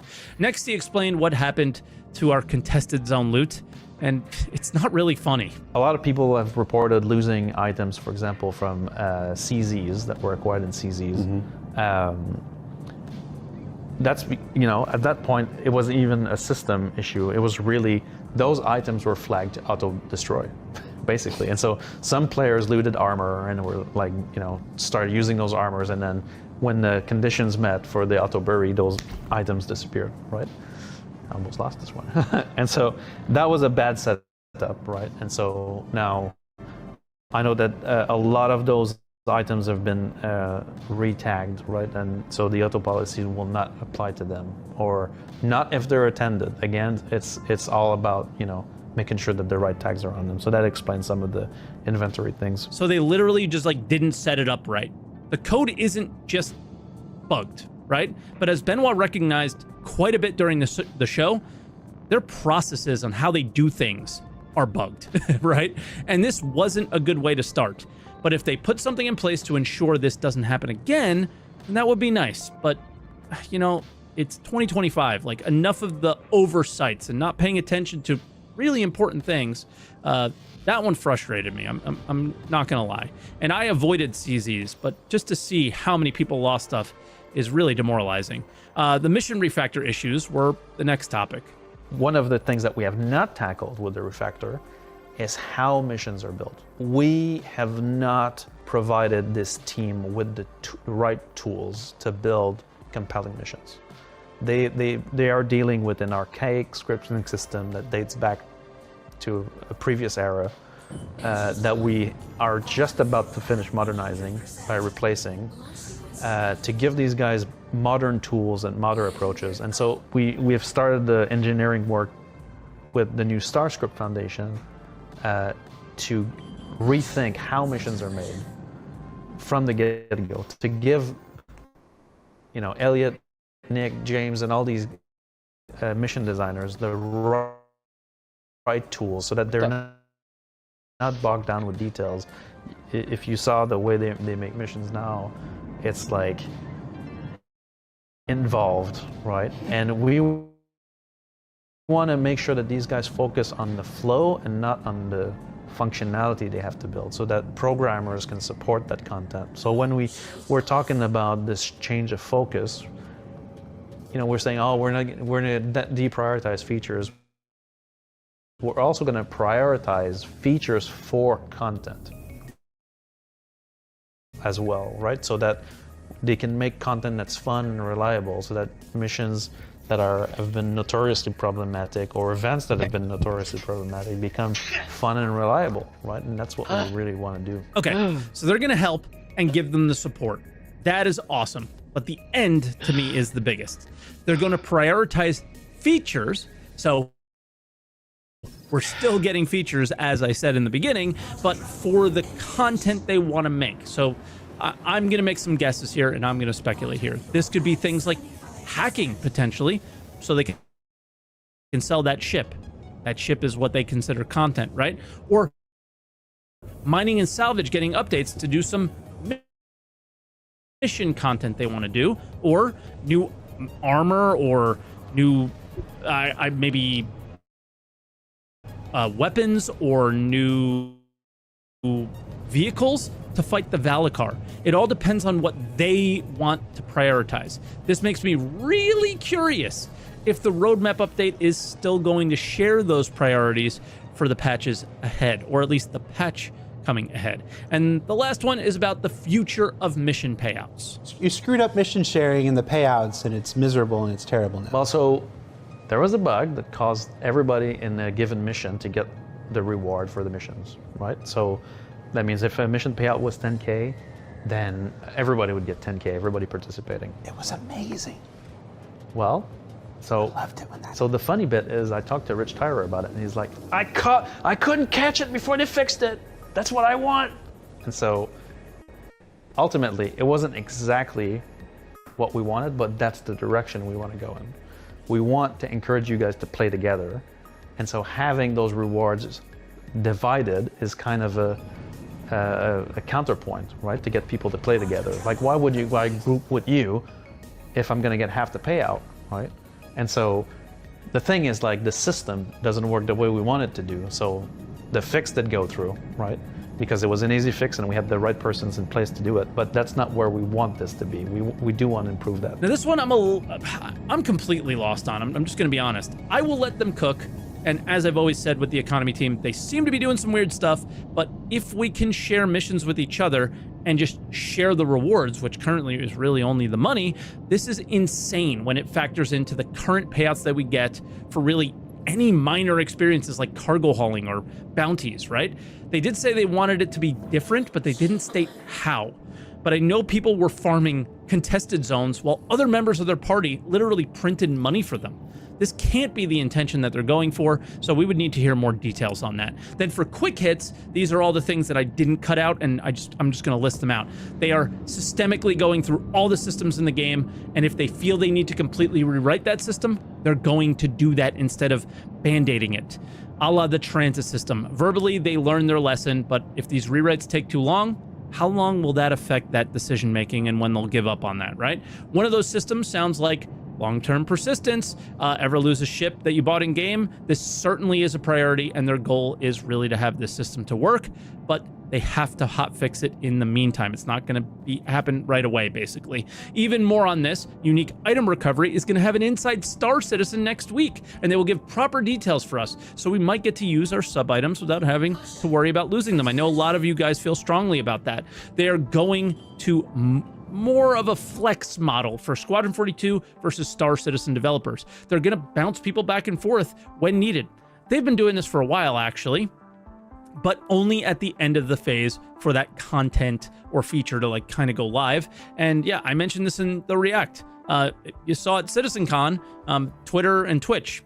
Ian, he's a flex guy, right? He's everywhere. He's a huge Star Citizen not just developer, but he's part of our community so strongly right now, right? He's so passionate, so you see him everywhere. He's a flex guy. He bounces between both projects. So that's kind of cool. And, you know, so I kind of knew this was happening before. Sounds like they like the way that's going and they want to do more of it. They are preparing for some weekly/daily or whatever makes sense for them downtime for the servers. Every player in the community feels like this would be a good thing. Prison is a mess because it's a very old mission on incredibly old, archaic mission logic. And yeah, that was a mess, and they're confident that they have a reliable fix for it. Like, they were super confident about it. We'll see. They want to fix issues around the issue council as well. And if you watch this live, they are being made aware of the botting on the issue council. Error codes are going to get updates, so we know better why we're crashing and things like that. So that was the video updates. That was the 3-hour episode. I'm sure I missed something. Leave a comment down below if there was something mega important to you that I missed. But he did go into detail on a lot of bugs, why they happen, and how they're going to fix them. But I think the more pressing issue and the thing I wanted to stick out in your mind is that bug fixing is their focus. Features are not as much of their focus, but they still are. So with that, let's move on to other updates.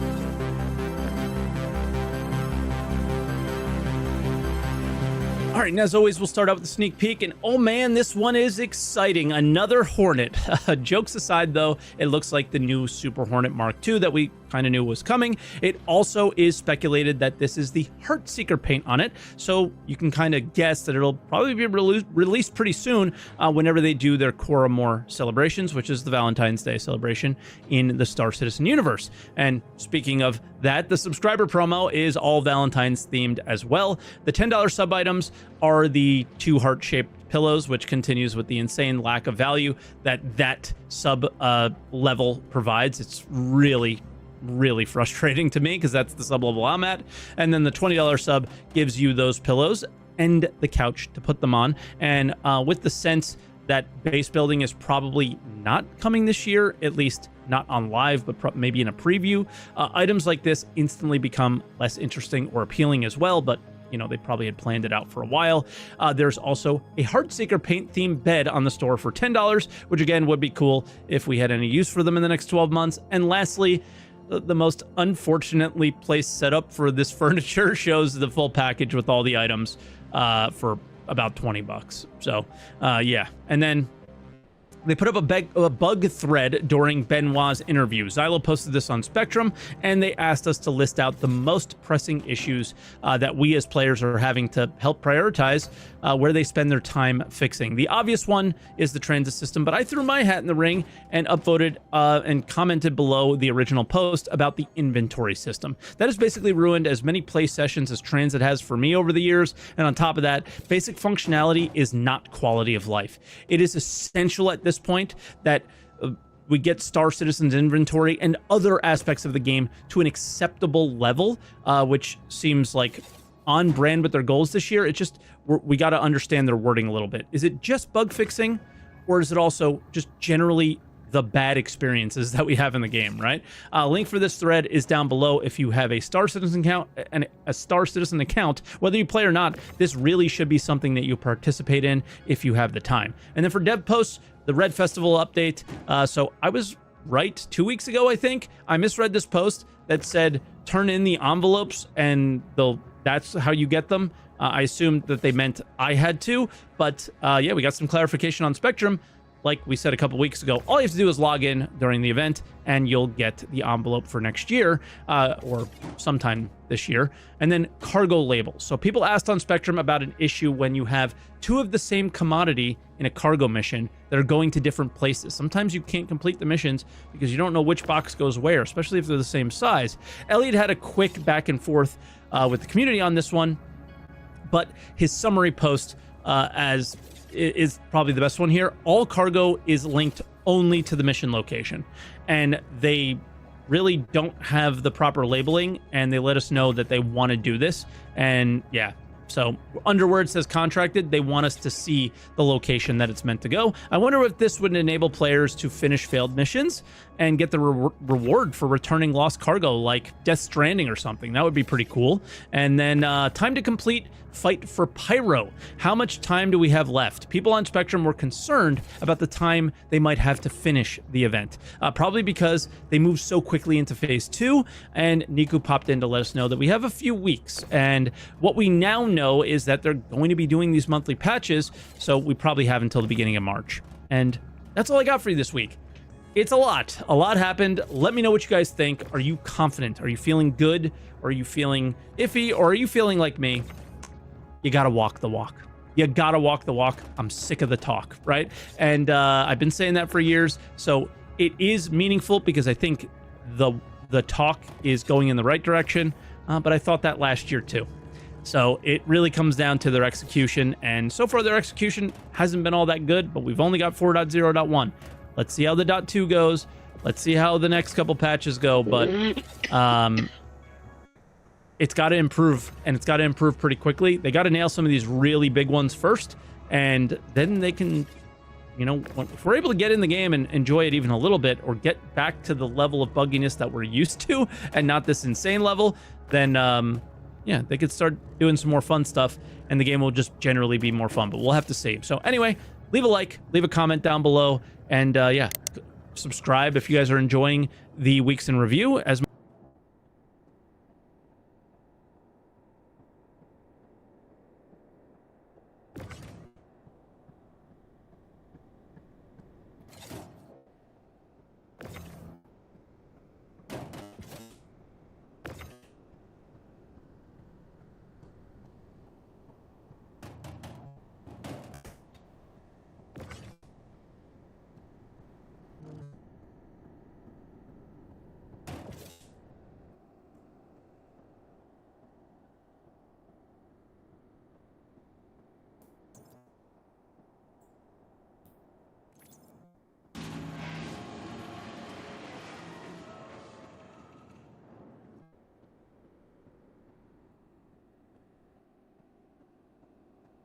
Welcome to the ASOP vehicle retrieval system.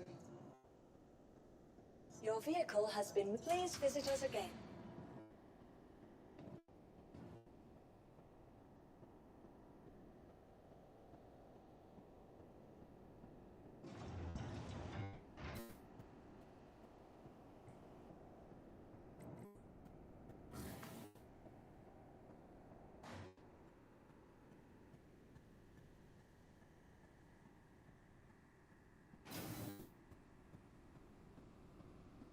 Oh, frames per second. Killing me. Welcome to the ASOP vehicle retrieval system. Vehicle selected. Stand by. Your vehicle has. Please visit us again.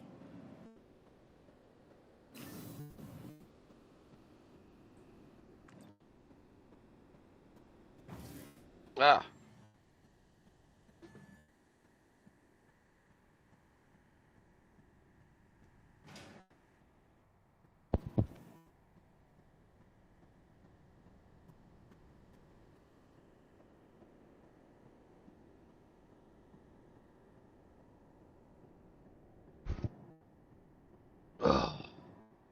I need to take a rest for a break here in a sec. I'll put this shit back down. I wanted it up so I could have a medium hanger allotted to me. But this is what I want to do. I want to grab one of these. Your I have to wait moved to our storage facility. I have to wait 2 minutes now. Well, during that 2-minute wait for the insurance claim, I'll go to the restroom. I'll be right back.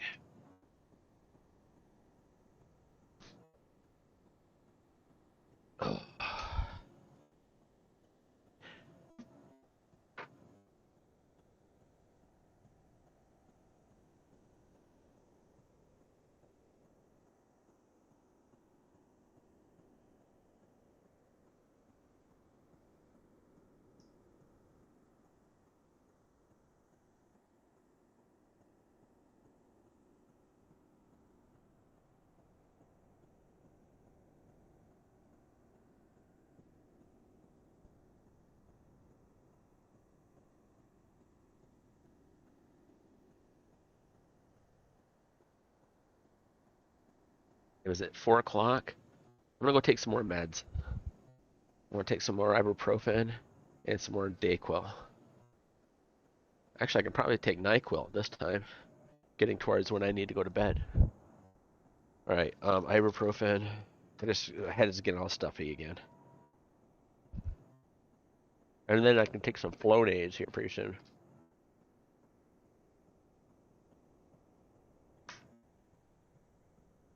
Oh, no. That's right. I'm switching over to NyQuil. I just poured myself NyQuil. Well, the Walgreens no-name brand. Please visit us again. Goodbye. Okay, goodbye, she says.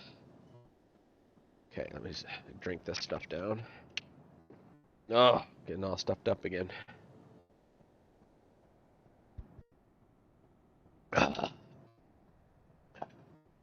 But I used to think NyQuil was just horrible. And now I'm used to drinking whiskey. And now I'm like, it's candy. It doesn't. I can just swig down the whole bottle of NyQuil and it wouldn't even faze me. I mean, it might make me drunk, but you know what I mean? The taste isn't like, ooh, because I'm used to a lot worse now.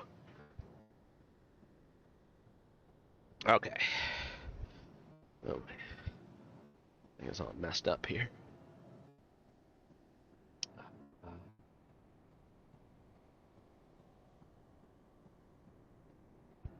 Welcome to the ASOP vehicle retrieval system. All right, now let's get this up. Here we go. Your please visit us again.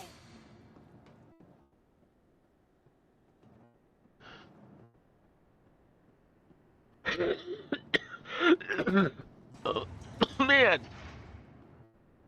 How come when you get, it's like to the end of the day when it's time to go to bed, your cold gets so much worse?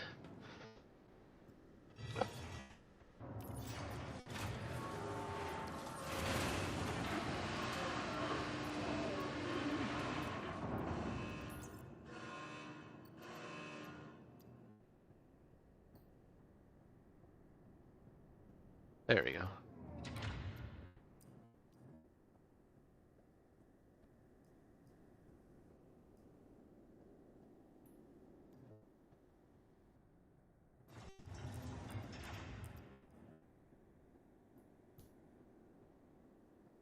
Oops, not that one.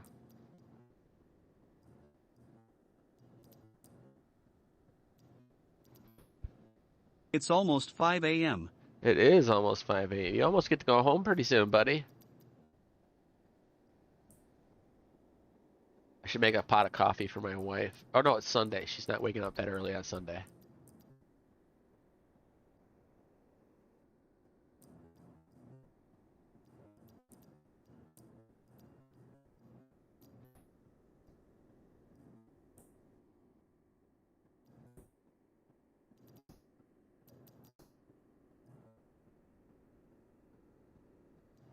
$74. So I should be getting pretty close to $750,000 for that sale. It would have been $1 million if I hadn't lost that one ship. Oh, my nose is all just stuffed up.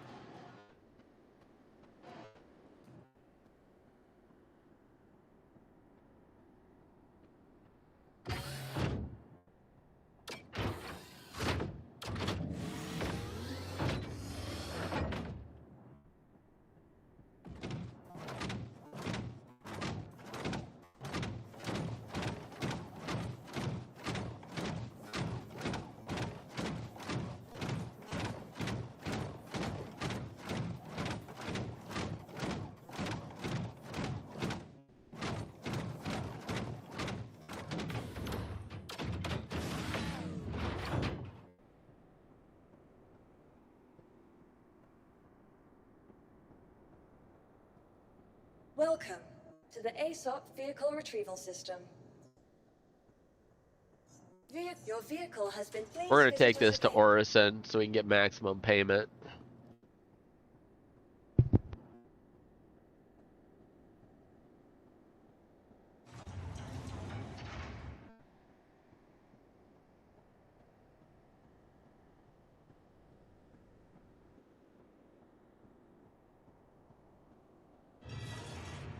Okay.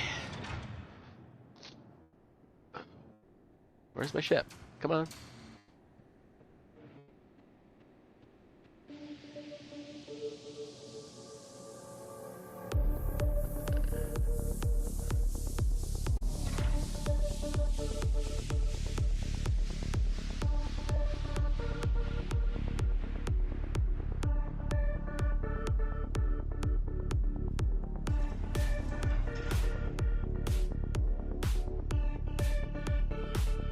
Yep. Then come right back here 12 hours later. Yeah, that's the way to do it. I like it. Because then you get the 3-day weekend. I'd work like 3 16-hour days or something. I don't know. I like the not. I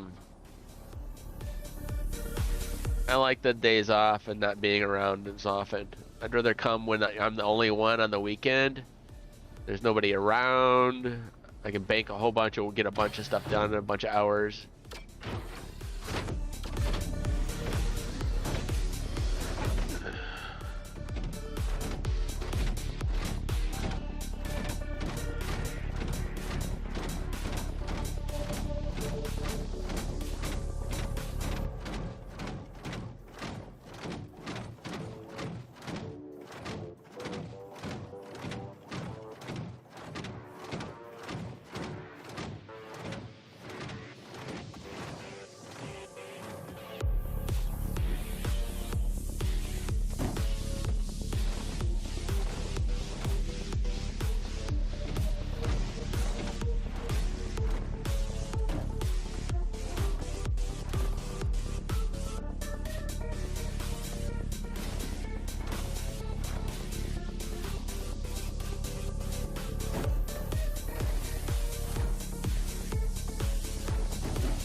Whiskey! Before I started this move, I upgraded components and weapons on Zeus for safe hauling of RMC. Roger Dodger. Zeus is a good ship, man.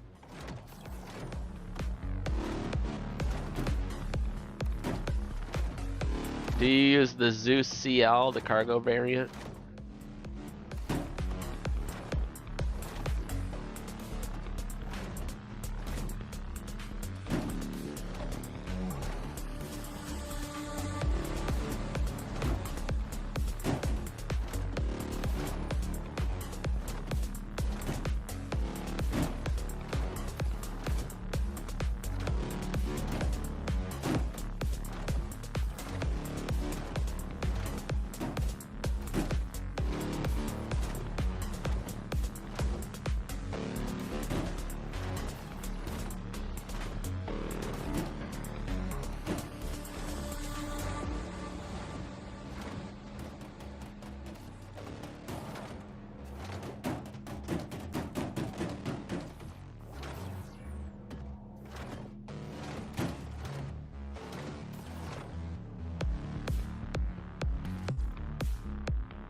You got that Atlas working pretty good. Yeah, it's a handy tool for sure. Could never. I mean, I could never do. Like, I could unload stuff with it, but I could never load it like that. You're pretty precise with that. I'm slowly figuring out. Like, if I had a box and I bring it to the bottom, if you use a scroll wheel, it flips it. It makes it go like up on top. I just learned that today. Oh, okay. I always thought I had to like look up higher or look, but you can't. But you can't look because the box is in the way. But if you use the scroll wheel, it pushes it to the higher position. So anyway, something I learned. Yeah, that's definitely helpful. Because that's a lot quicker than trying to do it with the. Oh yeah, right. Yeah. Oh, I'm sorry, I didn't know my paddle voice was on. Such a dork. It like popped on mid-sentence there. Yeah.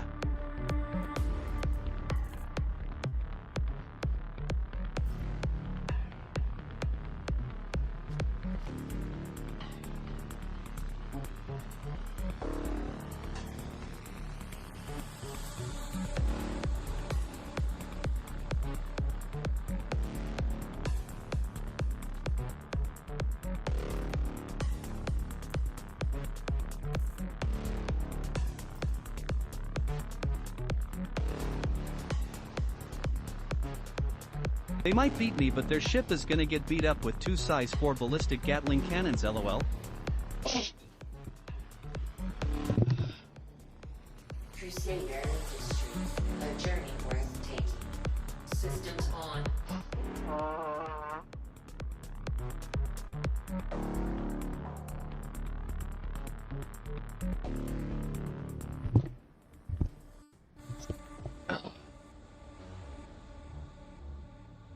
Engines on.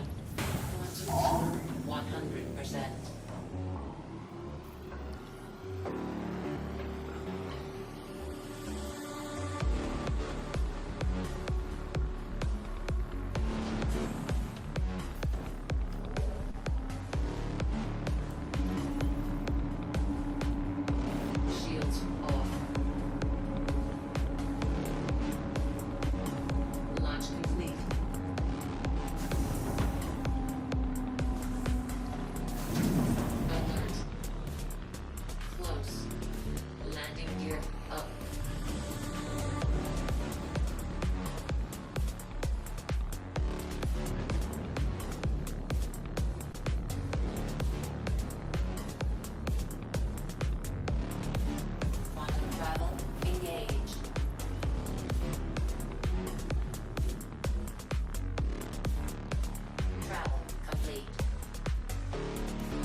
So it looks like my OBS studio is sending stuff to Rumble Studio, but like 2 minutes late.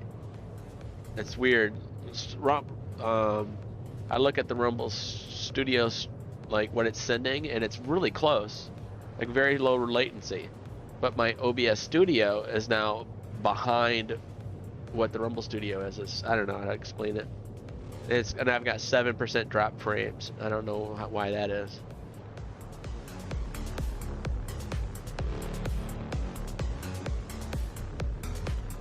I don't know. I still haven't quite figured out OBS. I only use it for recording. I don't do any live streaming, but I'm still trying to figure out OBS Studio and all the things it can do. I can't imagine what you're going through trying to melt the two things together. Yeah, it's like juggling running chainsaws.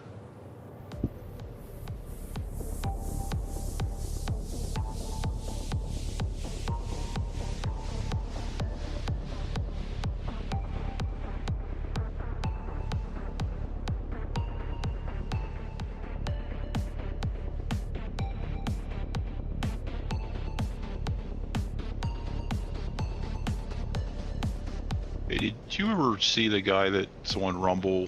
I think it's like Wolf Blitzer or something like that. Somebody got a CNN shiny guy, new but Star Runner. it's his channel name. He just started with Rumble like back in January, end of January. I do not believe so, no.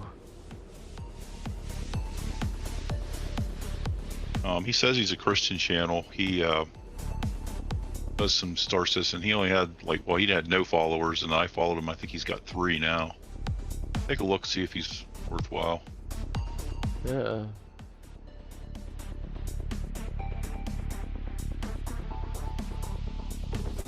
WOLF B. Yeah, let me check here and make sure. Mr. Wolf Biter. Blitz. No.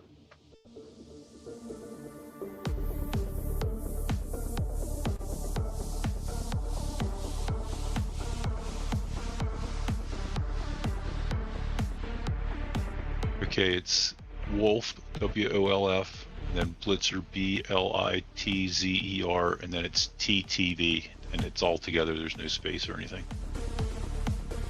Oh. It's gotta be. Plays Star Citizen like 1 or 2 days a week, and then he plays some other stuff too. It's gotta maybe this guy? Decent to me, what I've seen of him. It's gotta be him. Okay, it's gotta be him.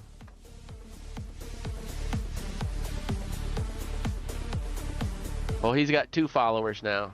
I'll see if we can get him some few more.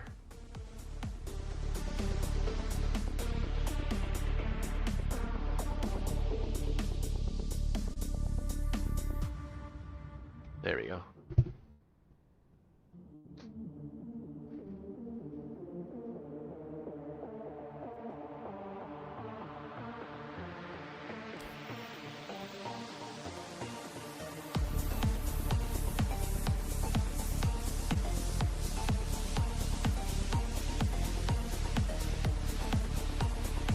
Yeah, this is my new Mercury Star Runner, my friend, Whiskey. I upgraded the Vulture to a Corsair. Quantum travel engaged. And then I went on eBay and paid a guy $26 to go from an upgrade from the Corsair to the MSR. So I spent about $15 more than what I would need otherwise, but you can't get it now, so I did it that way.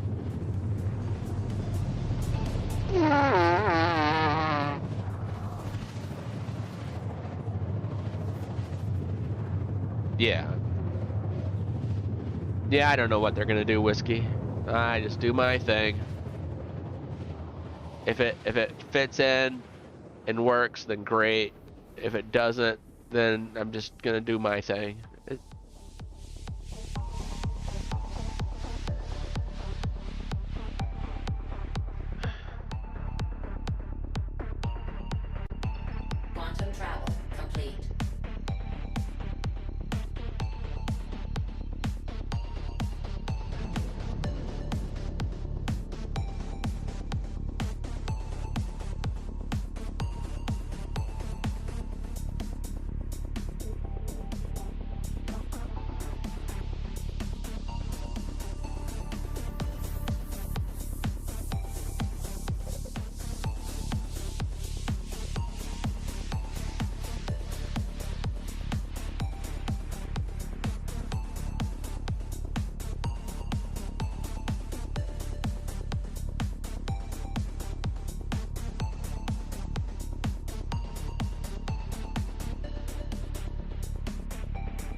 Why is the door not open?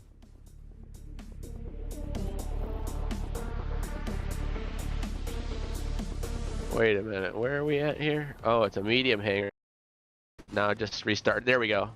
There we go. Now Rumble's back up to speed. It was like 5 minutes behind or 3 minutes behind. So I cleared out what OBS was sending it, and I gave it nothing. Gave it 5 seconds, and then turned OBS Studio back on, and then Rumble Studio said, "Oh, let's do stuff with OBS." Okay. So I like that worked. the Star Runner. It's a good fly, much better than the C1. Yeah, it only flashed the rumble sign for a second. Perfect. That worked good then. All right, now I know how to fix that to bring us all up to the same time again.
These few days of moving have actually been good for me.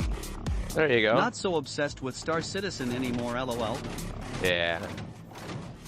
No, that's good, yeah.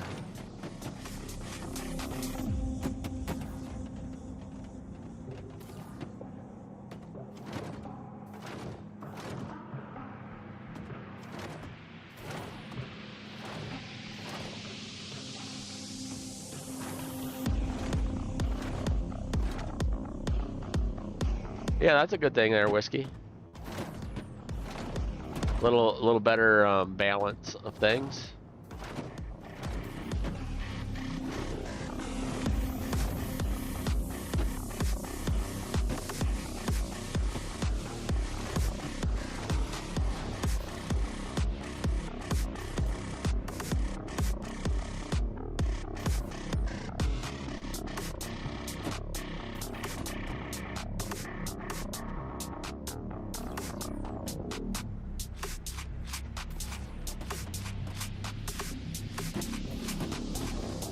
Next time I'm hiring a moving company though, cause moving is ass. Yeah. Yeah. Yeah.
Octavia. I see you got the stream to not be behind.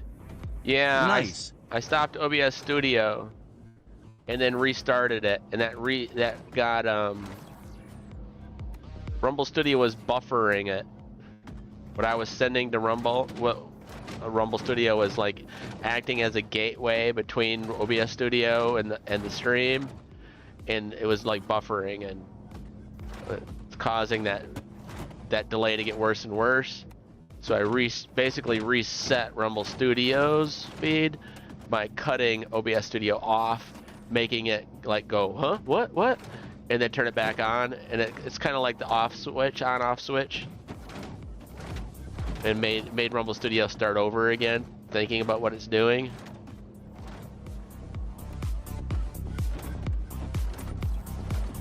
Anyway, it worked. Now you're like right on, like seriously, you're like within 1 or 2 seconds of what I'm doing.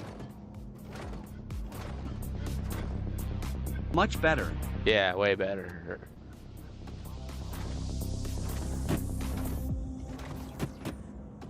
It's a shame it isn't quality already.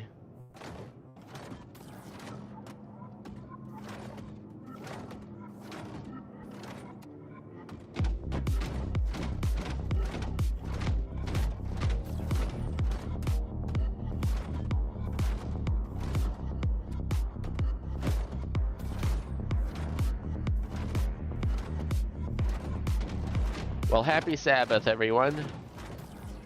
Sunday, Sunday, Sunday.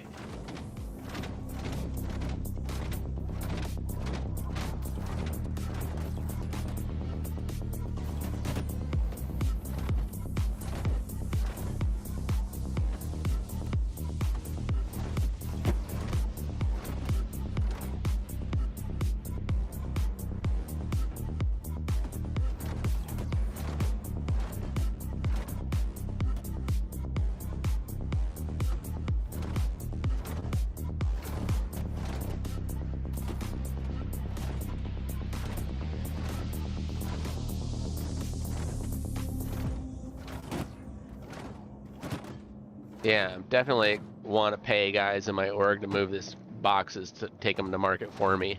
This is really boring.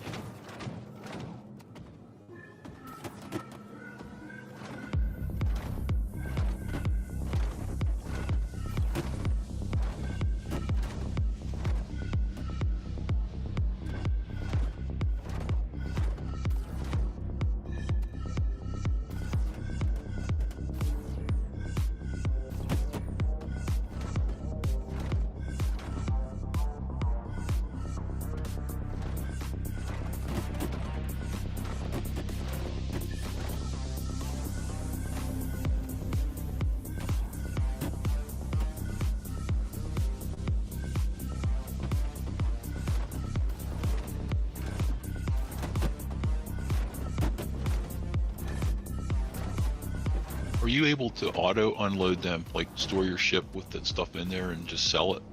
Yeah, you're supposed to be able to, yeah. But I've lost more cargo that way, and this is like 3 days worth of work. I don't want to risk it.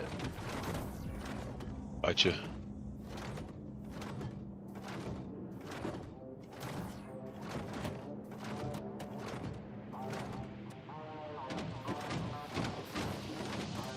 But yeah, one of the guys sent a video up. I'm gonna bring it up in the stream right now. It explained how to do that. Where is that? Rockhoppers comms. Oh, whoops.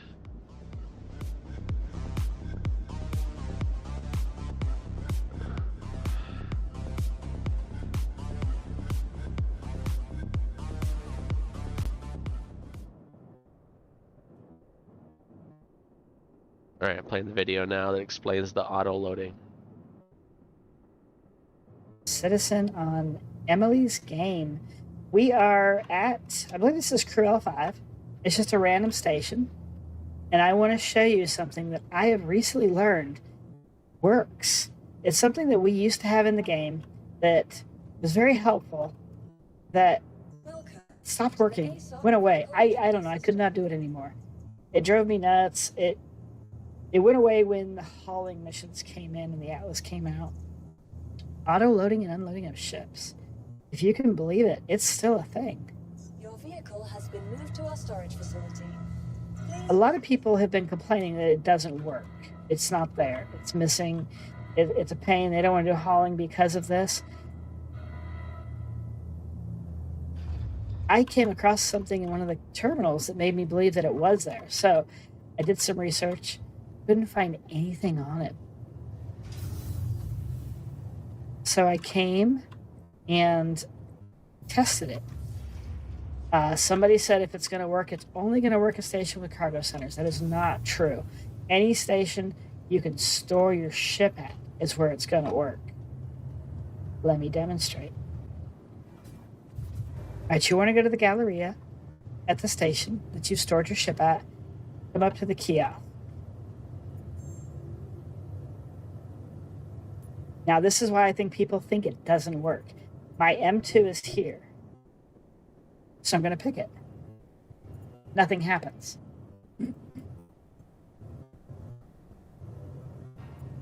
But did you see that? I hit the select location. What appears to happen is an item above your ship in the list is what typically works. If you've got a lot of ships in the list, it's more scattered.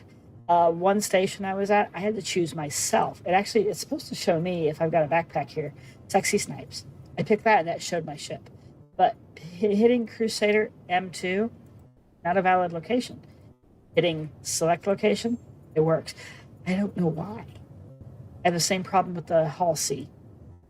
So the Hall C does work.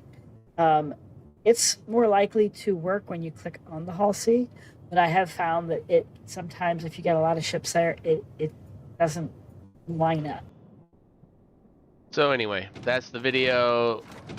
It said that it's supposed to be working, but it sounds even like she's talking about it working.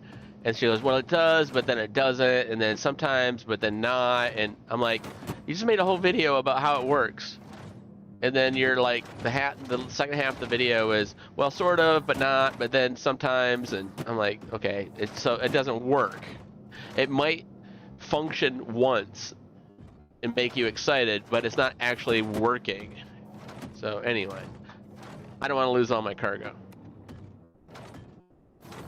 Yeah, that's probably smart. That's the problem we ran into with your ship. It loaded in select location and then it disappeared until 3 or 4 hours later, and then it just miraculously appeared.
Besides all the obvious bugs, they need to cut the crap with taking the coolest ships off the available to buy list on the website. That's stupid and irritating.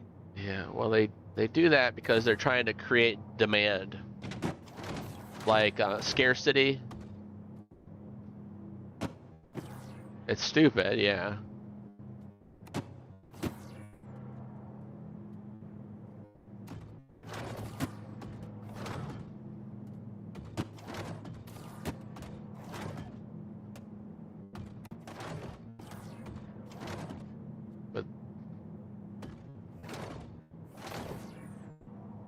It's just gonna make people not want to play.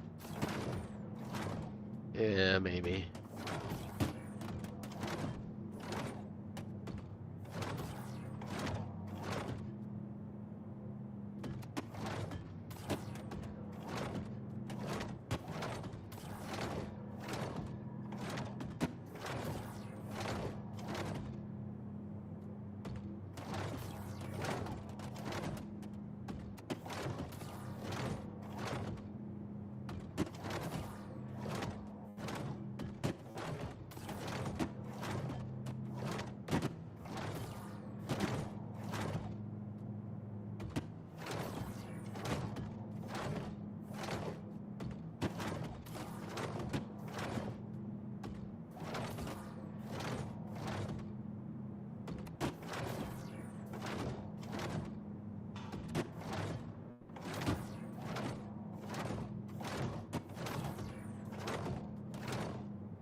You're getting good with that ATLS. I may have to hire you to haul my RMC, lol. Alright.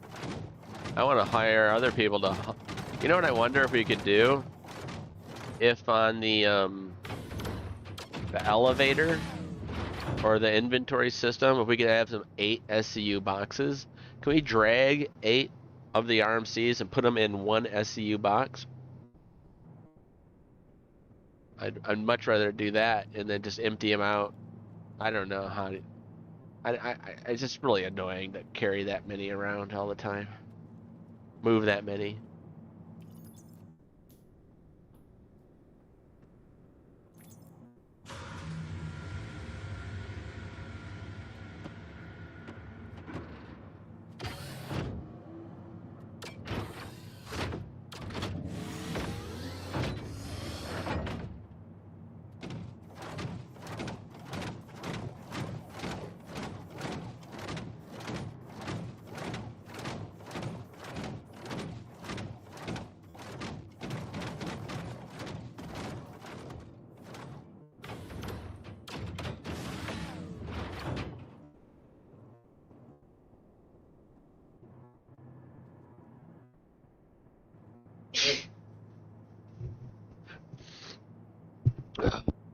I'm always paranoid the freight elevator is gonna swallow my RMC and not register them. Well, it's not paranoia if it happens. And it has happened. At least to me it has.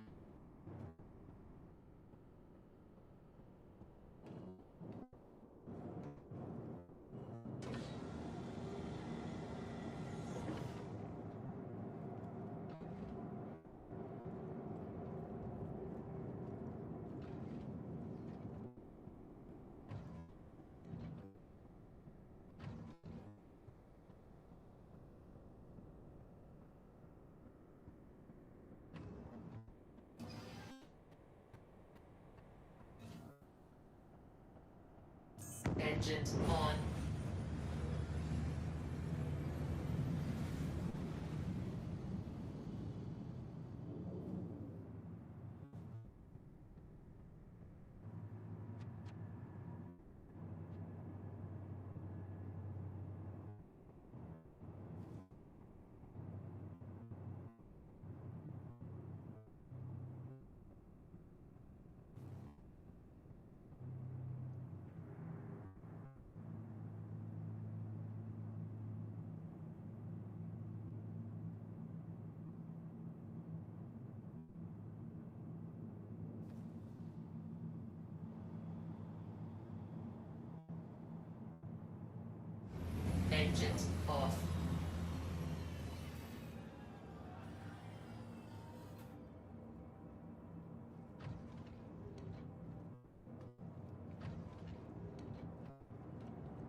Ugh.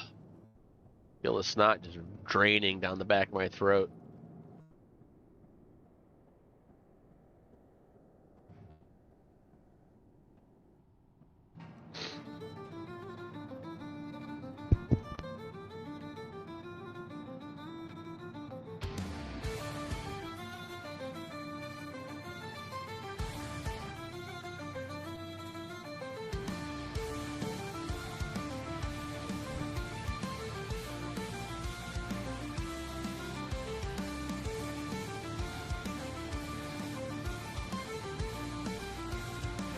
Welcome to the ASOP Vehicle Retrieval System. See, it still says deliverable. No matter what status it's in, it always says deliverable. Maybe tomorrow it won't, I don't know. But kind of a weird thing for that one ship. See, doing something that none of the other ships do.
Belnoran's doing zoom. He must be getting tired.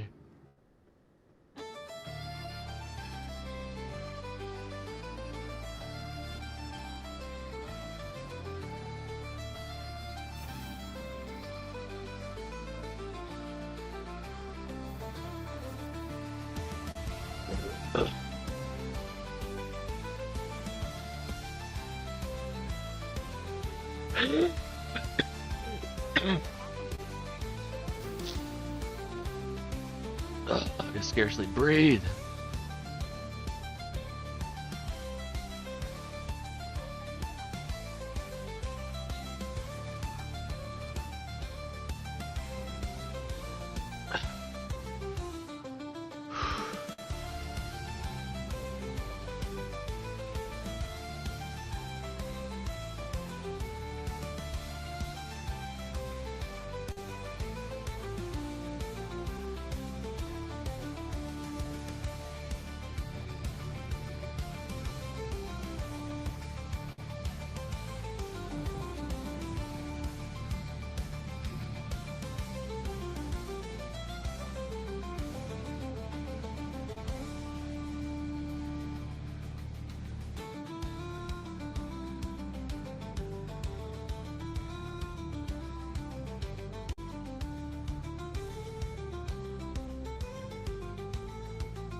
You know, it would be nice if we could load stuff into our ship.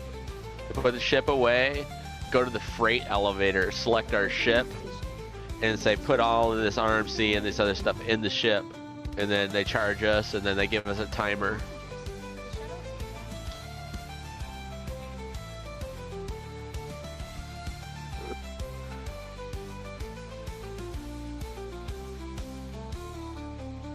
Yeah, loading. I don't know if that would work. I don't know if that would work loading. You should be able to unload it though, right? Yeah.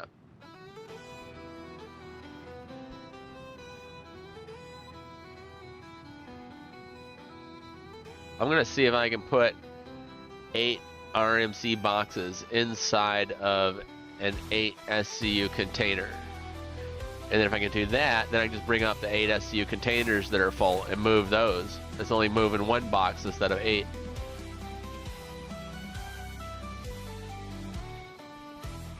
I don't know, it sounds like it's gonna break something. A bag of holding inside a bag of holding. Nah, what could go wrong? Yeah. I'll be with you in a minute.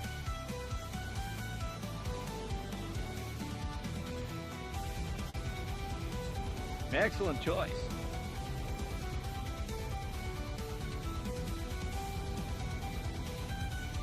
$754. Dang. That's a lot of money.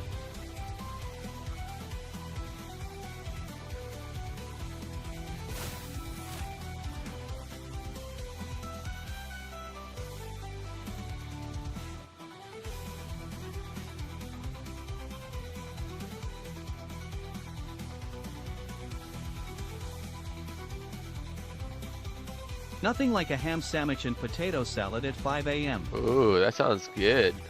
That's working up a serious 6:45 a.m. fart. Ham sandwich and potato salad. Ooh, I could smoke out the whole building if I had one of those.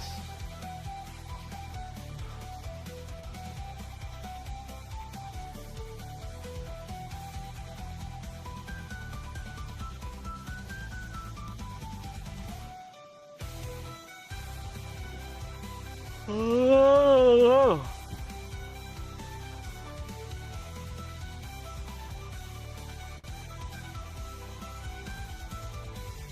The next shuttle is approaching the station.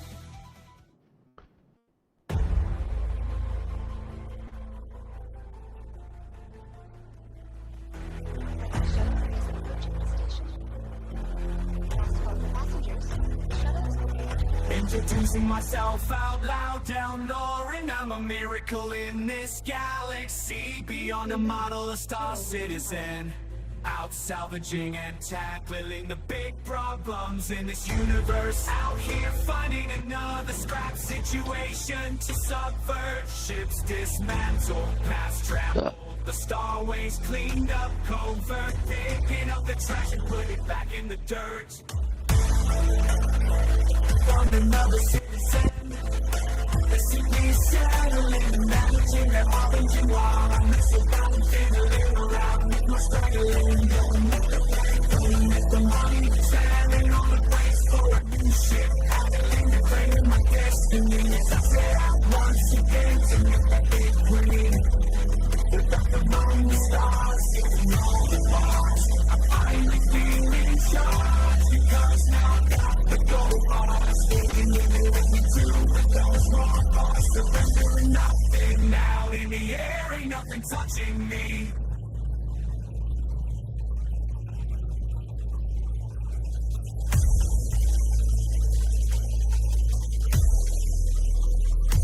It all started off so well, my confidence had swelled. I crashed and my whole world fell, waiting for Morning, the bud. How was your night 07? Howdy, y'all in chat.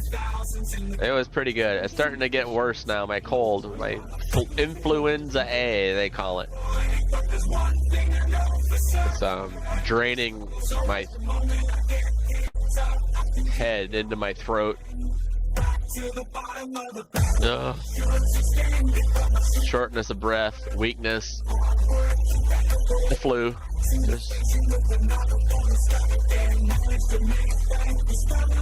About that time for me to get ready for my relief to come in. Yes, sir. I'll see you later, Octavia. I hope to stream tonight again.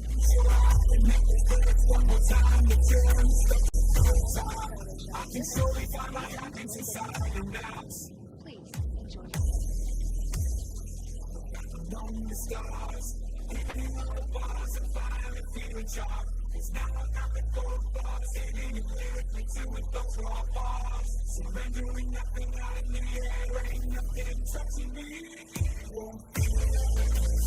Got kids 99% out of the thick of it.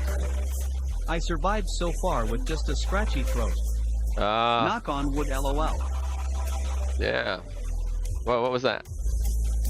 Thought that was a Lux bottle. 07 at Opt.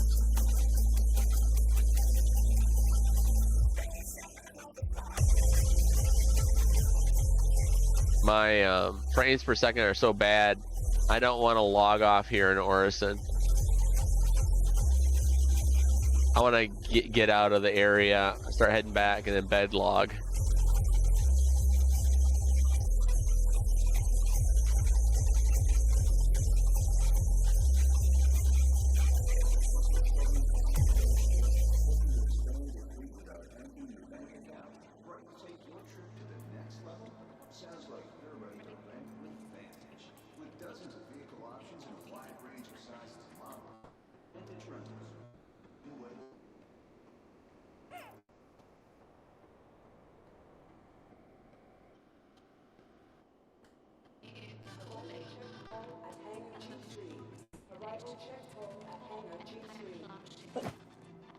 Oh, I threw it.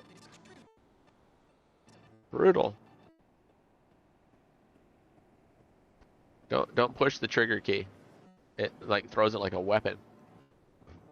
Plushy murder.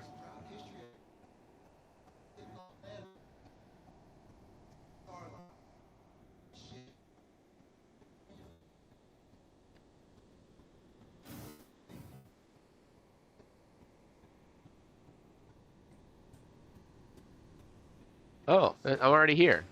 Never mind. I don't know, I just like lost time or something. Maybe the aliens had me there for just a couple minutes. I'm like, oh, I'm already at the place to go to my hangar. Silly me.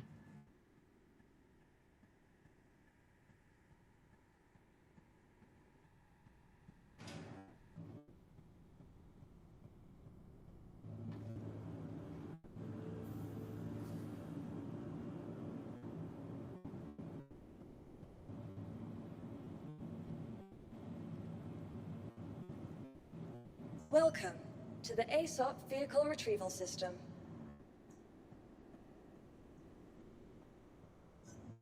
Your vehicle has been delivered. Please visit us again. Goodbye.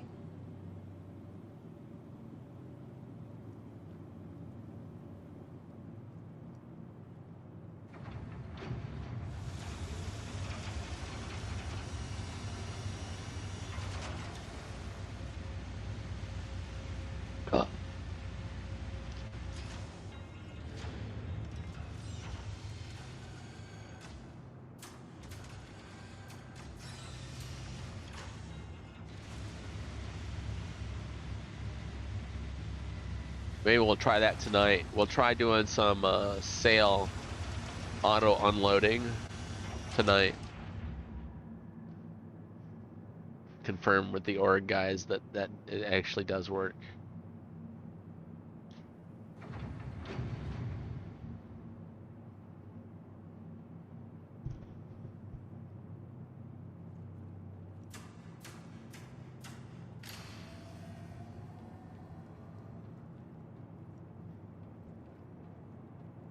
I've been doing the auto load all night and it's worked, but I've been buying and selling as opposed to what you're doing.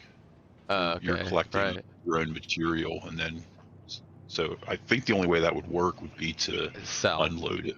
Yeah, okay.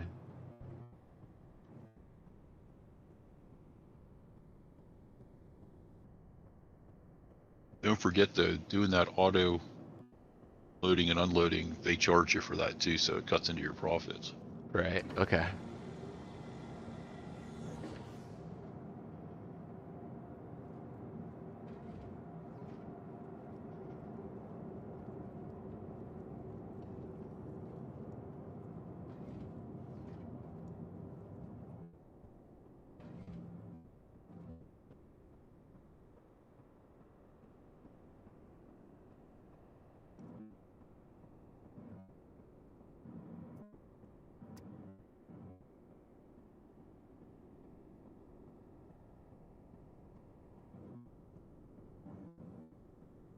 I don't know how to rotate the, or how I can place it. It's not letting me, like, spin it around or anything.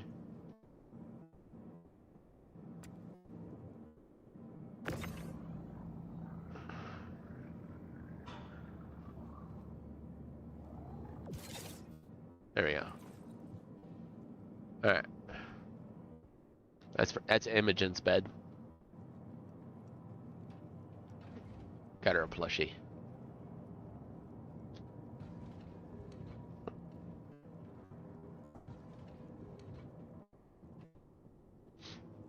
My nose.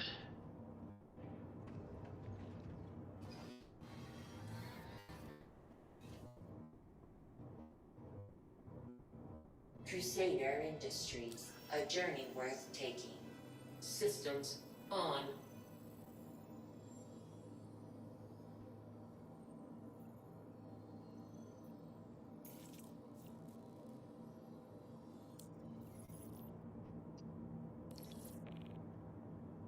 Engines on.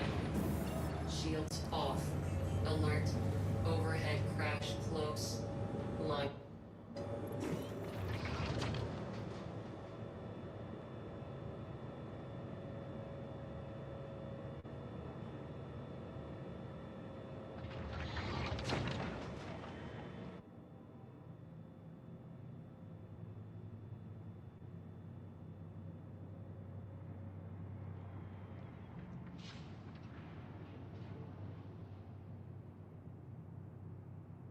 Alert.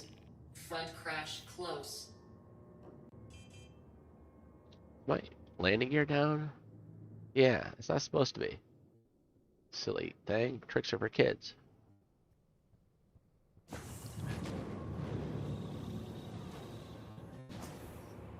Landing gear up.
Quantum travel engaged.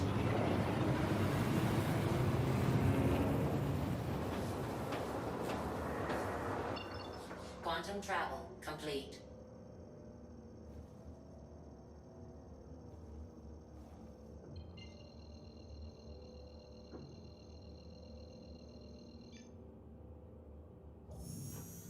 Quantum travel engaged.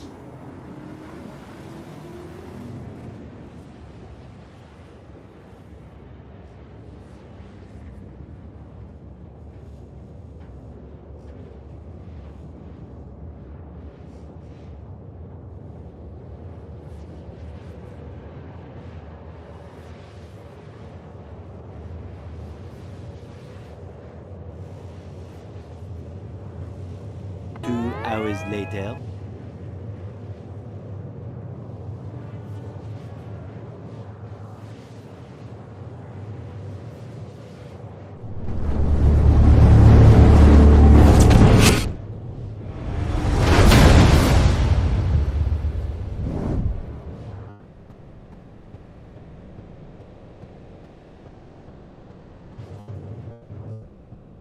Wicked sick.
Now that I got a few hours of sleep and the kids are asleep, I can go down a trail near my house and enjoy a stogie and some peace and quiet before making the crew breakfast 07.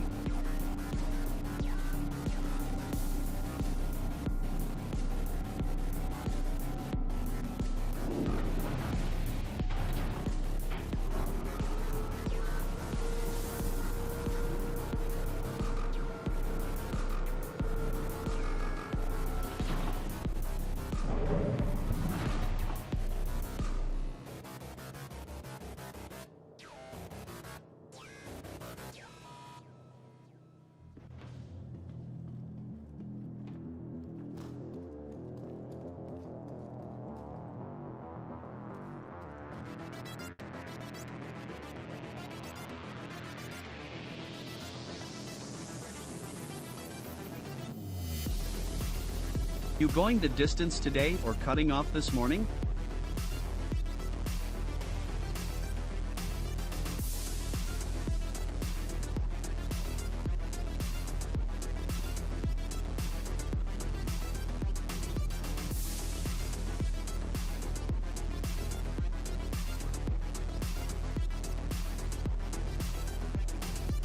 Welcome to the ASOC Vehicle Retrieval System. Your vehicle has been moved to our Please Visit Us Again. Goodbye.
And here I am talking with my microphone off the whole time.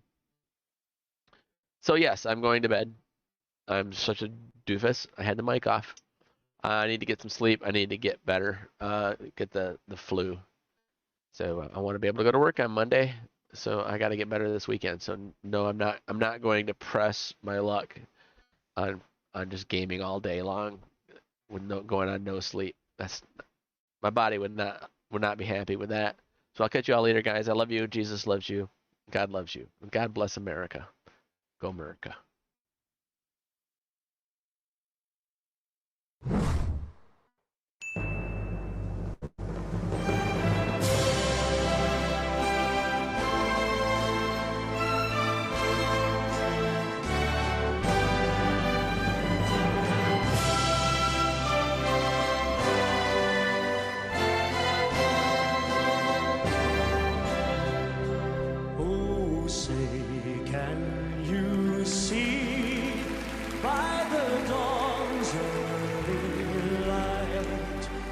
So proudly we hailed at the twilight's last gleaming, whose broad stripes and bright stars through the perilous fight over the ramparts we watched were so gallantly streaming, and the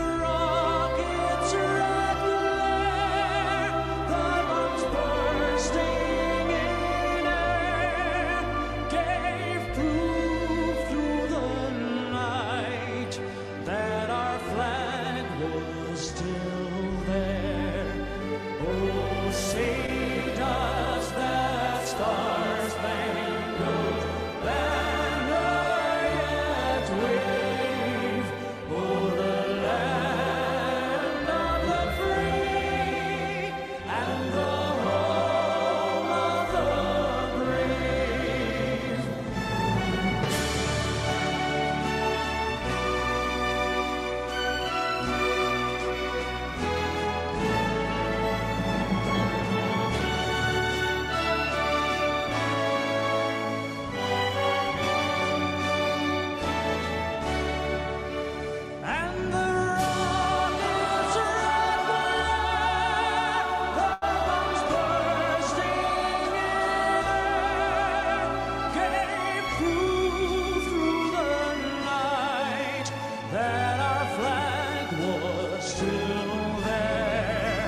Oh,